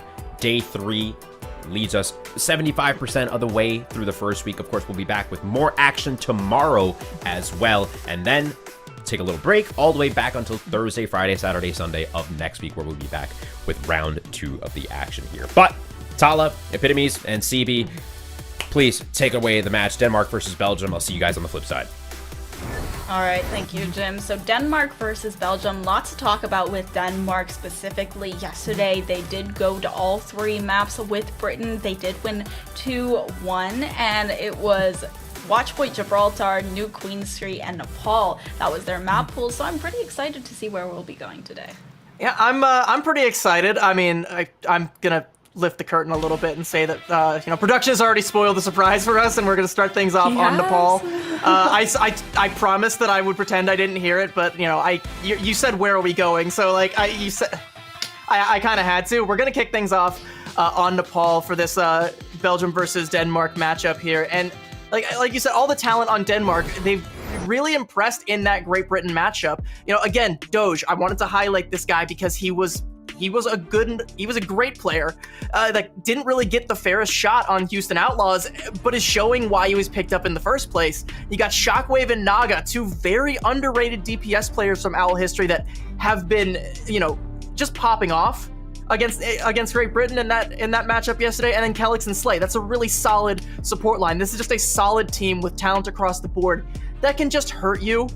And like, that's really all they need to do, is they just need to hurt you.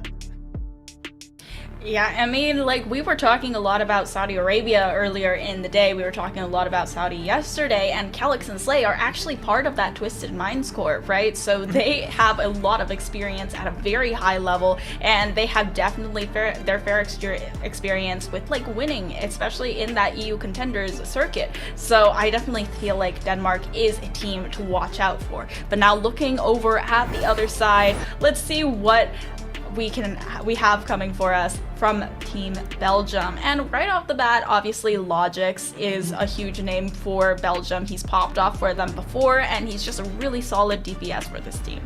Yeah, but like this team kind of as a whole, it's like the story of Logix with those kind of peaks and valleys where he's capable of absolute miracles, but he's also capable of kind of going quiet for a little bit.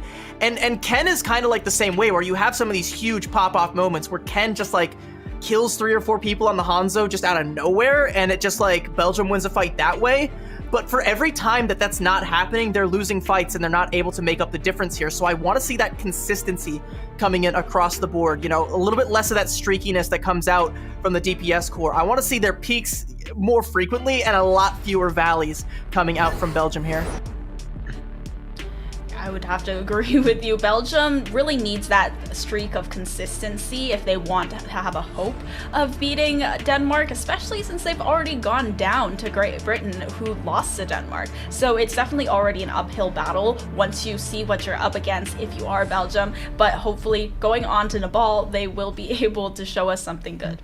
Yeah, and this is also an opportunity for Denmark to like make a statement to the rest of the group as well, right? Because like you're looking at these 3 matches that we're going through in a row back at the schedule. Like we just saw Great Britain. We're watching Denmark versus Belgium now, and the next matchup is going to be Netherlands versus France. Great Britain, Denmark, and France are all like the potential favorites to take those 3 playoff spots right now. So they're all going to kind of like, even though they're not playing each other, they're still kind of that subtle like, maybe we can like one-up each other, try and make sure we go up 2-0 as much as possible, show the dominance that Great Britain showed against Portugal, keep that consistency to try and keep the race close. And by the way, there's a couple other people on the outside of that bubble as well. You know, you've got Spain that turned a lot of heads. You've got the Netherlands that still have the talent to potentially make some noise. So, you know, you definitely want to come correct here.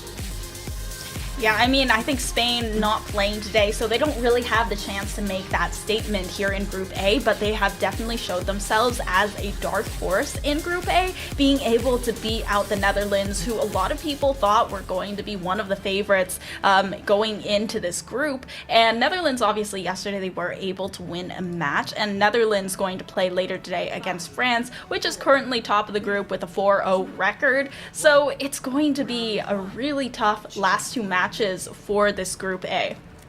All right, the Sim TP from Shockwave. That's okay, so it's not going to be a swap. They're actually going to TP and then speed boost to the point here, but Ken is on the Pharmacy, so going to be doing some damage from above, just around the corners of this point here, and it's kind of up to Doge to like mitigate that as best as possible. Denmark should be able to get first control over the point here because Belgium can't really commit to it, especially not if they lose their Ana like right out of the gates. Yeah, that's super unlucky for Belgium there, or just a really good shot from Denmark's squad. But this Pharmacy composition, Ken looking to get some work done, destroy that shield on the Reinhardt early, but it seems like they can't really get a say in edge-wise over on this point. Ken, however, now finding Naga means that they're able to push forward on Logic's Tracer, and that's just a lot of damage to go out over onto Doge. So all of a sudden, Denmark crumble and Belgium flip point. And that's kind of like death by 1,000 cuts there. Like, you know, they do take down Slay. And like I always say about the Sim May composition, especially on Village here, it's great at holding the point. It's not so great at capping the point. So once it slips through Denmark's grasp, yeah, you can see they're making wholesale swaps. Like, I think literally only Calyx is the person, like the only person on Denmark that didn't make a swap here. So now we're on D.Va with the Sombra Tracer. And I think this is still something that Denmark can excel at. They almost lost Slay early there again. They can't be doing that, though. Yeah, Slay, the source of basically all their hurt burst healing. Doge, however, Anti is going to have to wait a second for that re-engage, so that it's just the point, it keeps ticking for Denmark as they've been able to flip it back over. Belgium just letting it go basically for free. Pulse Bomb, though, in the hands of Logix could do some serious damage, but not if Shockwave's going to go behind. But Ken's there with the cover on the barrage. Now another DPS ultimate in the back pocket, but Calyx is doing quite a bit. The solo barrage, yeah, Shockwave saying that's fan behavior, but like, I mean, you take that, like the barrage is gone, you've just taken out Logix now, Denmark still have control of the point, and like the trade-off was like, they took out Potanova really early, and like, yeah, I'll kill an Ana and then happily be solo barraged, and then, you know, you got an ult and a support out for free, like, you can trade your life for that, like, that's totally okay. Yeah, I mean, the barrage also was built up pretty quickly, but over here on Belgium's side, okay, Naga just walked right into a rocket, unfortunate, but there's the Valkyrie now coming out from Chaba, seeing the opening that was left by Naga's non-presence, but Shockwave does have that EMP, and the Pulse Bomb is still in the hands of both of these Tracers. However, Belgium, they do expend that Valkyrie, the only ultimate they expended to flip that point back over, not too expensive of a fight, and honestly, I would take that. Yeah, and like Denmark's in a pretty good position. You can tell like they don't invest any ults to try and hold that because they know they're at like one fight territory and they have, you know, a full house right now. Like they can just royally flush this right down for them. Go in with an EMP, try and catch maybe Ken, get him out of the sky there. It looks like that's what Shockwave kind of wants to do. Or maybe just go for it on the point. Yeah, he caught Ken out on the point. Yeah, that's an excellent EMP, catches so many of Belgium's players, and they do go for the nano boost over onto Ken, and Ken's able to survive the onslaught for a few seconds because of it, but Denmark still flips the point nonetheless, and Ken doesn't have the Mercy in the pocket anymore, which means that spam from Doge's primary fire very easily takes down the Pharah in the air. Now on side of Denmark, 2 ultimates still available after that fight with Kitsune Russian Sound Barrier as well as EMP expended, but they should be able to force Belgium back further and not even a touch to come through before Denmark finds that first point. Yeah, with like no Lucio and the only fast hero on Belgium's side being Logix, like, yeah, that was kind of your only opportunity to touch there, and Denmark just like completely shut that one down. And like you said, like they still had the Pulse Bomb and the self-destruct if they needed it. And Belgium, like, they had the barrage that could have maybe won them a fight if Ken pulled out a miracle there, but most of what Ken was doing was just, like, kind of systematically finding, like, a rocket here and a rocket there that amounts into a kill. And it's been phenomenal Pharah play, but it hasn't really been, like, enough. You know, Denmark, like, they're wise to this. They're you know, they're too smart to keep falling for that, and they're not going to just let Ken get into a position where he can do more than solo barrage Shockwave, so we're going to see Denmark swapping back onto that rush comps, dishing the Reinhardt, now going for the Ramatra, but Shockwave going back over onto that Sombra. Ken on the Echo still wants to take to the skies, but wants to be something a little bit less Mercy dependent. Yeah, so now we see the Denmark, once again, looking to take control of the high ground rather than the point directly, and Belgium seems to have the same idea as well. A little bit of ult charge on each side as they're able to trade a few shots back and forth, but in general, Denmark should be able to capture that first point with the first touch, and forcing Shira back as well, not looking like they are able to get a touch. Denmark flipping it over to White and just brawling with the Diva on the side. I keep looking at these situations right now where like Denmark is just kind of taking the point and Belgium's not touching it to contest it. I'm wondering where Logix is, because like you could be using that Tracer to try and like slow things down, try and alleviate some of the pressure, but I think he's trying to like take duels elsewhere and it's just not really panning out because no one from Denmark really seems to be going down. Like, he's doing some damage, yeah, but he's not really catching anybody out. Shockwave, though, gets caught out by a spy check there, but is able to hack the Mega before he translocates out. That's going to be, if nothing else, pretty annoying for Belgium to not have that as a resource, but nonetheless, time for them to try and go in and get another attempt at the point here. See if Logix is able to come in and make some magic. It's this time going to be that nano boost onto Ken once again, and I think that's what they're trying to do to make them less dependent on that Mercy. There's a stick to come through from Logix, and they're trying to finish off this kill desperately. Doge finally does go down to the boosters from Shira, but the EMP from Shockwave might be able to delay. However, with the Mei wall, it's not looking for a way back into the point. Now just a fight for survival as they're waiting for their supports to regroup with themselves. The contest comes through with Kelix, but he does go down quickly from the focus fire, and Belgium finally flips the point over, going to have to surrender that from Denmark. And like using that EMP in a losing fight there might seem kind of egregious if you're Denmark, but like that's okay because, you know, this is Belgium's first time getting any percentage. You have time to build up to another one. You have time to like go back in once you have it, and Shockwave's already 40% to it. Did enough work in that fight to build up to it. So if Denmark even need it, that's still an option for later on down the line, but they want to go in right now. That's a huge boop there from Kelix.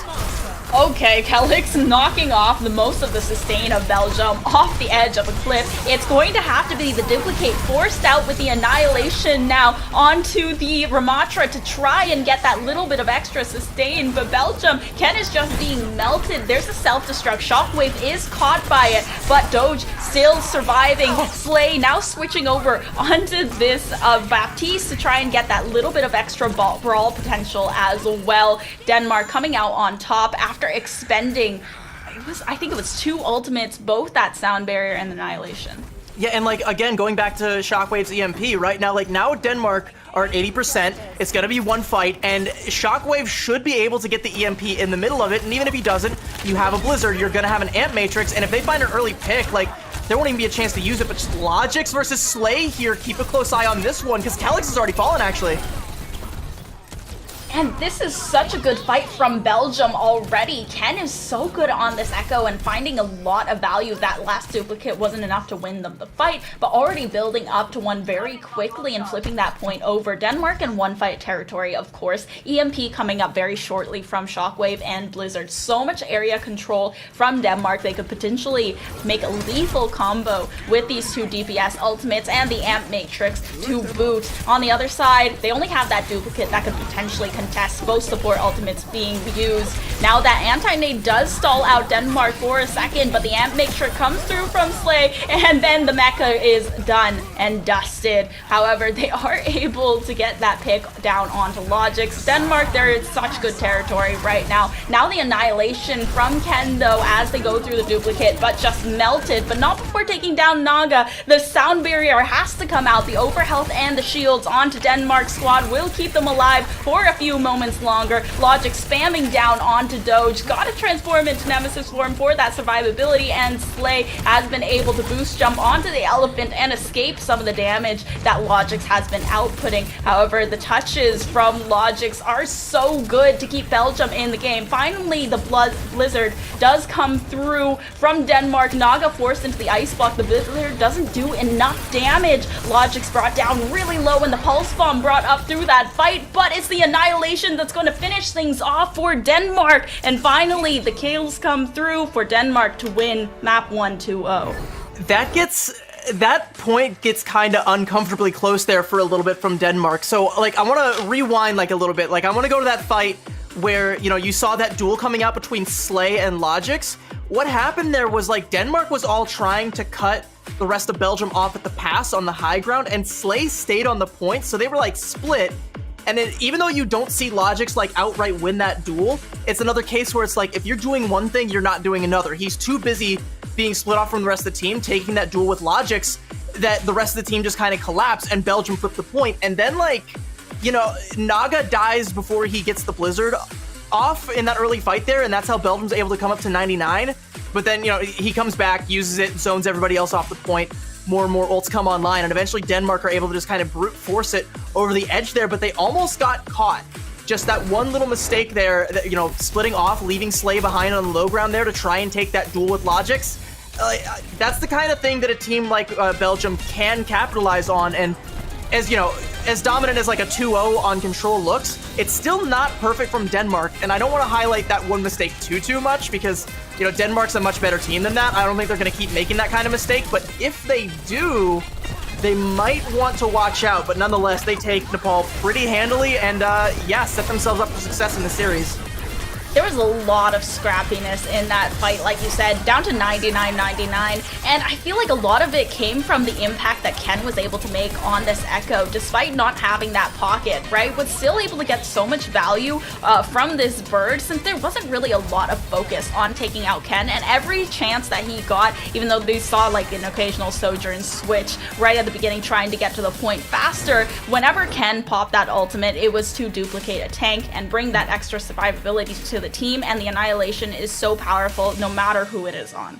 And again, with like the duplicate and the way it works, like you build that up so fast, like, and it's such a high value ultimate that it's just like no one can touch me. Like, if you come close to me, you'll be taking constant damage, so you have to like try and melt me down from like arm's length.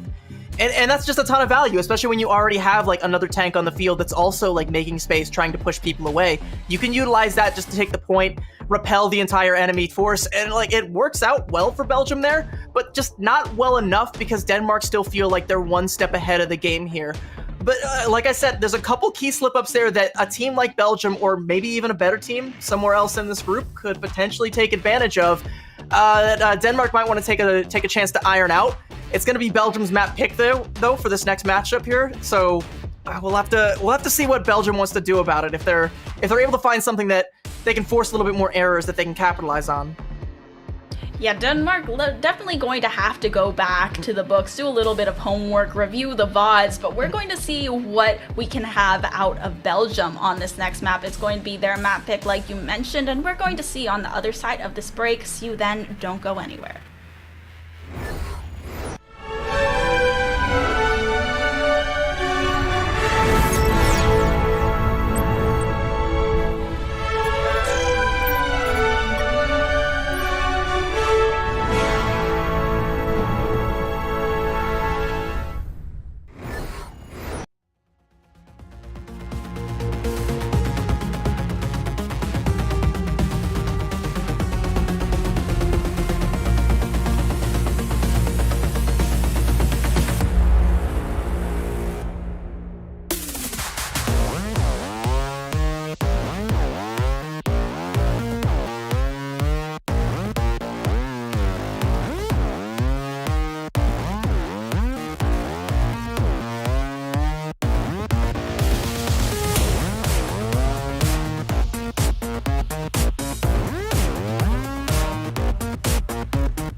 We are nearing the end of the day of today's Overwatch World Cup EMEC qualifiers. I'm Epitomes, joined by CB, and we are looking at map 2 of Denmark versus Belgium. That was quite a banger matchup in that first map of Nepal, and even though it was a 2-0 scoreline, it was a lot closer than it looks, CB. especially there on Shrine. And I want to highlight Ken. I can't highlight Ken enough on this this Belgian squad. He's been a standout on this roster, definitely a highlight for their team, a standout from EU contenders, and is showing up, but it definitely feels like it's either Ken go kill or, you know, Logic's with a hero play. And if that doesn't happen, Belgium have a tendency to kind of stall out. Like, they don't always know where they're going, what they're doing, what their win condition is, and how to execute that game plan. And again, that's something that needs to be ironed out. They can capitalize on mistakes because players of this pedigree, of course, they're not going to just, you know, see a lonely Baptiste on the point and not pounce on that.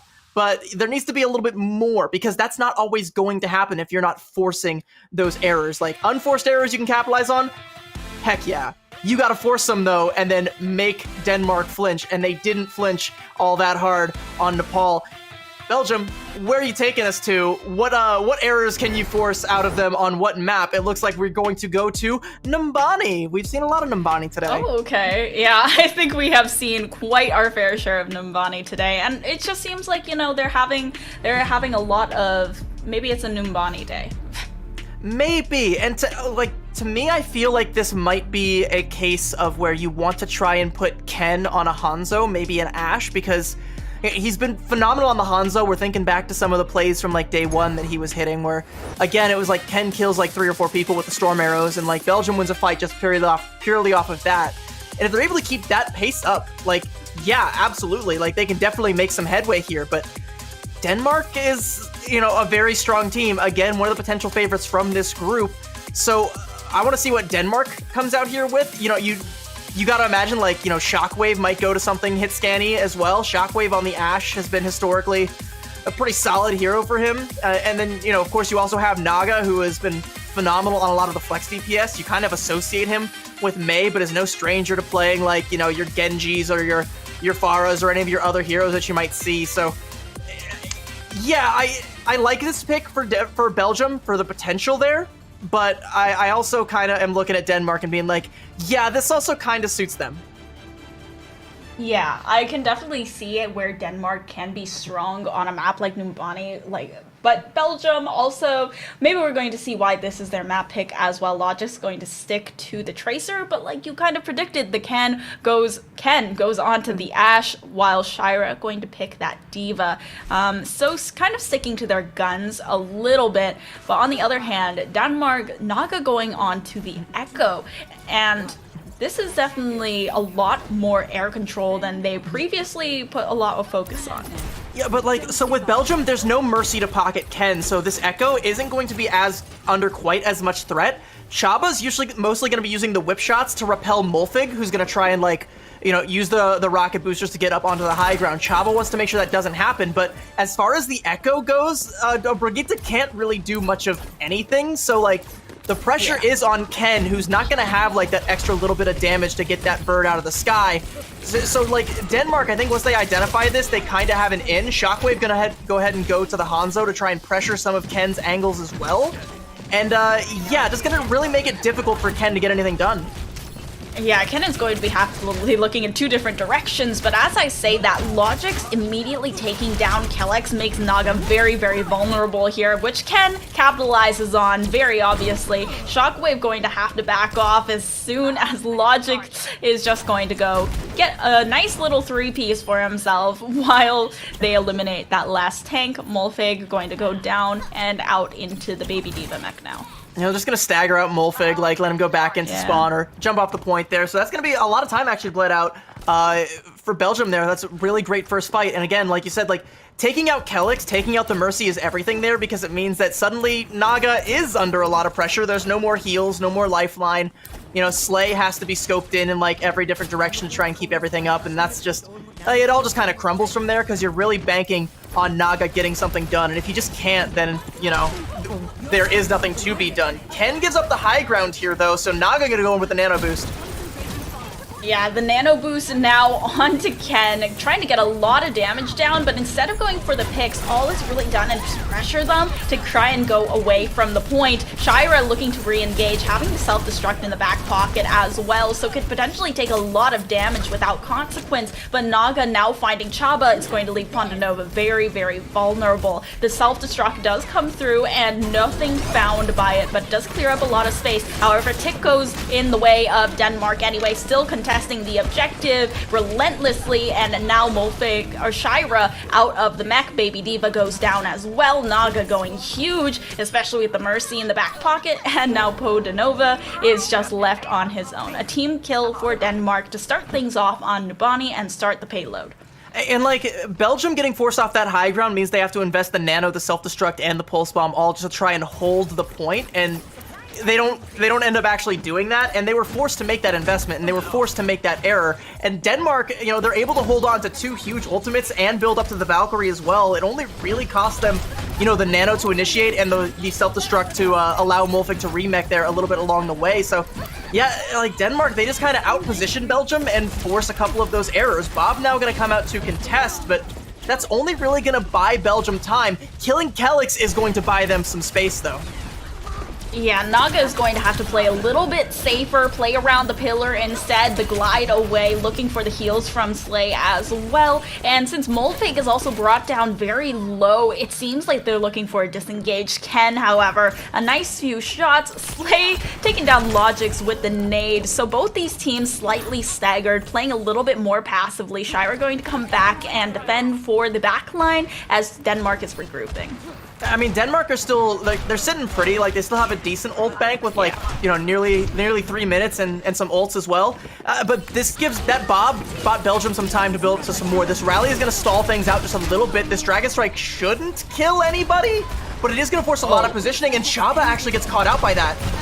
Oh, Pondanova dies to the Dragon Strike, and it's just so much space that's gained by Denmark in a matter of seconds. Now Logix with the Pulse Bomb is still going to attempt to contest, but Slay does find the Tracer, and Naga as well, finishing things off. It's just a cleanup crew from Denmark after that Dragon Strike was initiated, and now they're almost all the way up to that self-destruct again, and the Nano Boost is ready for them as well. On the other side, Belgium has a support ultimate in the form of Podononom's Nano Boost. It's just the mirror with the addition of the Pulse Bomb. Yeah, and because Chaba has now swapped off the Brigitte and onto the Mercy there, and like I said, like Brigitte doesn't really do much of anything against an Echo, and I think Naga now knows that the skies aren't going to be, you know, quite as easy to access on this third point, and, you know, now that you have Ken with the Mercy, like, yeah, switching to the Tracer here is a good heads-up play there from Naga. The cart keeps trudging forward. Logix with the Pulse Bomb, though.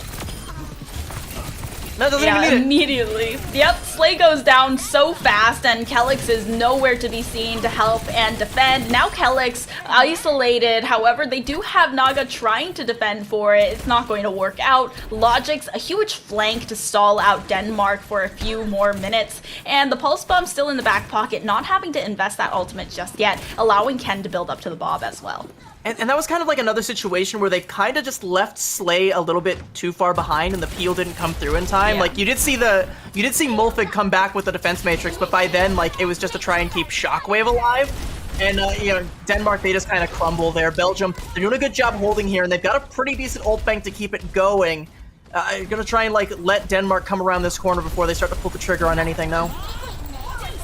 This definitely looks like a lot more traditional dive comp out of Denmark. The Bob does come through, the sleep onto the Bob though, and they're going to just try and avoid hitting that ultimate altogether. Molfig now eating all the damage possible with the defense matrix and self-destruct in the back pocket to potentially clear up the space. They are pushing very close, and Belgium is unable to contest the point with Diva forcing them back into their spawn, and Molfig just cleaning everything up behind Naga. Diva. Shira's the only one who finds a pick, and it's on to Slay, but without any support line to back them up. It's the self-destruct that comes out. Baby Diva does fall, though, and with the shields, there's nothing to be found from the self-destruct. Now they're going to have to pull out the Sojourn, but the EMP from Shockwave, it could potentially turn the tide of this fight. Denmark is finding a lot of value off the back of Shockwave's ultimate, and there's not much to be done by Belgium. Still able to contest Shira onto the Doomfist now, and attempting to bully Kellex Slay onto the Lucio. Wants to get back to the point quickly and get some sustain down for this squad, but they're doing such a good job of doing it themselves. The Tracer Sombra has such good survivability against this team, and even Shaba having the rally now, looking to contest, but now it's going to leave Podnova on their own, even on the Kiriko. No survivability. The Suzu comes through, the Pulse Bomb comes through, but there is still so much contention from Denmark. The self-destruct finds Logix, and I'm not sure what Belgium can do now with round 1 complete and 3 points for Denmark. It does get really, really scrappy there, and there's even that swap off over from Slay onto the Lucio that almost kind of like, you know, like hinders Denmark's chances there because they don't really have the healing to keep sustaining, and they have to play really carefully on the point, try and let the passive cart heals along with the AoE heals from the Brig and the Lucio come into play. But then Kellex dies on the Brig, swaps to the Moira, and then gets back to the fight, and suddenly you have a little bit more. And plus, like, as soon as Belgium comes out of the spawn there, Shockwave has the EMP. It just deletes, I believe it was Ken on the Sojourn who had the nano boost, so it just takes that ultimate right out of the fight there. Even though he gives his life for that, it's enough to, like, it's enough for Denmark to claw their way forward just a little bit there. And they do cap with 40 seconds, but that's under a minute, and that's a really important timetable there for Hybrid, because this means if Belgium, you know, somehow sets like a rapid pace, like, you know, or sorry, this means if sorry, never mind. I'm just gonna completely derail my train of thought here. I have no problem looking like a fool. Denmark able to cap with time, though. It would have been nice to get a little bit more, and they definitely have the potential to get a lot more there. But yeah, great stall out from Belgium, and now I want to see what they have to offer on the attack here, though. It seems like it is just going to be that same comp they were running on the defense. They have decent power, especially since Logix, those peaks and valleys that you mentioned, they are very prominent, especially in that last round, getting a lot of value in some fights, and others they're just being bullied out of the objective. Molfig going to take early stances close to the choke and just get some early damage down, and eating the damage with the defense matrix as well. However, rest of the squad is still kind of sitting pretty back on the objective. Wouldn't be surprised to see Naga trying to fish for an early pick over onto the backline, especially since Brigitte not able to do much against the Echo. However, already Molfig out of mech means the Baby Diva very vulnerable, and Ken on their own. The anti-nade is going to prevent a death occasionally, but Molfig loses the mech for it. That might be problematic if Belgium can regroup quickly, but I think it's still going to be fine. Like, Molfig might not be in prime position when he finally gets back to the point, but he's still on the Diva, so he's going to get back relatively quickly. If Logix gets caught out here, though, that, like, kind of just throws everything down the well for Belgium, and they're going to have to take another fight here. More pressure coming on the backline. Shockwave gets really low there. Denmark, like, they have to be careful here until Molfig is back at full strength. Yeah, they're just going to take the brawl on the high ground. Oh, Ken was completely caught out, looking towards the other side of the balcony rather than Shockwave's angle. Thought he was too busy fighting the Diva. Knows exactly where that Ana is as well. Lots of ticks going out on the Dynamite, and a little bit out of position. Logic's now running up onto Shockwave. Shockwave gets very low, but the Mercy does come in clutch once again and is able to heal all that damage right back up. Logix gets caught out as well, and it's all just the support line left over, and they are in a sticky situation. The Bob now thrown out, and Chaba trying to eat up the damage with the shield and the shield bash. However, still hiding in that room. Not going to be a good situation with the remech. That's a double mech remech kill there from Molfig there on both supports. So that's what happens when you're in a small room with a Diva, I guess. So Shockwave is using all of his dynamites to try and pressure the backline from Belgium, so Padanova and Chaba can't really get much of anything done. They finally built up to their ultimates, but it's more than 2 minutes off the clock. For Nano Boost, that's like one of the fastest charging ultimates there. Like, Belgium have all 5 now, but Denmark are just not letting them ever set up comfortably. They have to rally just to get out of this room that's like right outside of their spawn, and like that's not a good return on investment there. They still lose Potanova. They're not getting anything for this fight. They're just wasting time. Molfig is literally already in their spawn, and it's just in and out with these boosters on the D.Va, right? Shockwave is in a pretty bad position, though. Even the Mercy might not be able to heal all of this, but there's somehow not enough focus fire on the Ashe. She does finally go down, and the rest of the team is going to have to disengage without the damage from Shockwave being dished out up front, and Logix is now going to run up and try to capitalize off of the mistake Denmark made, but they're still unable to push past the joke because of all the harassment that Naga is putting on their backline. Finally, they're on the point. They're trying to capture. Kelix is in. Ooh, Kelix is able to survive that actually, but because of the Bob, they don't want to get into the LOS and going to go ahead and give up the point.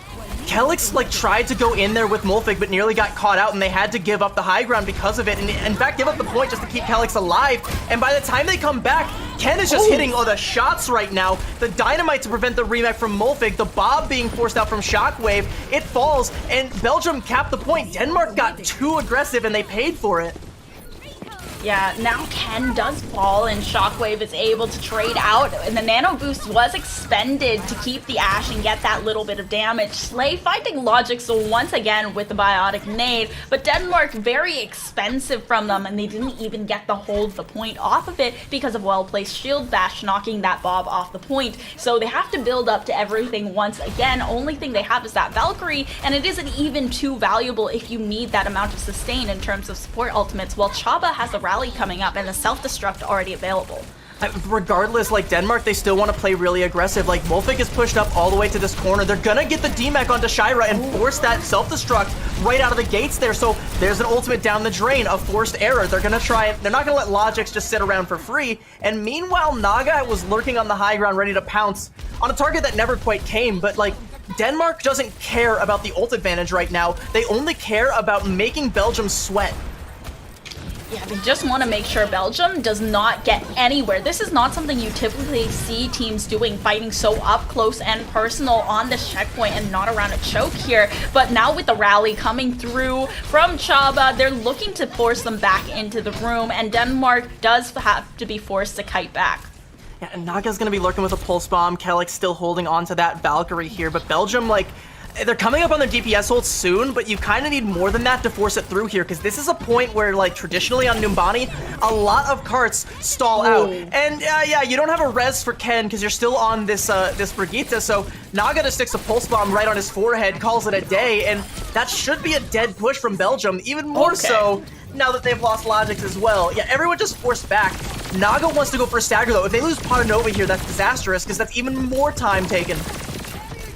Oh, they're able to keep Potanova in. Chaba's doing a great job of defending the Ana, and they just have to go for and allow them to retreat at this point. But they're in a good position to try and jump on them. Naga really wants to try and sit in these rooms and also get the picks onto Logix, stop them from harassing their backline. The Valkyrie does come through with the anti-nade, was on the supports for a moment, and the Bob comes through from Shockwave, but Shockwave goes down almost immediately. The Valkyrie is still active. A res possible for Denmark, but it doesn't seem like they're going to be using it. Logix, however, wins the Tracer 1v1 with the help of a Pulse Bomb, and Ken has now switched onto the Cassidy as well. Checkpoint is pushing a little bit further. They're only 3 meters away from getting on, and they are being hotly contested by Denmark for every single inch that they want to push forward. Naga not going to let go of this detective easily, and Pulse Bomb stuck onto Chaba even through the shield. That's going to do damage. Now Shira does get a remech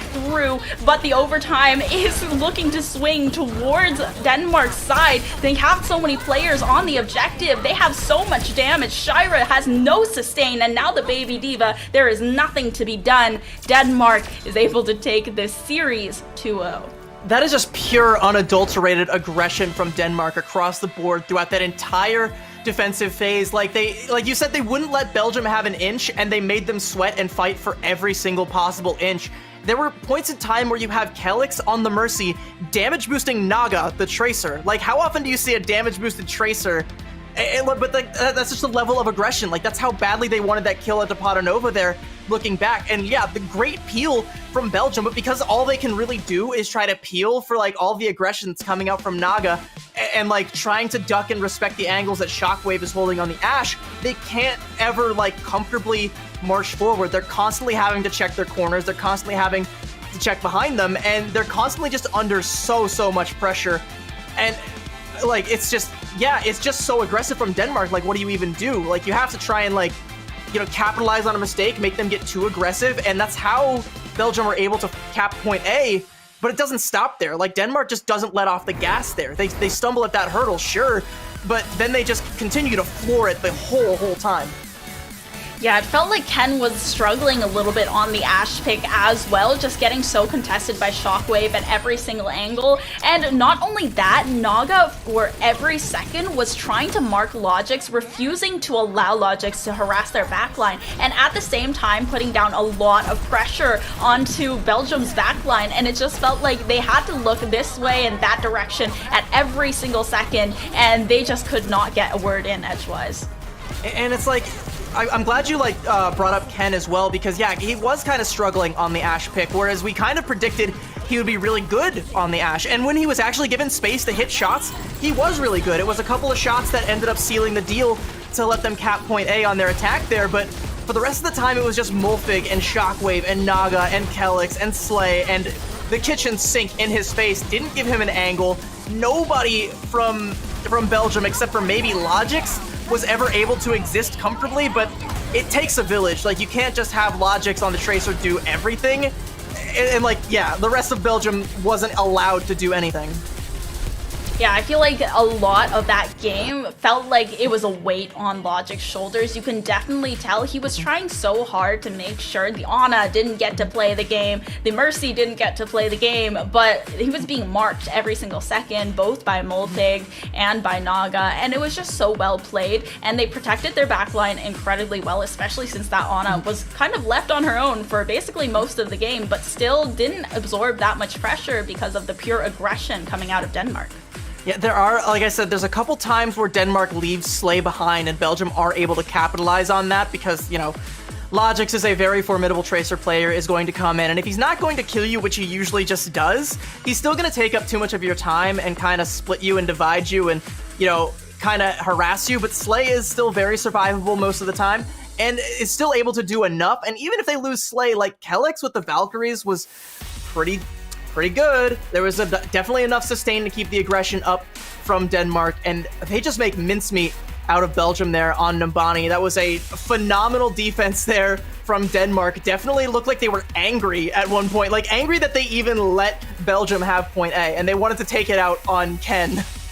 Yeah, it literally just, they were so up in their face every single second. And it's just like, what kind of aggression is this? Because it's not even as if their entire comp was tailored specifically to dive. They didn't have, you know, like a Lucio Brigitte, and they didn't have, you know, the Sombra Tracer, and maybe even a Winston to throw in there, but they were still so aggressive. And even though I feel like the Mercy, even though she doesn't have as much sustain as maybe other supports do, when you see her damage boosting the Tracer, it's very likely she's just getting into the Valk, damage boosting everyone on the team and enabling that kind of aggression, because how are they going to out heal the entire team getting damage boosted?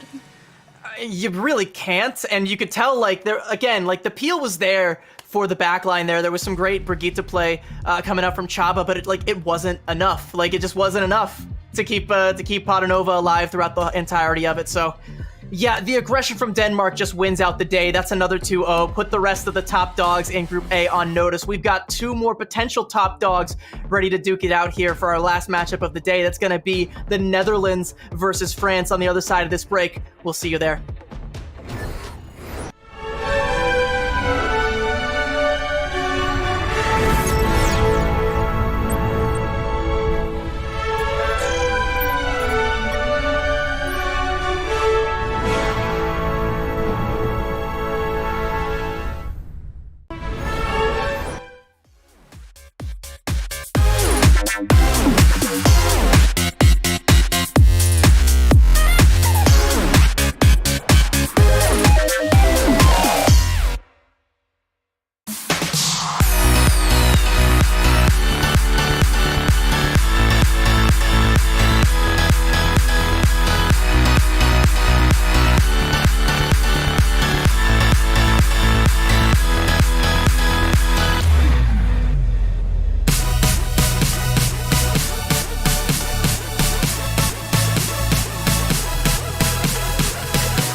final match of Day 3 of the Overwatch World Cup 2023 EMEC Qualifiers is just around the corner. I'm your host, Jim Basco, joined by Epitomes and CB.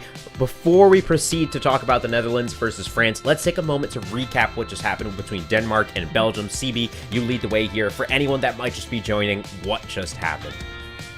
Well, if you're just joining us, what we just witnessed was a murder of Belgium. Denmark just went so insanely aggressive on Numbani that they just grinded Belgium down into a fine powder.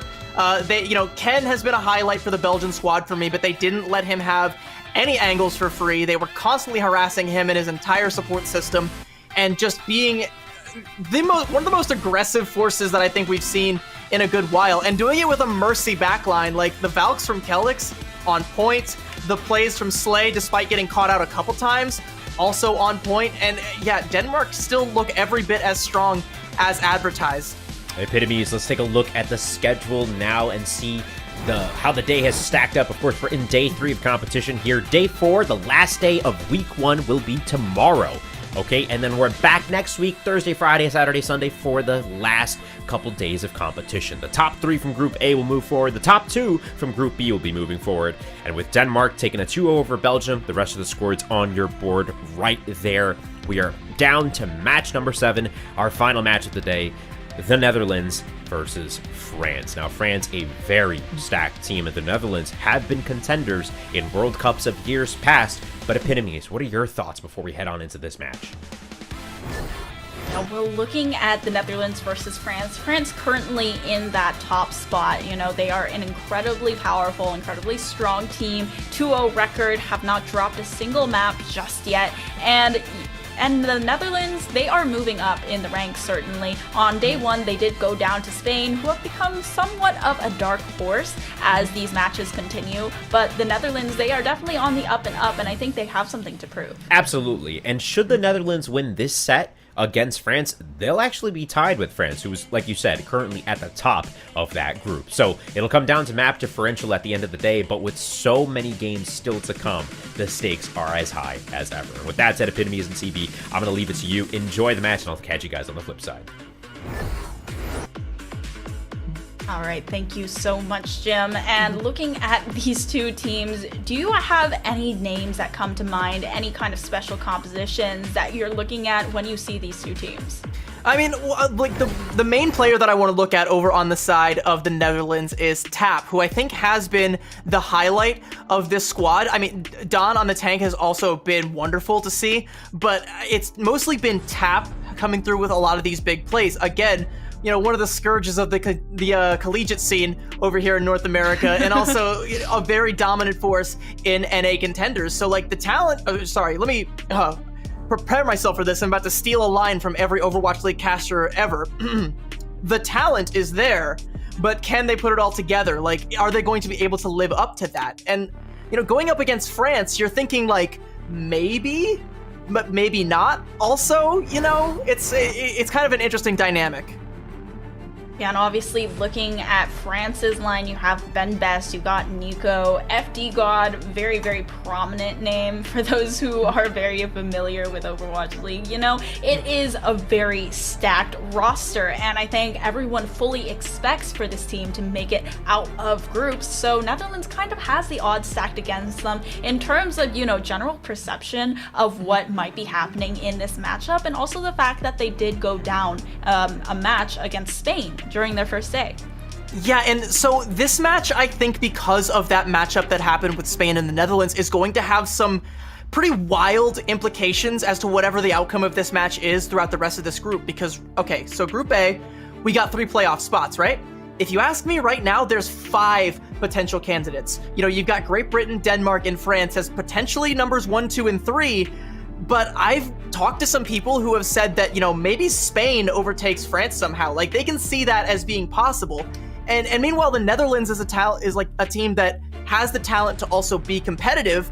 And like you said, if they're able to beat France, like, that just throws everything out of whack, right? There's only room for 3. There's 5 potential candidates. France has to win this in pretty strong fashion in order to silence the doubters and continue to keep their claim. And I also think that, like, of those, like, top 3 teams, like Great Britain, Denmark, and France, France is like potentially the most beatable, which isn't saying much because they're all very formidable. But like, if you have a shot against any of those teams, I would personally, try my hand at France before I go barking up Denmark's door.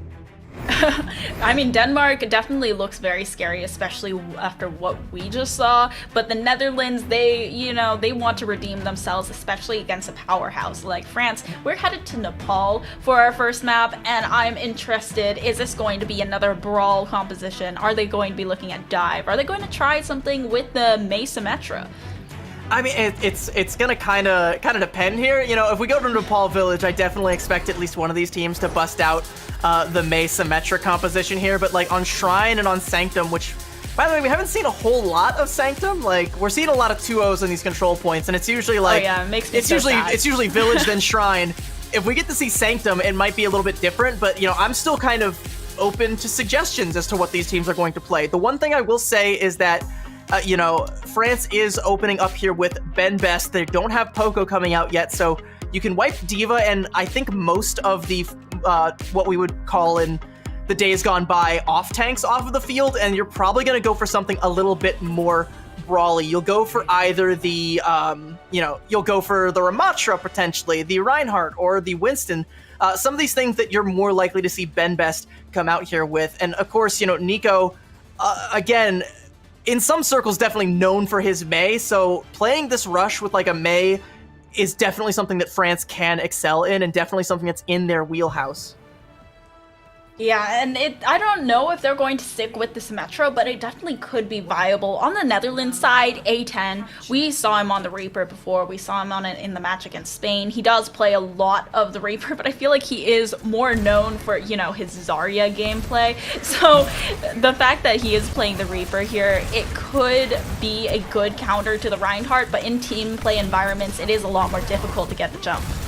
Yeah, and so we're seeing another situation, by the way, where Netherlands are playing that really zippy backline that just wants to get like right up in your face with the Lucio Moira, and they're going right into a full charge beam here from Pac, and like France, they're just gonna repel them. Like, they can't comfortably play as close as they want to because France is just pumping out so much damage right now that Netherlands can't sit comfortably, and France just take early capture percentage on the point without even finding a kill yet.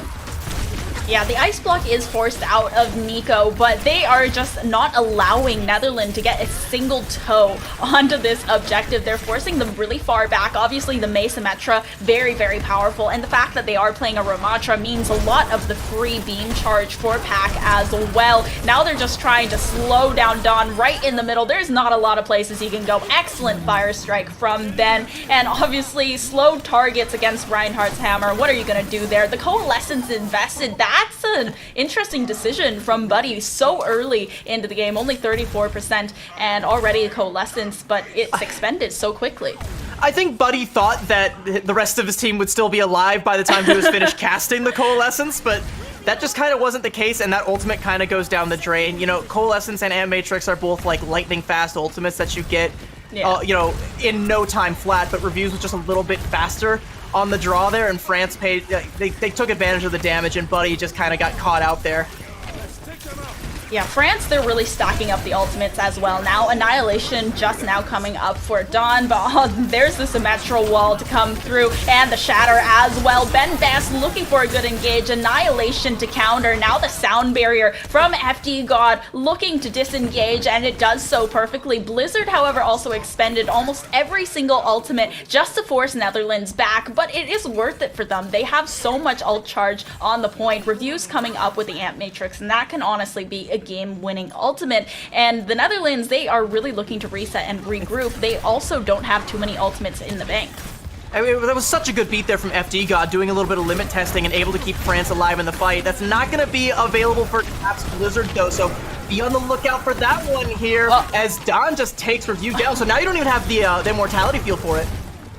Yeah, the Immortality field going out is a little bit of a sore spot for France here, and now with the Blizzard coming through, FD God doesn't have the sound barrier. Reviews that has just started to come up, and Netherlands, they're able to flip the point. They did have to use the Coalescence and the Blizzard in order to do it, but they do hold on to the Death Blossom from A10. And the way A10 has been playing this Reaper kind of historically is he likes to lurk around corners and wait to pounce with the Death Blossom. We'll see if that's the way he decides to do it, this time around. It looks like, yeah, he is just kind of like up there on the ledge, just waiting for France to walk in underneath them. But they're going to go ahead and take the main route there, so I don't expect to see that Death Blossom come out just yet. But in the mid-fight, definitely look out for it. Yeah, that Amp Matrix now going to come through. We've seen a lot of really nice Amp Matrix Fire Strike combos, but it's going to be an Amp Matrix Shatter combo here. Now it has to be the Death Blossom to try and get something out of this, but immediately FD God drops the sound, drops the beat, and A10 is just charged out of the way of the point. There's no overtime to be found here from the Netherlands. They try as they might. There is nothing.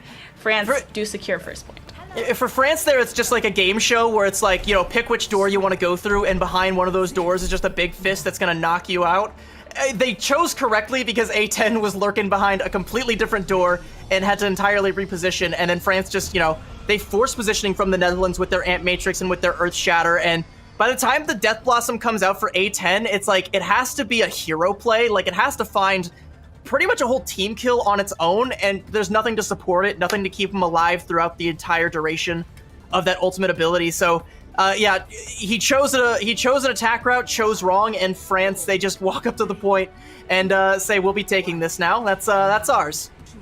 Yeah, not to mention kind of half of that Death Blossom got unloaded into like Ben Best's shield, so he didn't even get the healing that Reaper would typically get if he was able to get more damage onto actual bodies instead of that like 100,000 health shield that Ben Best has. So now this time we're headed to Sanctum. I feel like this is one of the first times we've actually seen this map being played over here in Nepal because there are so many 2-0s in control point, but it's definitely looking pretty interesting thus far. We see a lot of those Lucios coming out, and that was a nice boop from AJ to get Nico. Okay, both of these Lucios are having a lot of fun with this. 2 DPSs off the board right before that control point unlocks, but hotly contested by both teams. However, with the help of Tap, they're able to isolate a lot of France's players. Reviews comes in quick with the Immortality Field and clutches them from the jaws of defeat, but Netherlands is the one to get the first touch. It's so bloody back and forth, though. It's looking like France might be able to flip it here, but they're not able to, like, fully evict the Netherlands just yet. You still have Moira and, you know, you got Buddy on the Moira and A10, who finally does fall, though, and that should be France capping. But FD God invests the sound barrier to do it, and there wasn't really that much of a threat at that point in time. Like, you only really saw the Moira and the Reaper. Like, you have to know that those two players are gonna, like, they're gonna dip at the first sign of trouble with the Fade and with the Wraith form, and you can easily dispatch them once those are done. So this might be an opportunity for the Netherlands if they can come up on the Blizzard or the Annihilation really quick.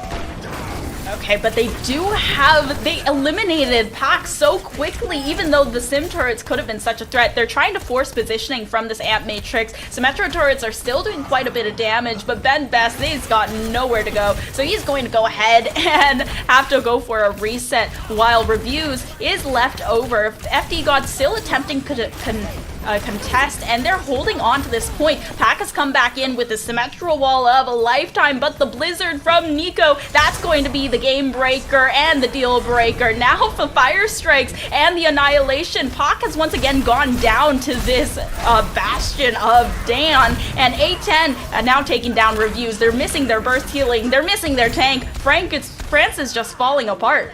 Yeah, like, they invest really heavily in that fight, even though they lose it, but they don't get nothing for it. They're able to cross that, like, 50% threshold. But, hey, A10, back up to your old tricks, gonna lurk. There's a 50-50 chance this time.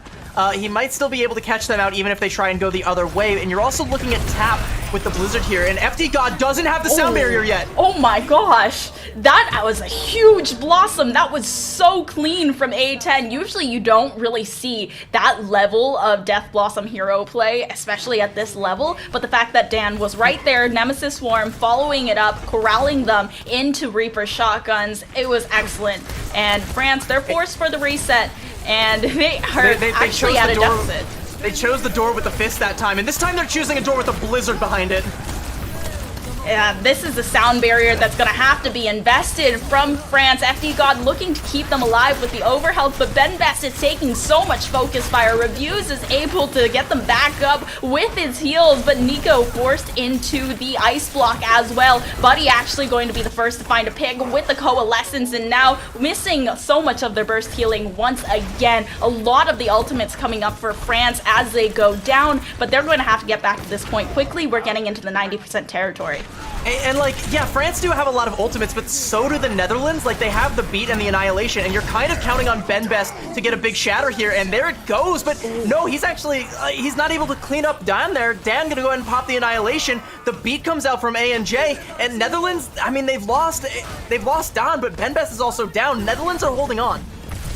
They need to find a way onto this point. At the last second, Pak is able to contest it and activate that overtime once again. Sim turrets onto the objective, and they're trying to corral them into this very thin corridor at the end. FD God sound barrier just in time. Lots of sustain for the squad, and Blizzard now from Nico could potentially be a game changer. Nico, however, neutralizing tap means that they should be able to flip the point here. Dawn comes back in a blazing glory with the Nemesis form, but now the Coalescence gone from Buddy since they take them down. A nice fight from France to eliminate most of the Netherlands and turn that point. But look, However, look what France has to do here now, though. They have to try and like back up. They can't hold close because they don't have Ben Best. They have to try and like either taxi him back there. Meanwhile, A&J killed Ben Best, disengaged, and now he's taxiing his whole team back into the fight.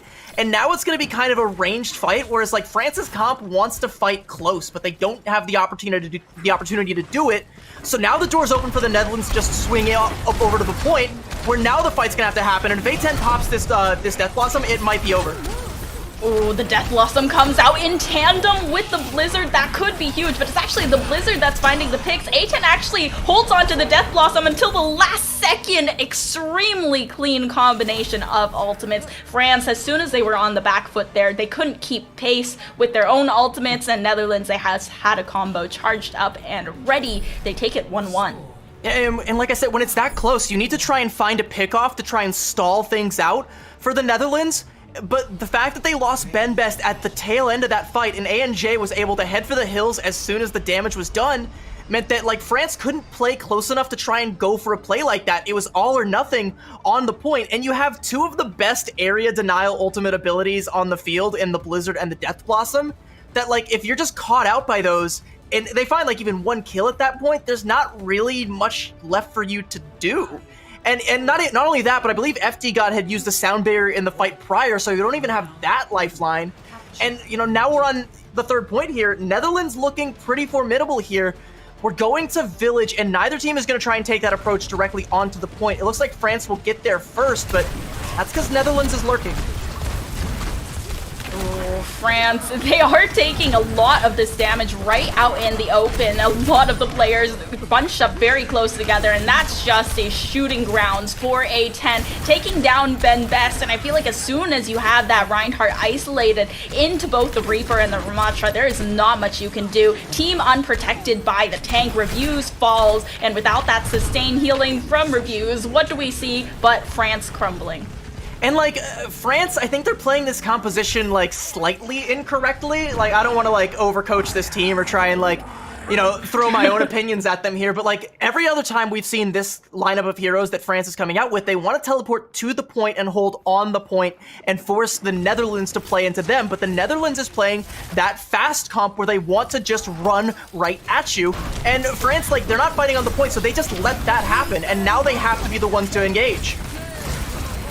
And here's the Symmetra wall to try and just dance in and out and get a lot of the damage down very quickly. They have the Amp Matrix, they're trying to force the positioning. The Immortality Field does come through, and the Blizzard as well. So many ultimates stacked on top of one another. Ben Best so close to the Shatter as well, and they're forcing out the Sound Barrier from FD God as well. Both Sound Barriers do come through, and the Shatter stuns both on the objective. They're able to flip it so decisively here. And it's just all one person left on the point. Buddy has nowhere to go.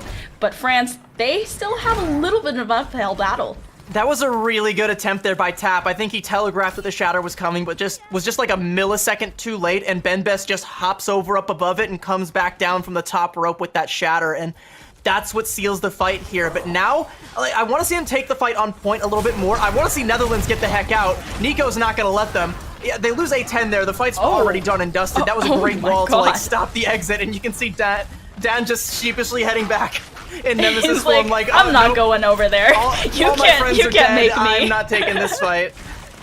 But at the very least, Netherlands has more ultimates coming up than France does. Like, Review should be able to get the Amp Matrix up very quickly, but otherwise, none of them are really on a good pace to an ultimate for this next fight. Benbest, though, going to do his best to soak up all the damage that he can and get as much charge as possible. On the other hand, they have the Blizzard, which is going to come through quickly. Benbest charges out of its range, but it does leave the objective relatively unprotected. Nico able to take down Dan without the tank. The Coalescent does come through, and once again, it's a huge Death Blossom. It's actually the Coalescence doing so much damage, and Reviews, he really has nowhere to go. What a fight from Netherlands. Once again, the coordination of their ultimates is just insane.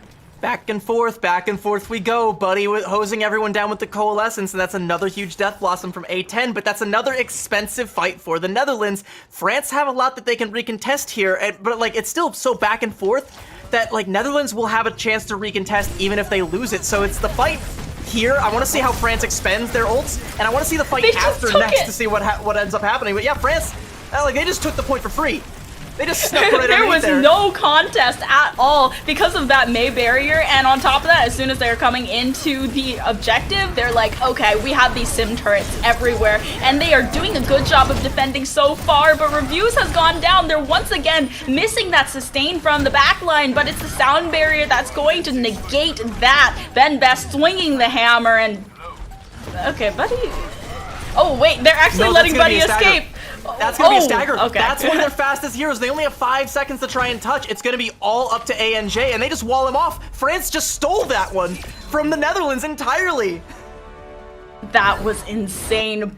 I don't know, Buddy just kind of felt like he was standing there for a second, and then he was out, and then he wanted to come back in, but he couldn't because he was being chased down by the entire squad. But that was a highway robbery in that last round. Yeah, absolutely. Like, okay, so as I was trying to say that, like, yeah, Netherlands should be able to at least hold this point for a while, make it scrappy, force some ults out of France, but they just don't contest the point. France just take it out from under them, and then the fight happens that, like, yeah, if France just invests everything, they win it, and they get it up to one fight territory, and unfortunately, like, Buddy gets staggered there, so, like, it's twofold. Like, they rob them and then just, like, slash their tires on the way out. Like, that was kind of insane. Like, France should not have been able to get away with that. Netherlands look a lot stronger than I think some people might have predicted going into this, but like, I could tell, like, the talent is there, but that one slip up there on Village just cost them everything. It's the fact that they were able to get the point for free as well, because they were so focused on holding that high ground, they just couldn't come back around, and then the May wall was there, and it was just too late. It was already flipped, and then if they lose that fight, it's all of a sudden done and dusted, since they don't have anyone that can get back into the fight. And I think this is also coming down to the A10 effect as well, right? Previously, I feel like A10 didn't have as much of an impact, since he does play majority just this Reaper, but if you can get huge Death Blossoms like this consistently, it's going to be scrappy. It's going to be a lot closer, and that's really what they need. They need that consistency from this DPS player. And like, sometimes like the Netherlands will sub out A10 and go with a different DPS line, but whenever he's in, like, I keep calling it out, that's how he wants to play Reaper. He wants to build up to the Death Blossom, lurk around a corner, and wait for you to come to him. Like, we saw him trying to do that against Spain, and Spain checked him for it. Like, we would see Gala with that huge boop that, like that was a huge play back then. But France haven't identified that threat just yet, and they haven't been able to adequately deal with it. Like, there was the one time where they, like, walked right on through past him, and like, it didn't really matter. But, like, you know, that's still an ever-present threat that they have to be on the lookout for, and that's why it's kind of, like, a lot closer than I think some people thought this one might have been, because that one was down to the wire, and that's just map 1. Netherlands, it's going to be their map pick here. I want to know what they want to do here, and more importantly, like, how's France going to steal this one from them? Yeah, that is an excellent question. France, I mean, they literally just made out like thieves in the night with that last round. Like, it could not be any clearer that they weren't even trying to be sneaky, but Netherlands somehow, they just weren't noticing the fact that, oh, they are under us capturing our point. But, you know, who knows what Netherlands is going to bring for us on the next map, which is going to be on their home turf since it's their map pick. And we'll have that map for you and the rest of this series if we end up going to a map 3. I hope so. But map 2 is going to be coming up right after this break. Don't go anywhere. This is looking like the match of the day.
We are nearing the end of the day here in the Overwatch World Cup EMEC qualifiers. I'm Epitomes, joined by CB, and we just came back from Nepal with France versus the Netherlands in what was basically a highway robbery of a match.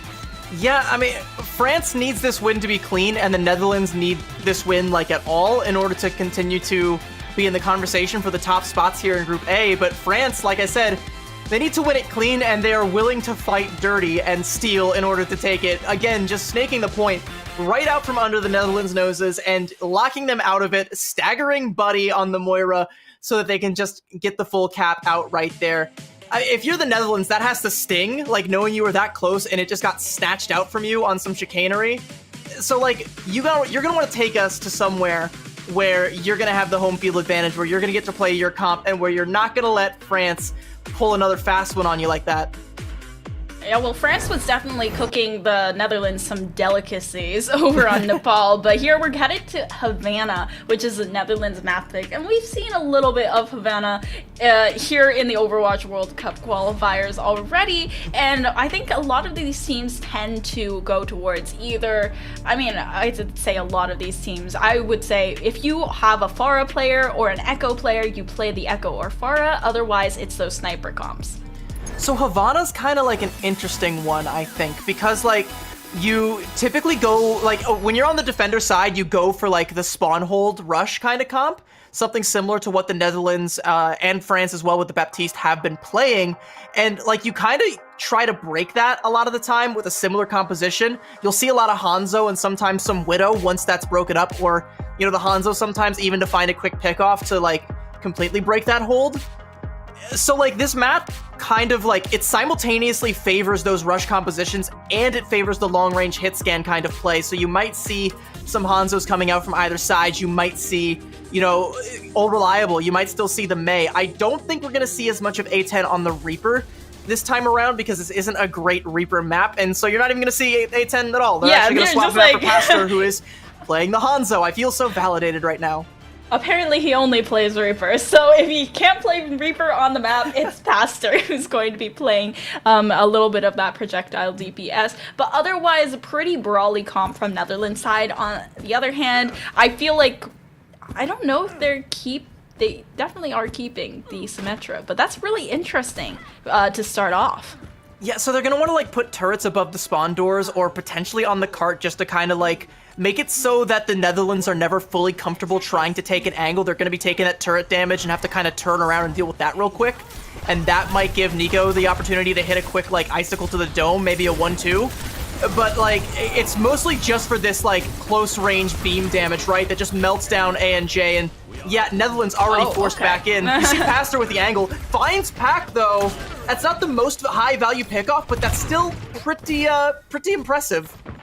Yeah, at least they're able to get the Symmetra out, kind of a pain in the side. Okay, Pastor looking to try and break spawn with the occasional Symmetra pick, but it's not working just yet. They still aren't able to push the payload, hotly contested. Yeah, these aren't really spawn breaker heroes, right? And France, the comp that they're running is so heavily defensive that it's really difficult for them to get out of the way of all of this damage that's being front-loaded at them. They're able to get this amplification matrix out from reviews, and that's going to force a lot of positioning, but the annihilation, because of all the damage that Dan's been taking, it's the mortality field, the only thing that's keeping Dan up, and there is a lot of damage to come through from France's side, but Dan, they're actually able to take down so much because of that immortality field and because of the stain given by Buddy. I think that's a pretty effective hold, both by France and an effective way to break the hold there from the Netherlands. They just build up that annihilation and just kind of walk forward with it. The Sim TP to also kind of let them get out of the spawn door a little bit more safely, take a more favorable angle is a pretty high value here, but you're going to be looking at France to be able to take a fight at this first corner here. Interesting that they're not approaching from the high ground, and they're actually going to take a wide angle, and yeah, Buddy can just use an amp matrix to stop them. And the Amp Matrix is looking to force the positioning, but the Symmetra wall comes out to counter very, very quickly, so you are just able to kind of stand wherever they want to. Now the turret's going out onto the entrances, trying to stop them from pushing any further. They're still holding around the choke point, but very brawly from both of these sides. The Shatter doesn't find anything, and it's actually going to just be a sound barrier, Blizzard and Dragon Strike to try and force France back, but it's not working too well. They're able to find FD God, and as soon as those ultimates end, it's actually when they catch them all out of position, and a second team kill from the Netherlands. So early on in that fight, Nico, he uses the Blizzard, right? And like I said, typically when we see the recontest come through on this point, we see it from the high ground, and because they came from that long angle and got shut away by that Amp Matrix, he didn't get a favorable chance to use it, and no one was able to follow up on it. And now, like, you know, you see France using their Amp Matrix just to try and keep the Netherlands off the point. The pickup onto ANJ, though, might actually be what seals the deal for them, but Netherlands haven't gone away yet. Yeah, France still is contesting the payload, though, and they've got few players that are left dancing around this objective. Another annihilation. They need to be careful. Benbest doing their best to just square away all this damage with the shield, but the Fire Strike does miss, and there's not much that they can do with the Amp Matrix just, like, ticking through on Buddy. They could use it at any time, just shred all of the players from France. They don't, but still so much damage from Don and ANJ. There's not much to do here. Netherlands find point A. Yeah, it's not all doom and gloom for France. They bleed a significant amount off the time bank, but now Netherlands have 3 minutes to get through distillery phase, and because they have the Hanzo, Pastor's going to want to try and play on top of these boilers and on top of this high ground, and France don't really have a way to contest that aside from Nico with some icicles, so he's going to have a shooting gallery, and France are going to have to try and, like, play around those arrows, play around Benbest's shield, but even still, Pac gets clipped. Nicely done to take out the Amp Matrix and take down Pac with the help of that Amp Matrix. Now Tap does have the Blizzard. On the other hand, both of those DPSs have those ultimates out. Symmetra with the shield, trying to get some good positioning in and dance back and forth through it. Nico still has that Blizzard ready, but Tap is the one to pull the trigger first on that Blizzard. The Immortality Field is expended, and Reviews capitalize right as it ends with the Amp Matrix, and it forces Netherlands back. They know they don't want to push any further while that Amp Matrix is active. And this is where it's going to get kind of difficult for the Netherlands because they don't have Pastor up on that high ground anymore. France can play really aggressive. Pastor going to have to use the Dragon Strike just to stave off the aggression, but you can't stave off a Benbest Earth Shatter quite so easily. That's the kind of aggression that's going to win France the fight. And hello, we're investing Annihilation? Yeah, I mean, this feels like a little bit of a desperate pull of the trigger from Don. They're getting so much damage going out onto them, and Benbest is dishing out so much, especially at close range. Besides, can't just wait out that ultimate with the help of the shield here. So, I mean, France, they do invest a lot into that fight. It's very expensive, but it's expensive for the Netherlands as well, with an Annihilation, Sound Barrier, Blizzard, and Dragon Strike all invested at once. And no swap coming up from Don. He's staying on the Ramatra, and like, France have like every advantage they could ask for now. We're approaching like a minute left. Netherlands no longer have the positional advantage nor the ult advantage. They burned that all down the drain, and now you've got Pac on the Hanzo from the Raptors, raining down death, and Netherlands have to backpedal. Yeah, Nico with a pick onto Pastor is huge as well. They know that they don't have that range damage to contest Pac now, and Pac is doing a lot of work here on the Hanzo. Don going into Nemesis form and looking for some good punches, but Reviews is able to shut that down pretty quickly. Now Netherlands looking to regroup once again as we head into 30 seconds left over. Oh, no. What a shot. Yeah, forgive me, Father, for I have sinned. I've killed a Pastor. Pac just gonna go ahead and take him right down, and like, look at the ult bank for France. If you're the Netherlands, you have 30 seconds to break through this. Like, how do you even do it? Even if you come up on a big ultimate, FD God has the sound barrier. Oh my God. God. With the shatter. Yeah, France are more than happy to spend big here. 10 seconds. Does the Netherlands even get a touch here? Definitely not if ANJ dies. Yeah, ANJ, I think, can make it towards the payload, but it's just going to be shredded immediately after getting there, and that was basically a correct prediction. There was no overtime activated in round one. I think his corpse touched, but it was just like a hair too late there. And yeah, unfortunately that doesn't count. Like, once you're no longer alive, your body cannot contest the payload. So a great read there from France to understand that, like, not only did ANJ have to, like, try and stay alive, but he also had to go and grab the mega health pack to do it. You saw that Nico walled off one of the potential entrances to the point, so everyone just knew that he had no choice but to try and come through the other, and they just all say like, hey, it's the welcoming committee, welcome to the point.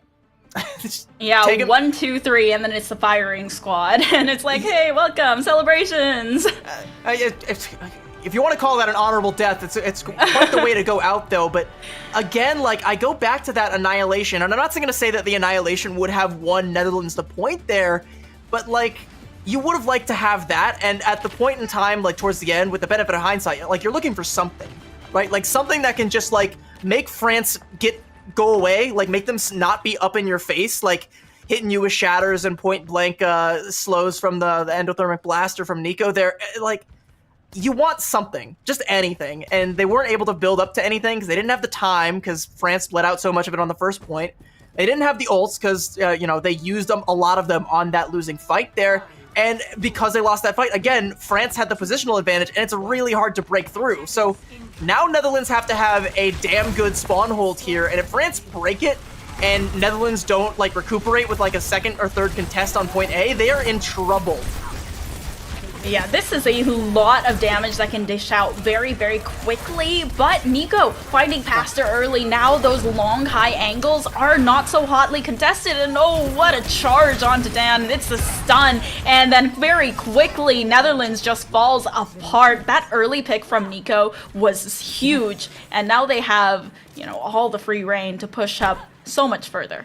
Yeah, that wasn't even a hold. Like, that was just nothing. It looks like Netherlands are also going to try and take that longer approach, it seems, which I agree with because you have Pastor on the Hanzo, but he has to, like, actually find something from this angle. Like, once again, the defenders aren't going to, like, drop in on top of the payload and try and get something done with the Mei. They're trying to play the ranged game, and, like, the Netherlands don't have a lot of space that they can afford to give now. Yeah, and you can see them pinging this Hanzo. Nico wants to put as much pressure as possible onto the Hanzo, and some decent damage done by Pastors, but Reviews is just like completely marking the Hanzo, and there's not much to be done. However, they trade that out for a tank, and there's not a lot of damage that can be absorbed now since Ben Best is out of the fight, forcing the ice block out of the Mei, though Tap only kept alive by the Immortality Field. Pack playing around with the shield now. This is going to allow for so much more sustain, and Nico is somehow able to take down Tap as well. Reviews now with a huge kill onto Dan. There was an an Amp Matrix thrown in there as well that allowed them a lot of damage. They're going aggressive to try and deter the staggers. Like, you can see that teleporter, and like FD God was up there as well. This is gonna be France just getting the cap. Like, Netherlands can't go in and contest. They're gonna have to try and play for that high ground, but with 4.5 minutes to get, like, only about halfway through the point here, like, this is looking like France's map to win here. Like, as hard as Netherlands fumbled the bag on their attack, France would have to do it twice as hard on theirs to not cap out here. So Netherlands, like, they need something, and they need to stagger their ults out, like, flawlessly from here on out. Pastor still has not built up to a Dragon Strike. They're gonna open with the Amp Matrix. That should force some positioning and buy them a couple seconds, but you kind of need a little bit more buying power. Yeah, now the Amp Matrix does come out, and it forces them to back up a little bit until the ultimate runs out, so some time staved off the timer, but it's still 4 minutes left over, and the Shatter comes through, but it misses because of the shield, and now the Blizzard could potentially come in huge. The Annihilation is available, and it comes out very quickly. There's the Symmetra turrets that's doing so much damage to Dan, though, and the Blizzard freezes Dan completely, but they're still able to get the picks, and the sustain comes through because of the Immortality Field. Huge play from Buddy there to keep their tank in the game. The Annihilation ticking, and the damage is done. Netherlands, they're forcing France back for another minute. Don's, like, his, like, toenail was still hanging over the edge of that Blizzard there and got frozen up. I feared for his life there, but the rest of the Netherlands were able to clean up, but it was very costly on both sides. France have time to build up to something, but, like, Netherlands can't allow them that time. They have to stagger these fights out with picks. Pastor, if he can find another shot there onto Nico, that'd be massive, but they're giving France a little bit of space here. Ooh, forcing them off of the high ground with the Dragon Strike as well, but that still allows them to contest the payload, and Pack doing a lot of damage to try and contest this high ground as well with the switch onto the Hanzo now, and it is approaching just a few meters away from where Netherlands was able to push to. However, still staggering Ben means that the rest of the team looking to reset. Yeah, Pastor, I mean, the Dragon Strike forced a lot of positioning there, and there was some great cleanup. They were able to finally get that pick off onto Nico, and then Pastor with a headshot onto FD God slows things down. But France, again, they still have time to build up to something substantial. Like, they're going to come up on the Amp Matrix, and they might be able to make Netherlands sweat a little bit with it, especially with the cart so close. Like, they can force positioning and just make the Netherlands play from a suboptimal position and just get the win like that. Oh, Ben Best Getting down so low, though, need to stay out of the fight and retreat a little bit before reviews can get him all the way back up. But there's the Amp Matrix trying to force the positioning, and there's the Annihilation once again from down. It's been built up. It's just taking so much damage here, and they're able to finally take down Dan, though, from Pack at range, and that is just going to be the game here for France. They are able to take it 2-0. Netherlands failing in the distillery segment of Havana. That one was less of a highway robbery and more of a mugging from France there, especially on the first point. And I mean, that closing play there where you saw the Amp Matrix from the Netherlands come out kind of early and France just kind of like kite around it and they don't face check it. They know they have enough time to work with to try and build up to something or take a more optimal fight. So they take the high ground. Once the Amp Matrix has expired, they pop their own, somehow find a pickoff onto, I believe it was ANJ, which is one of the worst people that could have died at that point in time, because with, you know, the storm that was coming, like, you wanted to be able to build up that sound barrier at some point in time, but taking out the Lucio means, like, that's completely off the table. You can't really control the tempo of the fight anymore, and France are able to just run right over what remained of the Netherlands there. There was also a good annihilation that came out from Don there, but again, like, too little too late. Too many soldiers had fallen, and there was too much sustainability for France. They didn't end up falling to it, and like, once Don's just been dealt with, like, it's GG. That's the game over. Yeah, I feel like Dawn had so much value on almost every single Annihilation except one, and that Annihilation could potentially have just cost them that game because it felt like he was just pulling the trigger in panic because he wanted to stay in the fight and there wasn't a switch there either. And that Blizzard almost could have done France in as well because of the combination with the Annihilation. It was really well done. There was a lot of good combos from the Netherlands, but they just couldn't finish off the game.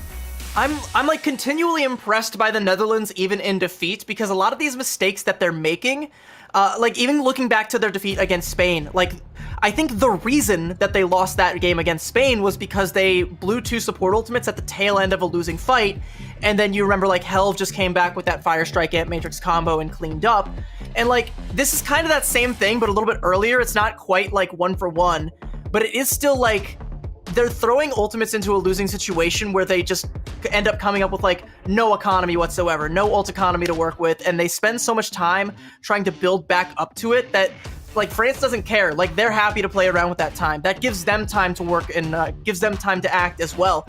But like whenever the Netherlands are able to play their game, right? Like whenever, you know, whenever Tap is hitting a big blizzard or some icicles to the dome, it's great. Whenever Pastor's hitting headshots, it's great. A10's Death Blossoms, they're great. But like France, they're a top contender, and if you, like I said, if you were gonna try and take down one of like the top contenders for this group, France looked the most beatable, and that was especially true on Nepal. But yeah, the bag was definitely fumbled there a couple times by the Netherlands.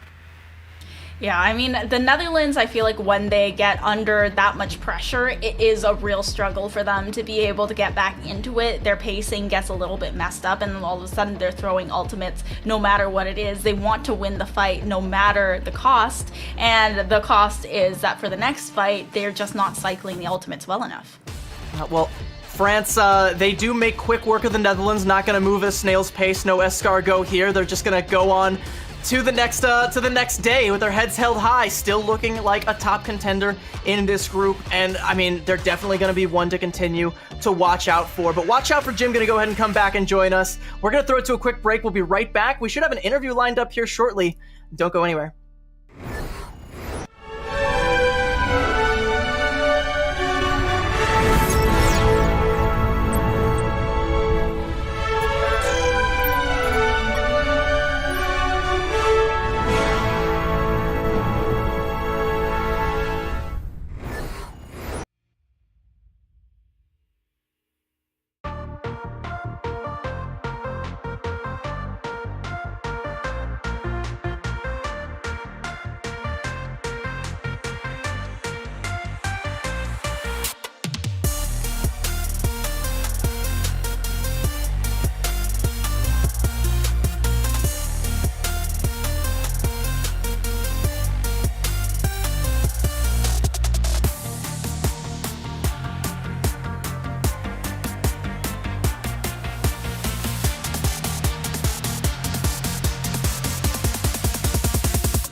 Welcome back to the Overwatch World Cup 2023. We are wrapped up with day 3 here, and of course we just watched an awesome match between France and the Netherlands that I always get caught up there. CV and Epitomes break it down for us. You know, that was a closer match than it may look on paper, but that second map was definitely different than the first one, right, CV? Yeah, like the second map was definitely like France being in the driver's seat for the most part. Like I said, on Nepal, like the Netherlands looked really strong and really formidable at times and were able to take advantageous fights and even catch France making some mistakes that ended up costing them, but it was just the opposite when we went to Havana. It was the Netherlands that were making the mistakes, that were making some of these like misplays and getting some of these errors forced out, and it's just like not being able to hold France there when they're going for the spawn, like the spawn hold there. Like that's just kind of disastrous. France go into not even having to cap the second point with such a sizable time bank that it's such an easy task to do it. It's a walk in the park, and fair play to the Netherlands. I'm still impressed by their showing thus far. Right. But if they want to be in that top contention spot, they have to show just a little bit more.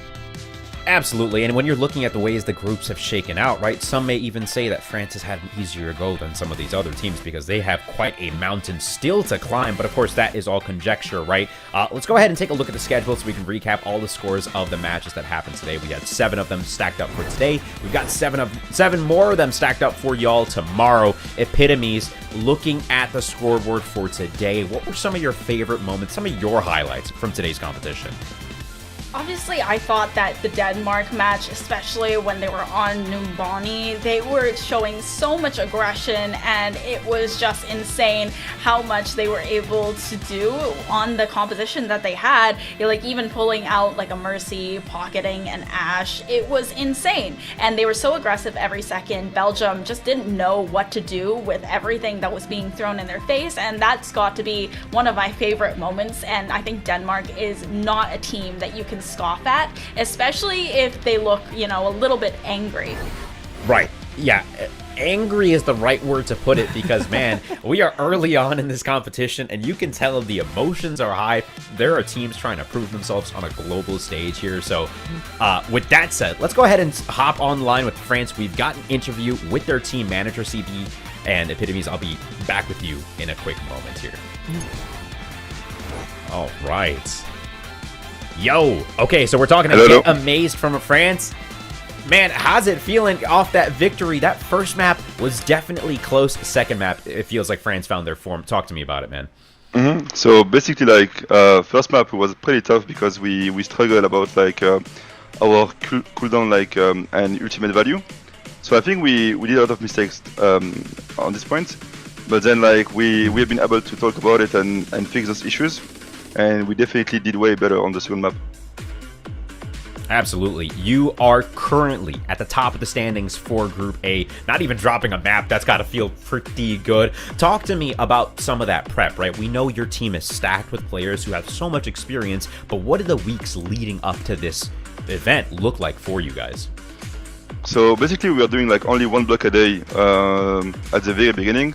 And lately, because we are on break with the Overwatch League, we have like way more time now, so we are doing like 2 blocks a day, VOD review out of like one-on-one coaching because you say like we have a lot of Overwatch players, but we also have a lot of like players with no experience, so we need to reach the gap between them by working like way more with them, and yeah, I think we are like all working really hard. The players are working really hard, the managers are doing like really good job, and my coaches too, so yeah, I'm pretty happy.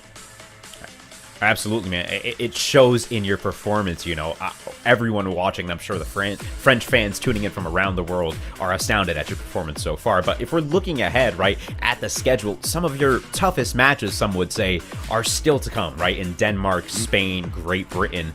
So for your French fans tuning in around the world, what's your message to them about France's appearance at the World Cup in 2023?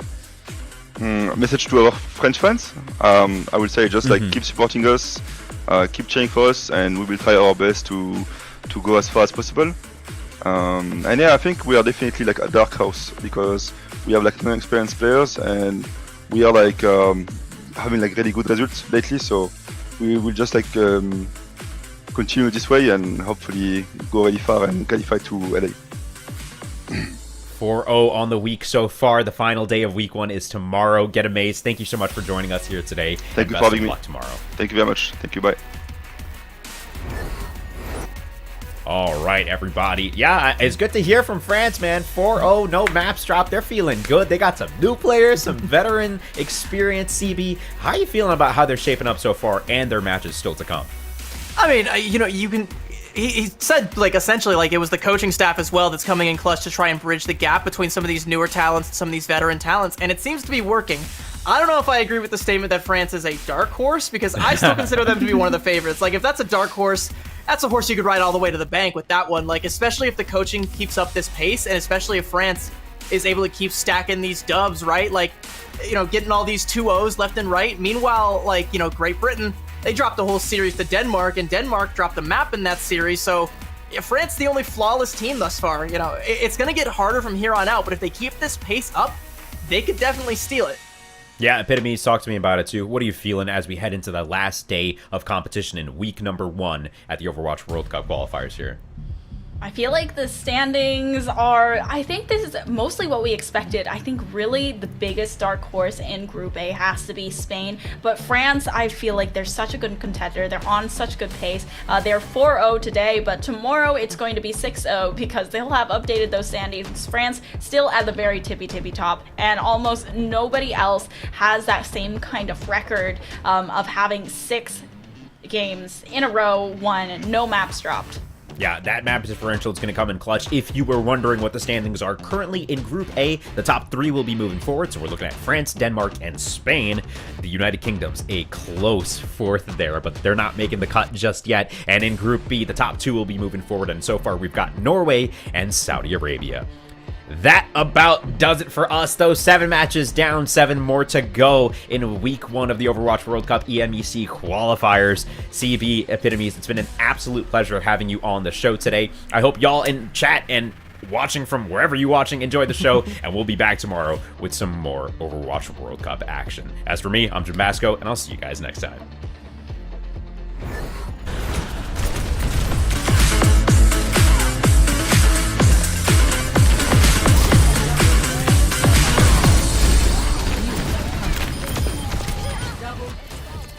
Nice.